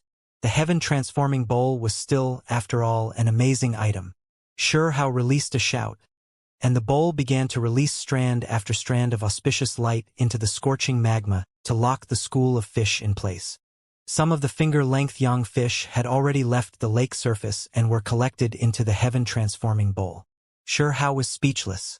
After expending all that effort, he was only able to catch a dozen or so finger-length little fish. Even a true expert would have long been collected into the bowl. The other fish were trapped in place. Their bodies struggled within the magma, seeming like they were just about to be captured. Youngster, I think it's better if you let them go. Voices could be heard from the shore. The strangers showed themselves, and one of them threw out a banner into the lake. With a honk sound, it sent waves into the skies. Xianxia's expression immediately became grim. At the most crucial point, he was actually disturbed by others. The heaven-transforming bowl was shaken, and those young fish immediately began to flee. The others began to move as well. One of them took out a blue gourd to seize the young fish. There was even another that brought out a lance and directly attacked Xianxia to disturb him and prevent him from succeeding. Auspicious, multicolored lights surged. The heaven-transforming bowl bobbed up and down within the lava to seize those large fish. Following that, all of the young fish fled without a single one remaining. The bowl spun through the air and returned into Xianxia's hands. He caught a total of 18 young fish, a number that was lower than expected. As for those other individuals, they didn't catch a single one. Their expressions were ugly, and they all stared at the small plain gray bowl in Xianxia's hands. Youngster, leave behind the bowl. Then you can get out of our sight. One of those individuals spoke. Xianxia's expression was ice cold, and fury filled his heart. These people disturbed him from catching the fish, and now they still wanted to steal from him. Truly having no sense of shame. All of you should just die. This was his decision. None of these individuals were weak, and their ages ranged from their 20s to 40s. They came from great sects beyond this region, so their knowledge and experiences were vast. As a result, they were able to recognize the young fish. Youngster, we are not willing to cause conflict either. However, this kind of fish is extremely useful to us. So could you show some kindness? Of course, we'll give you some compensation. How about we use this precious artifact in exchange? One of them was a bit shaken after seeing Xianxia's attitude. He feared that they might have encountered some trouble. The name young fish was even spoken, so you should be aware of its value, yet you have the nerve to exchange some rotten artifact for it? Fuck off. Xianxia shot them a glare. Youngster, your words are too excessive. We wanted to trade with you in good intentions, yet what kind of attitude is this? Since it is like this, then we don't mind exchanging a few moves. A middle-aged individual's face became overcast. Among them, one directly brought out a large banner to suppress Xianxia. The banner fluttered with walala sounds, bringing about a wave of terrifying symbol fluctuations. Xianxia's expression was chilly. He did not want to let a single one of them go, and as a result, he immediately merged with the imperishable golden body before rushing out murderously. He was quite confident that these were disciples from a great sect beyond this region. However, when the great battle broke out, these people were all horrified. There was actually a genius like this in the wasteland region. This was a youngster barely over 10 years old, yet he was more powerful than them. Gotcha. 10 exchanges later, the banner began to reveal cracks. The mighty and impressive-looking cultivator's breastbone was crushed with a single kick. He spat out large mouthfuls of blood, and the flag in his hand was also shattered into pieces by a single one of Xianxia's palms. The other individuals' faces were deathly white. A dozen or so exchanges later, they were all killed by Xianxia, blasted into pieces by Xianxia with his bare hands. The so-called young fish, what kind of uses do they have? The individuals that were with Xianxia were shocked by his cultivation. Only now did they calm down and gather here. Xianxia was currently fiddling with the heaven-transforming bowl and carefully carrying out a refinement. Rumor has it that these are a variation of the flaming fish race and can even live within the sun. They are known as young fish and they possess a great divine power within them, Xianxia replied. Moreover, he knew that this fiery domain was unordinary. Normal creatures would even be able to develop divine spirituality, not to mention these young fish. They were definitely even more shocking. They are so small. How much divine substance can they even contain? The large-eyed beauty curled her lips. Quite a bit. This species is just like this. If they are truly able to grow up to a meter or longer, then that would be a bit terrifying. After a few hundred years, they might even become deities, Xianxia said. What? They are that powerful? These individuals were all shocked. Ultimately, the young fish had all been converted into golden liquid. Even though the young fish were so small, they were actually comparable to the barbaric ox and silver lion, shocking everyone. Had they encountered a large group and caught them all, how shocking would that be? Just thinking about it made Xianxia feel stirred up. This truly was a rare creature. By seizing the essence of heaven and earth, an astonishing divine substance could be refined that was simply priceless. During the following days, Xianxia once again took action. He obtained the fragrant bait and chose some even larger lakes. This time, he was able to catch nearly 100 young fish in one go. After refining several drops of the golden liquid, he swallowed it all in one gulp. He then went into isolation on the spot. The insides of his body rumbled, and symbols covered everything densely, causing his spiritual core to be clear. He comprehended the Tao here, and his benefits were substantial. Several days later, Xianxia appeared to be bursting with life and in high spirits. The results were extremely great, far surpassing his expectations. He felt that he would be able to quickly break into the mid-stage engravement realm if he continued to catch young fish. Meanwhile, a few events occurred within the fiery domain. Some black-clothed individuals had appeared and were searching through its various parts. There were even a few rumors that Princess Hualinga had entered as well. 2 days later, a black-clothed individual found Xianxia's group. The individual was endlessly bewildered while watching him. You've been following me for quite a while. Do you need something? Xianxia asked. I am one of Hualinga's war generals. Where is she? Lead the way. Xianxia directly interrupted. Soon after, Xianxia met Hualinga. Moreover, he obtained some extremely important news. Shuri had returned. Hualinga's figure was tall. Her beautiful clothes fluttered behind her and her waist was slender. Her legs were long and straight, and as she stood there, she was extremely breathtaking. With her bright eyes and white teeth, she was absolutely dazzling. She looked just like a fairy of flames, possessing an astonishing charm. Shuri is quite powerful. One of my old servants' heart trembled even while observing him from quite a distance away, Hualinga said. Xianxia's thoughts were complicated. After being informed that the dual-pupiled individual had returned, he immediately thought of many things. His fate was changed so drastically because of that mother and son duo. So many years had already passed, so it wasn't difficult for Xianxia to face him calmly without any wild display of anger. However, there was still a wave of fiery heat rising within his heart. My good little brother, I have returned. Where are you? When Hualinga repeated these words, Xianxia appeared to be in deep thought. He could feel the opposing party's self-confidence, as well as a sense of indifference. Of course, this was an attitude of contempt. Shi was inviting him to fight it out. The matter of seizing the supreme being bone was naturally already in the past. Shi had never felt any feelings of guilt, and from his tone of voice, it was clear that he was extremely confident. Shi was completely silent as he gazed into the fiery domain. His face seemed extremely calm, but there were flames jumping within his pupils. "What's wrong? What are you thinking about?" Huolinger asked softly.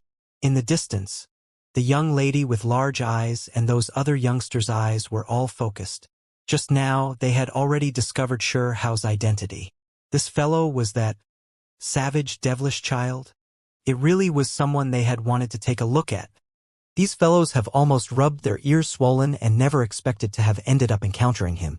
In reality, Shi didn't mind his appearance that much, so his hair was rather disheveled. His expression also had some changes, so it was likely that not even acquaintances would recognize him.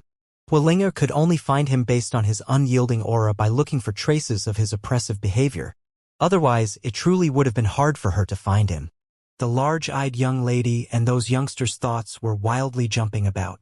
This fellow whose name shook the world was one of the few individuals who descendants of lords like them looked up to. Yet they met each other just like that. "I'm thinking of how to beat the crap out of him," Shi said softly. "Having a life or death struggle would be too tiresome, and only by giving him a great beating as soon as they meet would some of the fury within him diminish. As for the grudge between them, it could be settled during the true decisive battle. Needless to say, once a great battle of life and death broke out, it would be incomparably difficult. Blood and bone would splatter out at every corner because Shi was just too powerful." Huolinger's smile was extremely enchanting. She was just like a blossoming scarlet lotus within this fiery land. She was slender and elegant, drawing out an extremely bright and beautiful figure. Her smile alone could move many people down to their soul. "There is no need to carry out the fight now. You are still 3 or 4 years younger than him, so if you fight now you'll suffer greatly. Postpone it for a later date," she advised in this manner. Shi turned around and gave her a look, not expressing any approval. He gently sighed and then looked towards the horizon again. When you issued the challenge, you had to wait for a long time without any sign of his return. Similarly, now that he returned, you should similarly give him the cold shoulder. Huolinger advised with a somewhat cunning smile. When Shi heard what was said, the corners of his mouth revealed a hint of a smile, and his attitude seemed to have changed. Finally, he nodded and said, "Right. I'll leave him hanging for a period of time first." This confrontation was unavoidable, and a great storm was inevitably going to break out. However, this battle was not only about Shi. Were they going to fight as soon as he appeared just because he wanted to? Of course not. If Huolinger had her way, then she would have left the dual-pupiled individual in the dirt forever, making him worry endlessly. Meanwhile, Shi could calmly focus on cultivating and improving his strength. Shi muttered to himself, "The battle isn't too far away." When Huolinger heard this, she sighed. She knew that this fellow had his own thoughts and would not listen to the advice of others. "Do you have any particular plans for the days to come?" Huolinger asked. "Cultivation, and then an honest and proper battle," Shi replied. "This doesn't seem like your style. I've always thought of you as someone who would scheme and set a trap for the dual-pupiled individual," said Huolinger. "Nonsense, am I that kind of person? Heaven-warping martial god, just and honorable. These are the words that describe my style," Shi retorted. This time, he truly only wanted to fight it out in an honest manner. He needed a great battle where he could fight to his heart's content. He wanted to show the world that he could still reach greatness even without a supreme being bone. "Then from here on out, you need to cultivate bitterly," Huolinger reminded. "I'll treat you to some food later." Shi seemed to be extremely enthusiastic upon bringing up this topic. The flame python was one of the archaic era's overlords. It was known as the demonic flame god and was extraordinarily ferocious. Shi chopped off a chunk of the scarlet python flesh and threw it into the heaven-transforming bowl to slowly cook it. Truly was an absolutely shocking sight. This was a young expert from outside of this region with extraordinary strength. It was incredibly strong and difficult to fight against. A pure-blooded creature with such an illustrious reputation was killed by this fellow in the end just like that. I've now decided that any enemy of yours that isn't a humanoid creature will definitely suffer tragically. Upon defeat, they will inevitably be eaten. Hualinga said while laughing. She was just like a blossoming scarlet lotus with a gaze that was intoxicating. So fragrant. The mouth of the young lady with large eyes was flowing with grease. She no longer cared about her image and began to fight over the food with Hualinger. From the side, those individuals felt as if everything wasn't truly happening as they ate the flame python meat. This genius from beyond this region was displaying his vicious might and making others feel reverence not long ago, yet it was now part of their meal? It felt like they were dreaming. Their respect and feelings toward How continuously battered within them like great waves. This was just too savage. You really are the youngster that swept through all the great sects within the Void God realm? It really feels like I'm dreaming. One of the youngsters spoke in a dizzy manner. Have some python meat. How tore off a piece and revealed a large smile. It really is a bit hard to believe. Is there something that we could help with? One of them asked. In a bit, help me find a magma lake. I need to catch some young fish, said Hao. This was currently the most pressing matter, as well as what he looked forward to the most. He needed to continue increasing his strength. After all was said and done, he was still a few years behind in cultivation. He lacked the experience he could have gained during that time, and so he was under quite a bit of pressure. However, it was possible that this place might make up for some of his deficiencies. Following that, Hualinga separated from them. She left him and the youngsters to go find young fish because no matter where she went, she would draw in the attention of others. If they continued to roam about together, rumors would definitely begin to emerge. From that day forth, Hao began to bitterly cultivate. Stone Country, Imperial Capital. More than half a month had passed, yet there was no sign of Hao. Everyone became a bit worried, as they all wanted to witness the clash between these two supreme youths. Shuri kept his composure. More than half a month had passed while waiting just like that. My good little brother, where are you? Now that I have arrived, do you dare show yourself? He once again spoke in a calm manner. A great ripple was stirred by these words.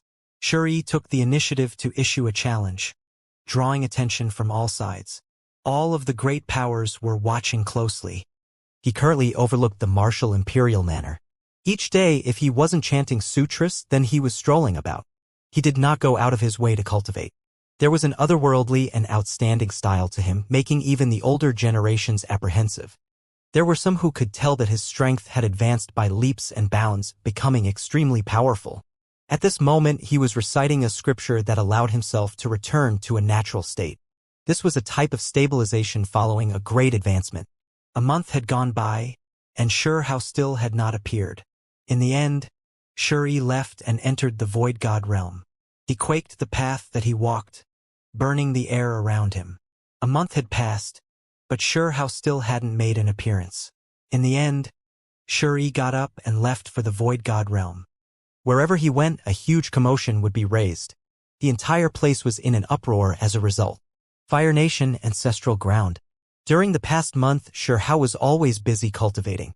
This fiery domain was truly like a land full of treasure that was waiting to be dug up.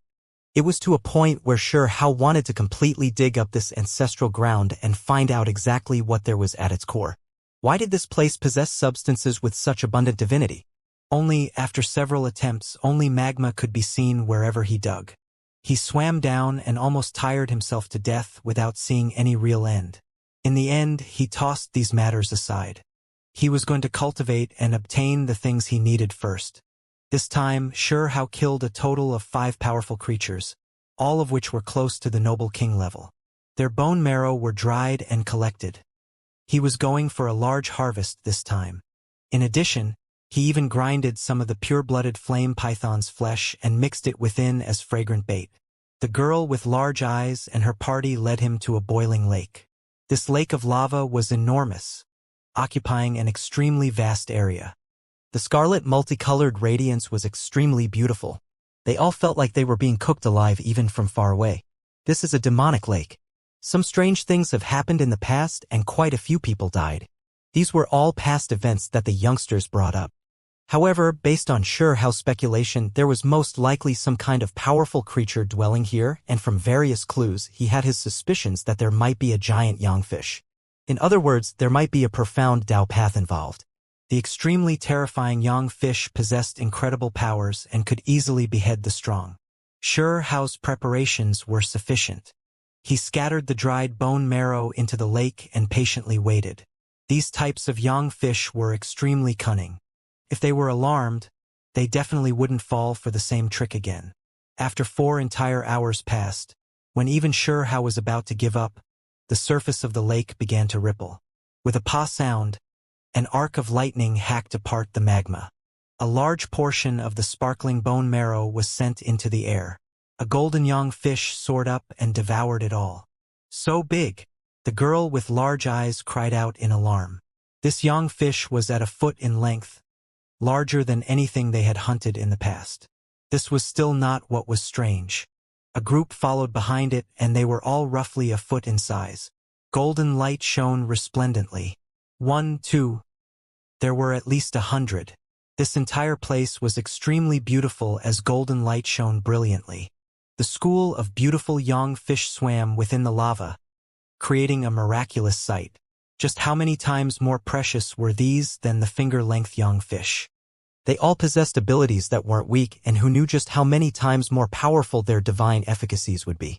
They were definitely world-shocking precious medicines. This time, Xiao's preparations were ample, and he had long sealed up the lake shore. The 8 vicious swords formation appeared, and there were also all types of precious artifacts that emerged to block the shore in fear of anyone disturbing them. When the school of fish drew near, he quickly brought out the heaven-transforming bowl and even threw himself forward to collect these foot-long yangfish. This was a great battlefield. These yangfish were fearless, and they even began to attack him. All of them radiated with light, releasing strand after strand of symbols to form an expanse of golden lightning. Pipa sounds continuously rang out. Xiao also knew how to control electricity. He summoned the Swan and Eye Precious technique. Hong! In the end, a streak of golden flame soared, giving him a great shock. This was true solar flame, and it was extremely terrifying. Even though it wasn't completely pure, it was still enough to make an engravement realm expert tremble. Xiao's eyes narrowed, and he merged with the imperishable golden body. Now was not the time to hesitate, because he had to do his utmost to subdue these fish. Sure enough, these young fish's spiritual awarenesses were extremely keen. As soon as they sensed danger, they wanted to scatter and flee to prevent being caught. However, it was still too late. Xiao released his 10 heavenly passages and threw himself into the lava to lock down this place. He immediately confined this entire area. In the end, not a single one of the 100+ young fish were able to break free. They were all captured alive, making the youngsters on shore cry out happily. This was truly too shocking. Over 100-foot-length young fish. Truly a rare sight. In addition, what shocked Xiao the most was that there were 3 that were half a meter in length. If he didn't open his 10 heavenly passages, with the remarkable power and profound abilities these 3 possessed, he most likely would not have been able to catch them. Eventually, he refined all 100 of the young fish into a small bowl of golden liquid. The divine power fluctuated violently with the force of natural laws and symbols interweaving within. Xiao went into isolation and used the divine substance to comprehend the Tao. Half a month later, a violent fluctuation was released, causing the young lady with large eyes and the others to be astonished. They knew that this savage fellow had broken through. Xiao had broken into the mid-stage of the engravement realm. His cultivation speed was enough to make others dumbstruck. If news of this got out, everyone's jaws might drop straight to the ground. Meanwhile, at this time, Hualinger received a report and found this place. Moreover, she gave Xiao some information. Shuri had spent his time recently in the Void God Realm. What is he doing? Xiao asked. Chanting sutras, walking around. He has been researching the records set by those of the past, Hualinger replied. When Xiao heard what she said, he couldn't help but furrow his brows. Formidable. It was obvious that the reason Shuri was chanting sutras was because he had reached an extremely high cultivation realm. He was cleansing his heart and spirit as well as polishing his flesh. It was an incredibly mysterious and miraculous realm. What are your plans? Hualinger asked. I'm obviously going to pay the Void God realm a visit, Shihao replied. Can I enter the Void God realm from here? Shihao asked. Of course you can. Even our nation's guardian spirit came from this place. While being bathed in such divine splendor, how can it not be possible to enter the Void God realm? After arriving at this point, Hualingo displayed a weird expression and said, Where did you enter the Void God realm from before? Why do I feel like you entered in an unconventional way? Shihao laughed dryly, because it certainly was unconventional. He entered from a different place than most people, a place where there were only ruins. After 2 years, Shihao entered the Void God realm again. His perception had vastly changed. When he reminisced about the past, recalling how even the Void God realm could not put up with him any longer and cast him out, he could not help but let out a smile. People walked to and fro in the starting ground, and it was as busy as ever. There were unfamiliar faces everywhere that he didn't recognize. Shihao strolled along and was not in a hurry to get anywhere. He searched all over the place, and eventually his eyes finally shined. He saw 2 familiar people who were still here. Bird and Coin Grandpa both definitely had strange origins.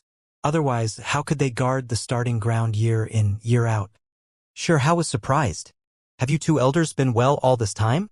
After not seeing each other for so long, how many more people have you extorted? Do I get a share? Shihao asked with smiles. With a tsing sound, Coin Grandpa jumped up. He carefully examined him and said, It's you. He quickly looked to his left and right, then he sneakily said, Don't expose yourself too quickly. We're going to sell some information in a bit, and we'll give you half. There's no need. Unless it's a precious technique or the remains of a pure-blooded beast, it doesn't really interest me. Shihao replied. Your tone is becoming more and more crude. Don't forget who it was that worked with us 2 years ago. Coin Grandpa seemed discontent. Bird Grandpa also scooched over and said, Young man, you're truly impressive. How big of a trouble are you going to cause this time? Shihao casted a glance at them and said, Do I look like the type of person who would cause trouble? You do. The 2 shouted in unison. Shihao rolled his eyes and said, I am a very considerate person. I would never cause trouble. Ah, pay! The 2 simultaneously shot him a look of scorn. Hualinger, who stood in the distance, was giggling incessantly as she watched. That's enough. Don't ridicule the child too much.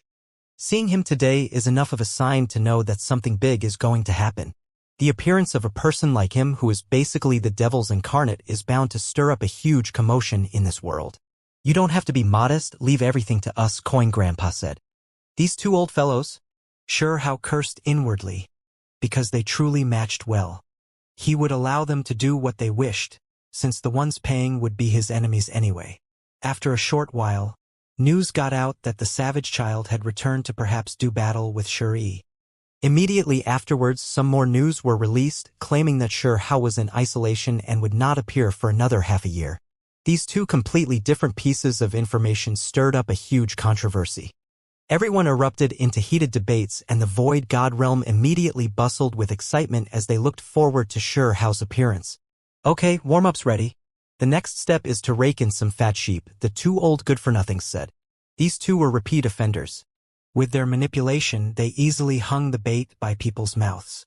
Especially since these 2 had secret relations with Shihao in the past.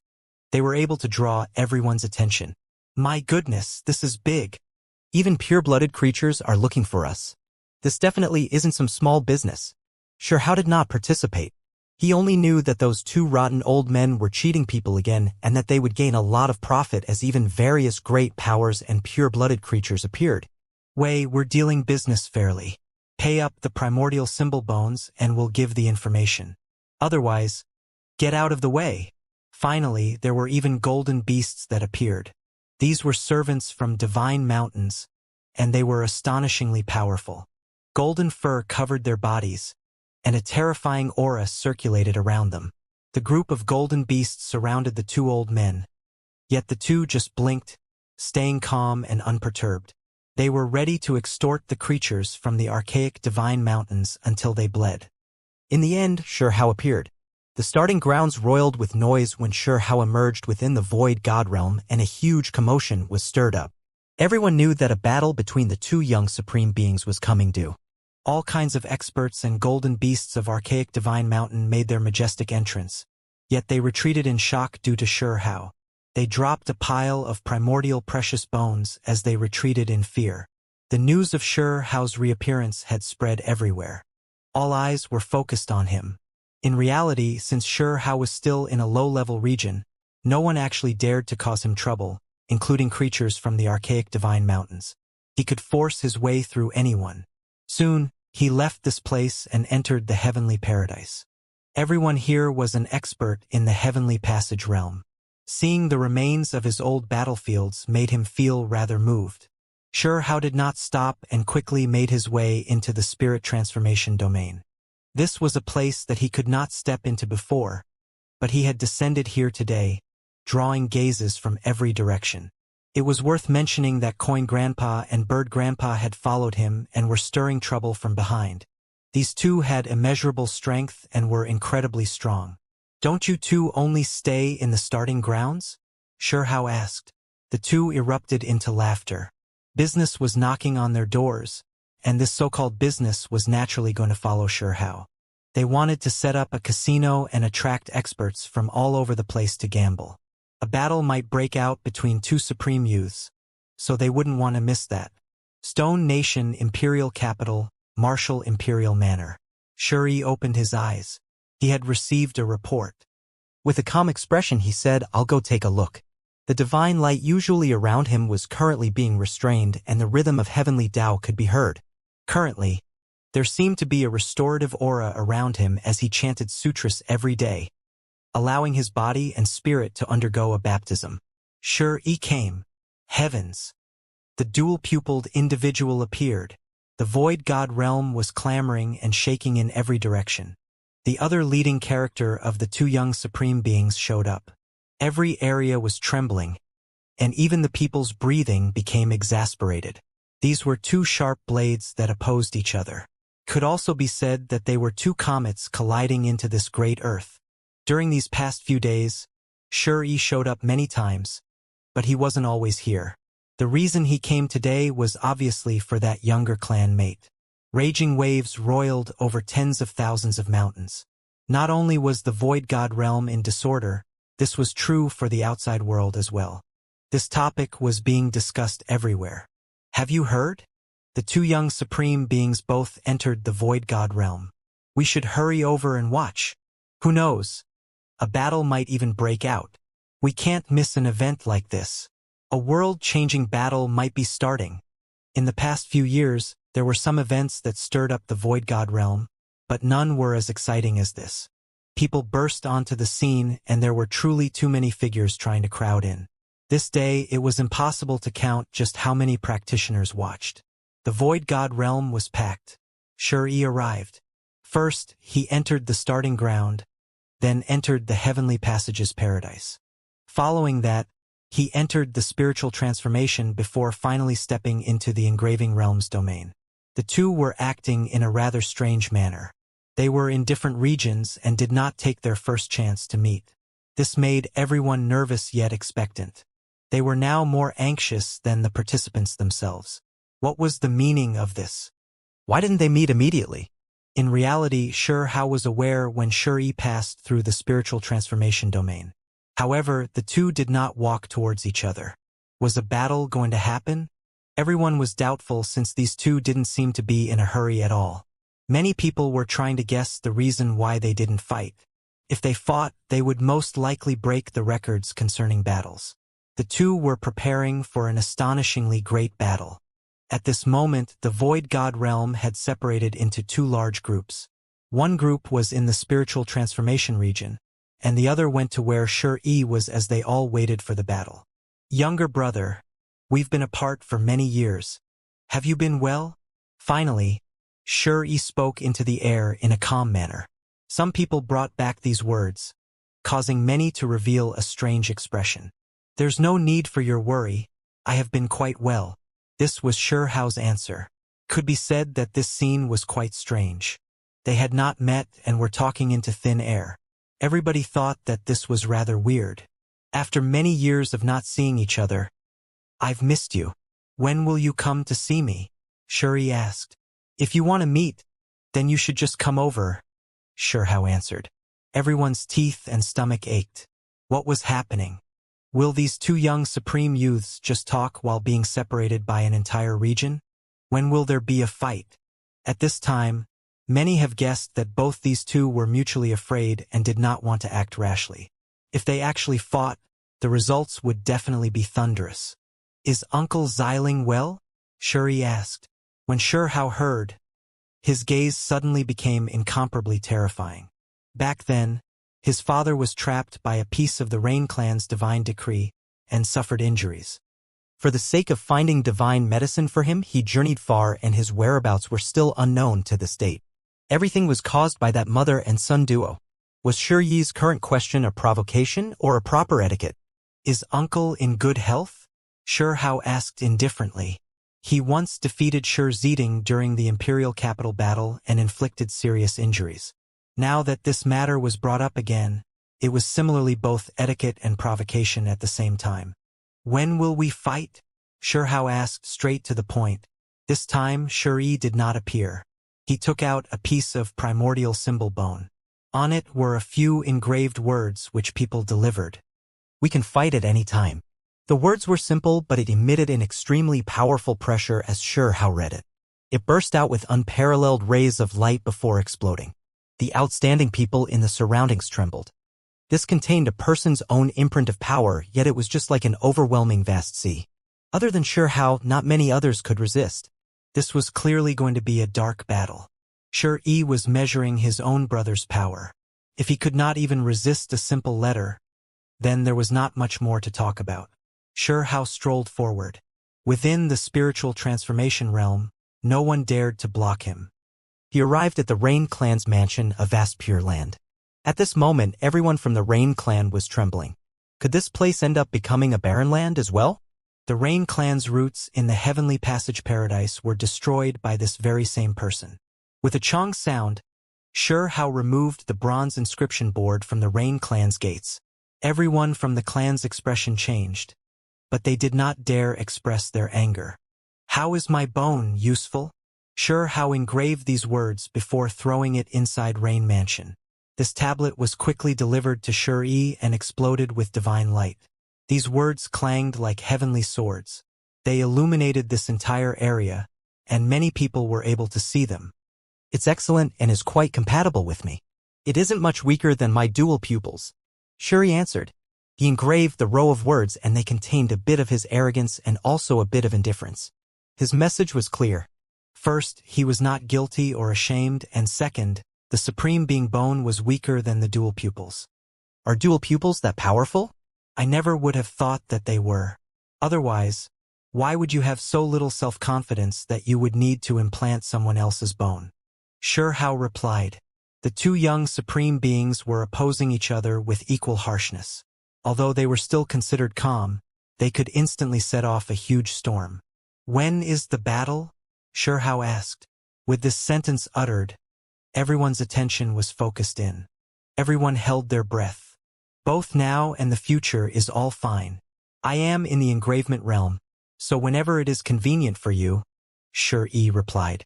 This was a type of self-confidence and even more overbearingness. Everyone's minds were greatly shaken. Once these two fight, one will obviously fall and most likely not appear within this world again. Then just come to the spiritual transformation realm to fight. I am also here, waiting for you to come fight, Xianxia spoke. Spiritual transformation is too low of a level. A realm like that can only be considered a memory of youth. If you haven't reached engravement realm yet, then I'll give you some time and wait, Xianxia said. This was a manifestation of his confidence and power as well as a type of disdain. He wasn't willing to turn around and wanted to face his enemy in a higher realm. You even dare to show off the engravement realm. It won't take long for me to reach the consummate level, so what's so great about it? Xianxia spoke. With these words spoken, many people were rendered speechless. One should know that many people found it difficult to even enter the engravement realm, and it was a level where many old characters were still trapped in.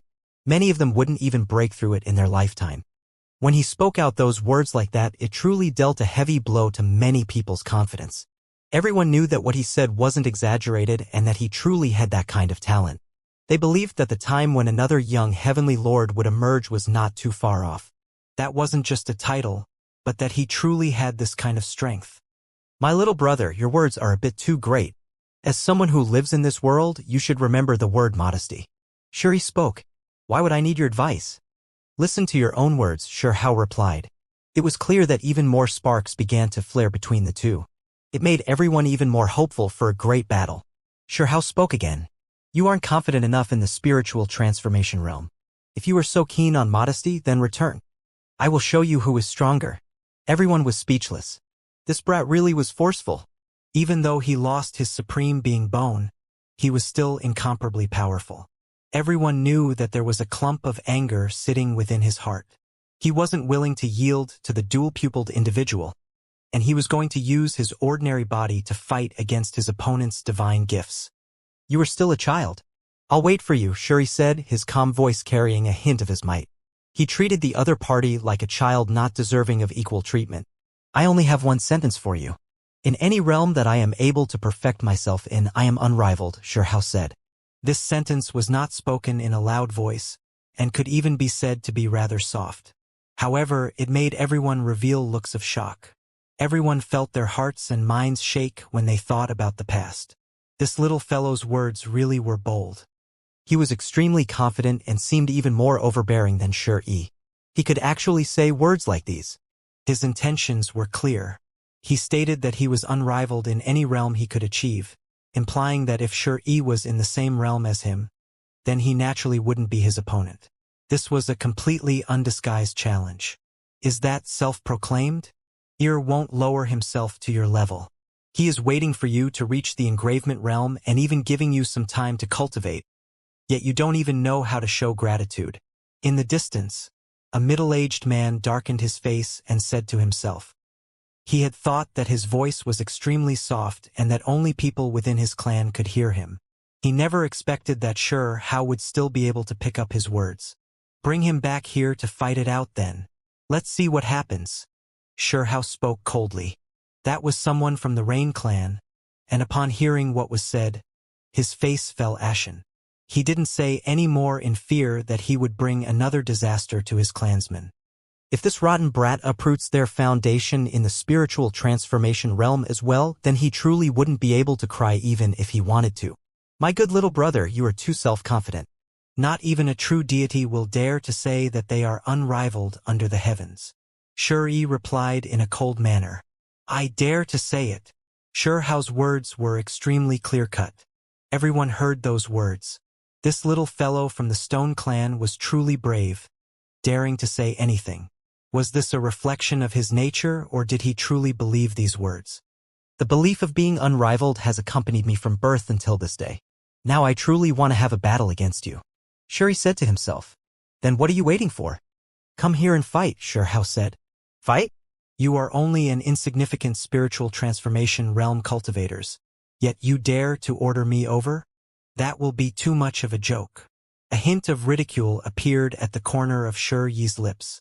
Shurhao didn't say anything and instead walked into the Rain clan manor. It was a grand and impressive sacred land surging with auspicious energy and multicolored light. This place was extremely suitable for cultivation. There were spiritual medicine fields and all types of auspicious beasts here.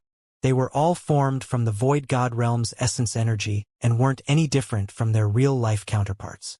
Shurhao seemed like he was on a level of his own as he swept through this place unrestrained. He did not possess an ounce of fear or worry and didn't treat this like some big matter at all. The Rain clansmen were shocked and furious, but they could only continue to retreat, not daring to block him. The lesson they had been taught last time had too great of an impact on them. Their losses during that time had been too severe. They simply had no way of resisting this youngster.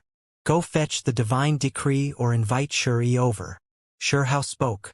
It was clear that he didn't come here with good intentions. His goal this time was precisely to stir up trouble. His grudge against the Rain clan was deep, and so he didn't feel the slightest bit apologetic as he broke into this place. Everyone within the Rain clan felt their faces fall ashen. When the divine decree was brought up, they felt pain from the bottom of their heart. Such a sacred object had been chewed on by this devilish brat twice already. "Don't cross the line," a youngster roared in fury. "Cross the line? When you committed those sins back then, why didn't you ask yourselves this question?" Xianxia said coldly. At the same time, his palm slammed out, blasting a monument describing the Rain clan's achievements to pieces. The names of Rain clan's ancestors that were on its surface and their glorious achievements had been recorded. It was a symbol of their glory and honor, yet in the end it was destroyed by Xianxia with a single palm. This made everyone erupt with fury. Their eyes felt like they were splitting apart, but not a single person dared to go up. The events from the last time truly scared them too greatly. In reality, as soon as Xianxia stepped into this location, many important characters had already left. They would rather give this place up. "Fight or not?" Xianxia declared these words. Pieces of the stone tablet of achievement swirled through the air as all of the recorded glory disappeared into thin air. The only words left behind was this declaration of war to send Xianxia over. At this moment, the Void God realm became somewhat peaceful again. Everyone knew that the great battle was not too far off. Xianxia had to accept the challenge eventually. Honglonglong soon after, a reply from Xianxia emerged. He showed his domineering might without saying a single word and instead by directly breaking a record. A sparkling stone tablet appeared, and the description of the record appeared. Moreover, he even left a message on top. "Am I to return so that I could play with a child? On what basis should I fight against you?" This was a type of contempt as well as a type of arrogance and conceit. He felt that if he returned because of this, it might damage his prestige and dignity. He felt that Xianxia still lacked the qualifications to make him do so. Hong! A tremendous world-shaking sound rang out. Xianxia's right foot forcefully trampled onto the ground, blasting apart the palace into specks of light. The people here all suffered great casualties as this grand ancient ground was destroyed. This scene was absolutely horrifying. Symbols flooded this place densely as lightning interweaved and flames roasted this place. There were many great formations protecting this ancient ground, but they were all ruined at this moment. Cracks continuously appeared, and they were extremely wide. In the end, they almost made this place seem like a canyon. The Rain clan's precious base was ruined. Everything was caused by the might of a single stamp of his foot. A sparkling stone tablet appeared. Xianxia's right foot made all directions tremble, breaking a past record. Qualified yet? In addition to filling out a few necessary information on the sparkling stone tablet, he also added this sentence in reply to his opponent's ridicule. This was a record steal, and as soon a record was established, the same stone tablet would appear everywhere to inform everyone in this world. Moreover, it all happened simultaneously. Everyone was shaken. These two brats are just too crazy, right?